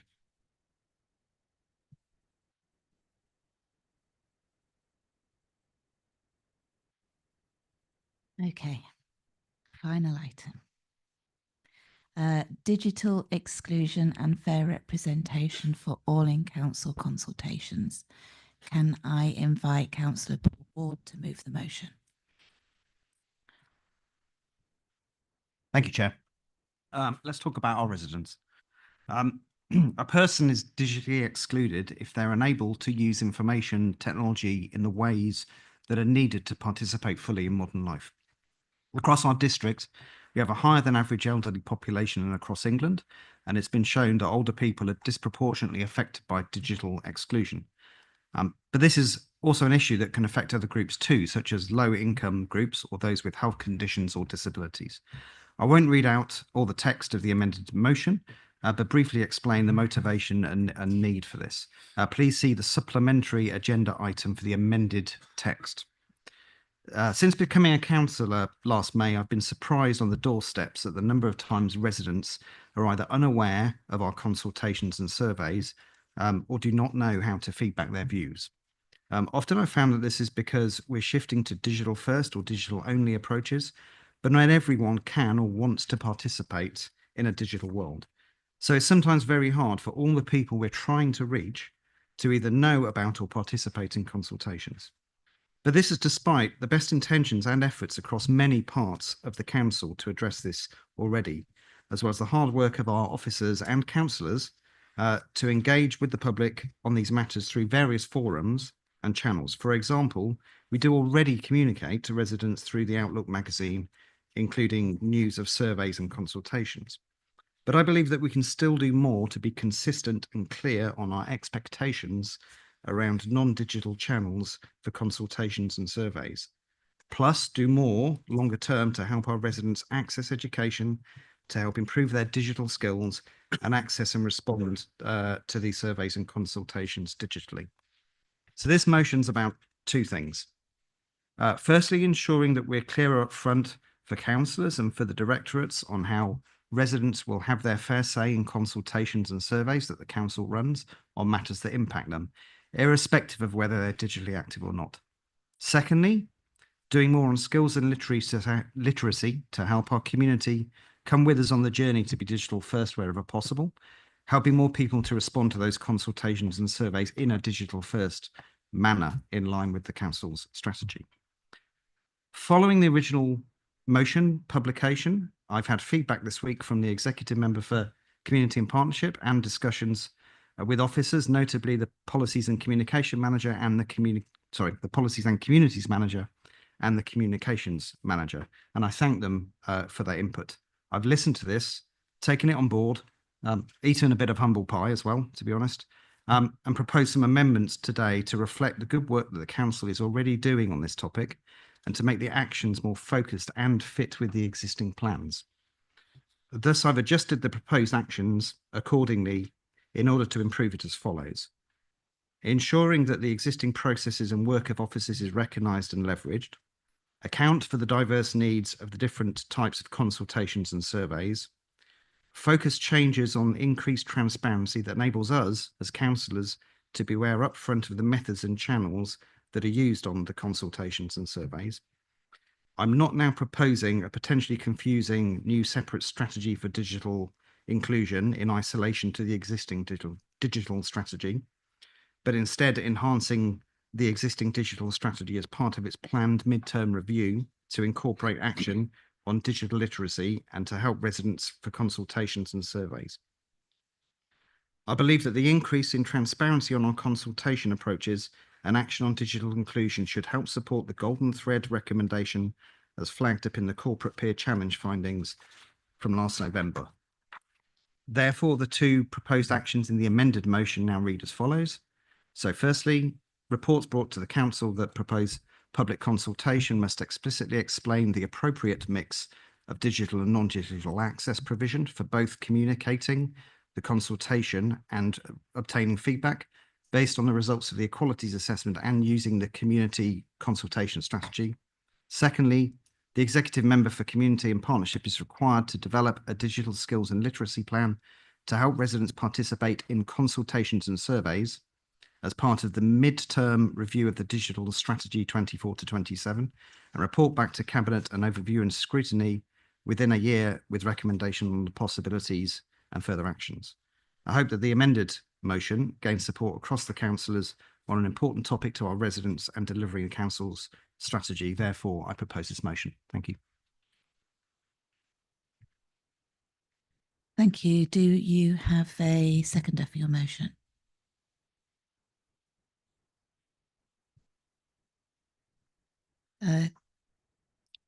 Yes, sorry, Councillor Johnson. Yes, and I reserve the right. Thank you.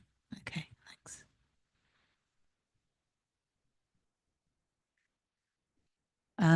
So this is the motion as amended, as is shown in the papers.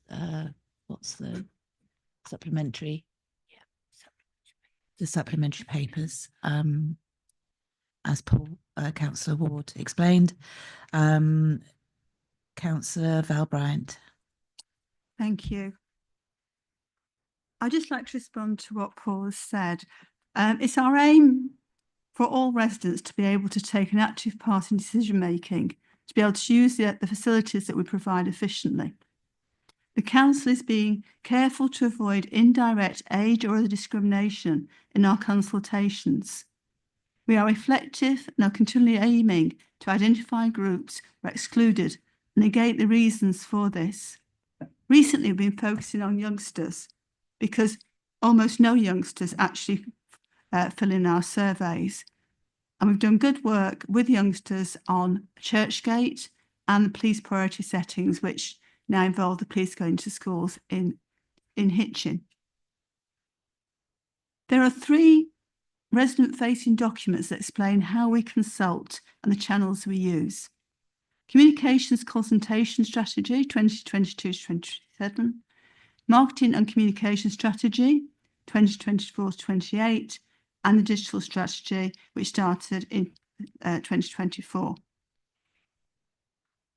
Our very recent LGA Corporate Peer Challenge Review Report praises our approach to digital transformation and AI, but comments that consideration needs to be given to digital exclusion.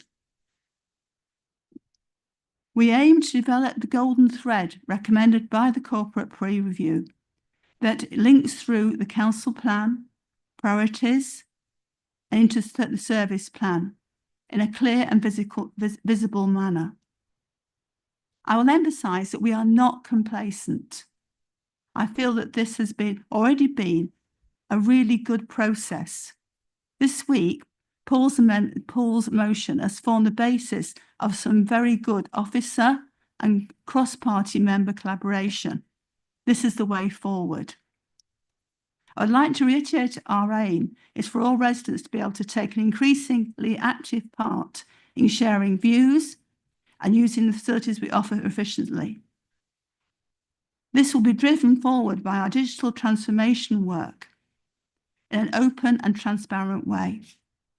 Lastly, councillors, if you want to know anything about our process or you want to be involved, please ask. Thank you.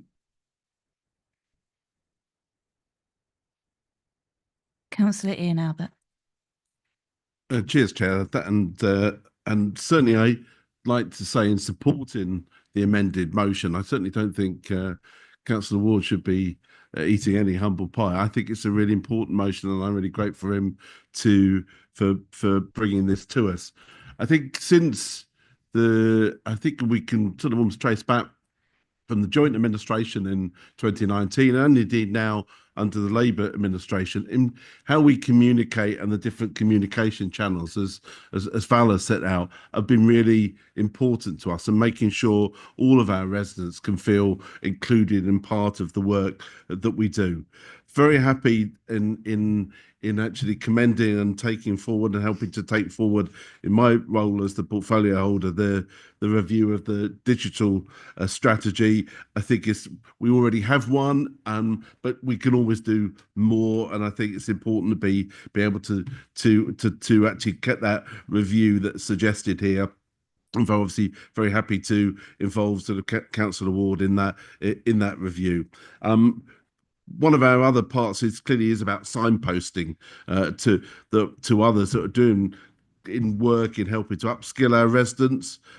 Clearly, we don't have the full capacity to take on all of this road. However, it is really important to say that wherever possible, we do take the opportunity to assist and show customers how to complete activities online when they visit the customer service centre, or indeed guide them via the telephone.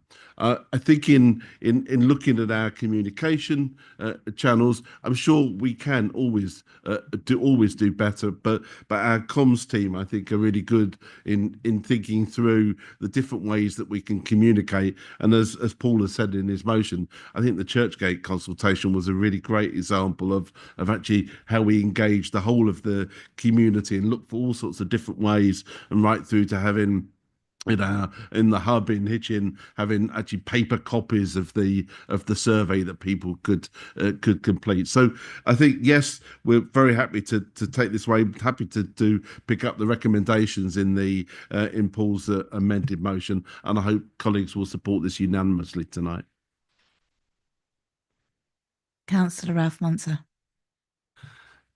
Can I thank Councillor Ward for bringing forward this motion? It's a really important motion. And, you know, with consultations, there has been a trend, as has been highlighted many a time in this debate, of moving towards online consultation. But of course, you know, it's vital that actually, you know, everyone is able to have their say, everyone is able to ensure that their voice is heard. And certainly for those who might not have access to a computer, or those of whom are elderly and they haven't grown up using technology, it's really vital that they are not left behind. But it's also very important that actually council consultations are clear in what they are consulting on. And certainly moving forward, it really needs to be in quite simple terms, because people don't want to have to read between the lines. They want to be fully abreast and fully aware of actually what they are being consulted on, what they are going to be putting their views towards.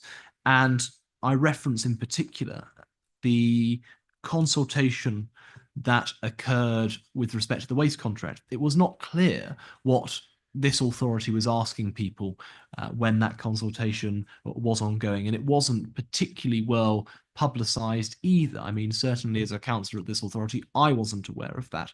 So certainly there are lessons that this authority can learn, but I welcome Councillor Ward bringing forward this motion. I look forward to seeing what impact it has, and the two Conservatives that remain here will be voting in favour of it. Councillor Donawright. Yeah, sorry, I don't want to prolong the meeting, and I think some of the things I was going to say have probably already been said since I pressed the button, but I do really want to thank Councillor Ward for bringing forward this motion, and for Councillor Bryant for the work she's done this week in response. You know, digital poverty is a real issue in our society. You know, it's estimated about 6% of adults are digitally excluded in the UK, and it isn't just older people. It's younger people who lack digital skills or access to reliable internet connections. About 1 million households are unable to afford smartphones. Around 2 million struggle to afford their internet bills. And obviously the closure of more public libraries has obviously exacerbated this problem. So, you know, as a council, we need to embrace technology and digital innovation and find new ways of working. But we have to recognise that we are in a transitional phase, and as a society, we aren't yet at a place where 100% of our citizens are digitally connected. Hopefully in 10 years' time, access will be cheaper and we'll all be digital natives, but we're not at that place yet. So, you know, I really support this motion, and thank you, Councillor Ward, for bringing it forward. Councillor Johnson.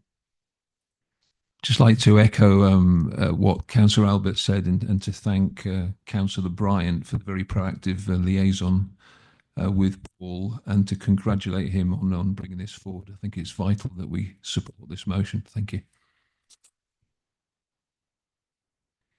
Councillor Bartois.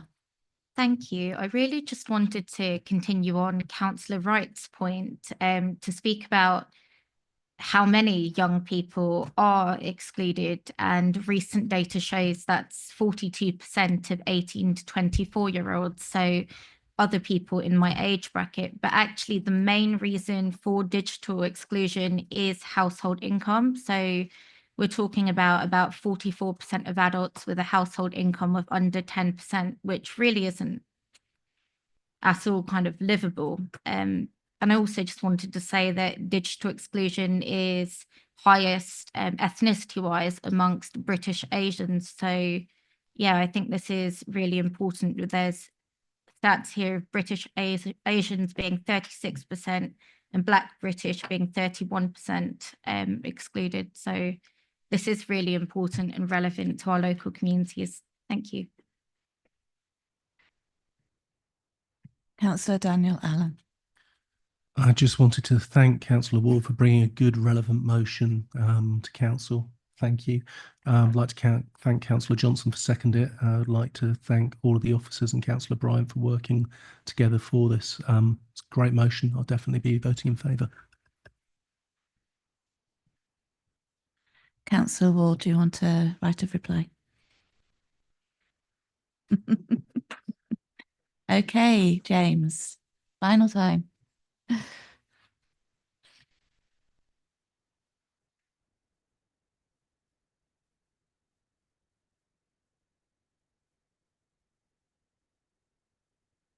Thank you, Chair. That motion is carried.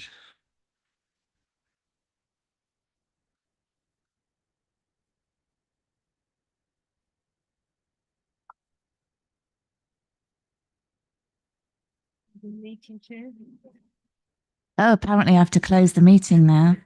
The next meeting is on the 27th of February.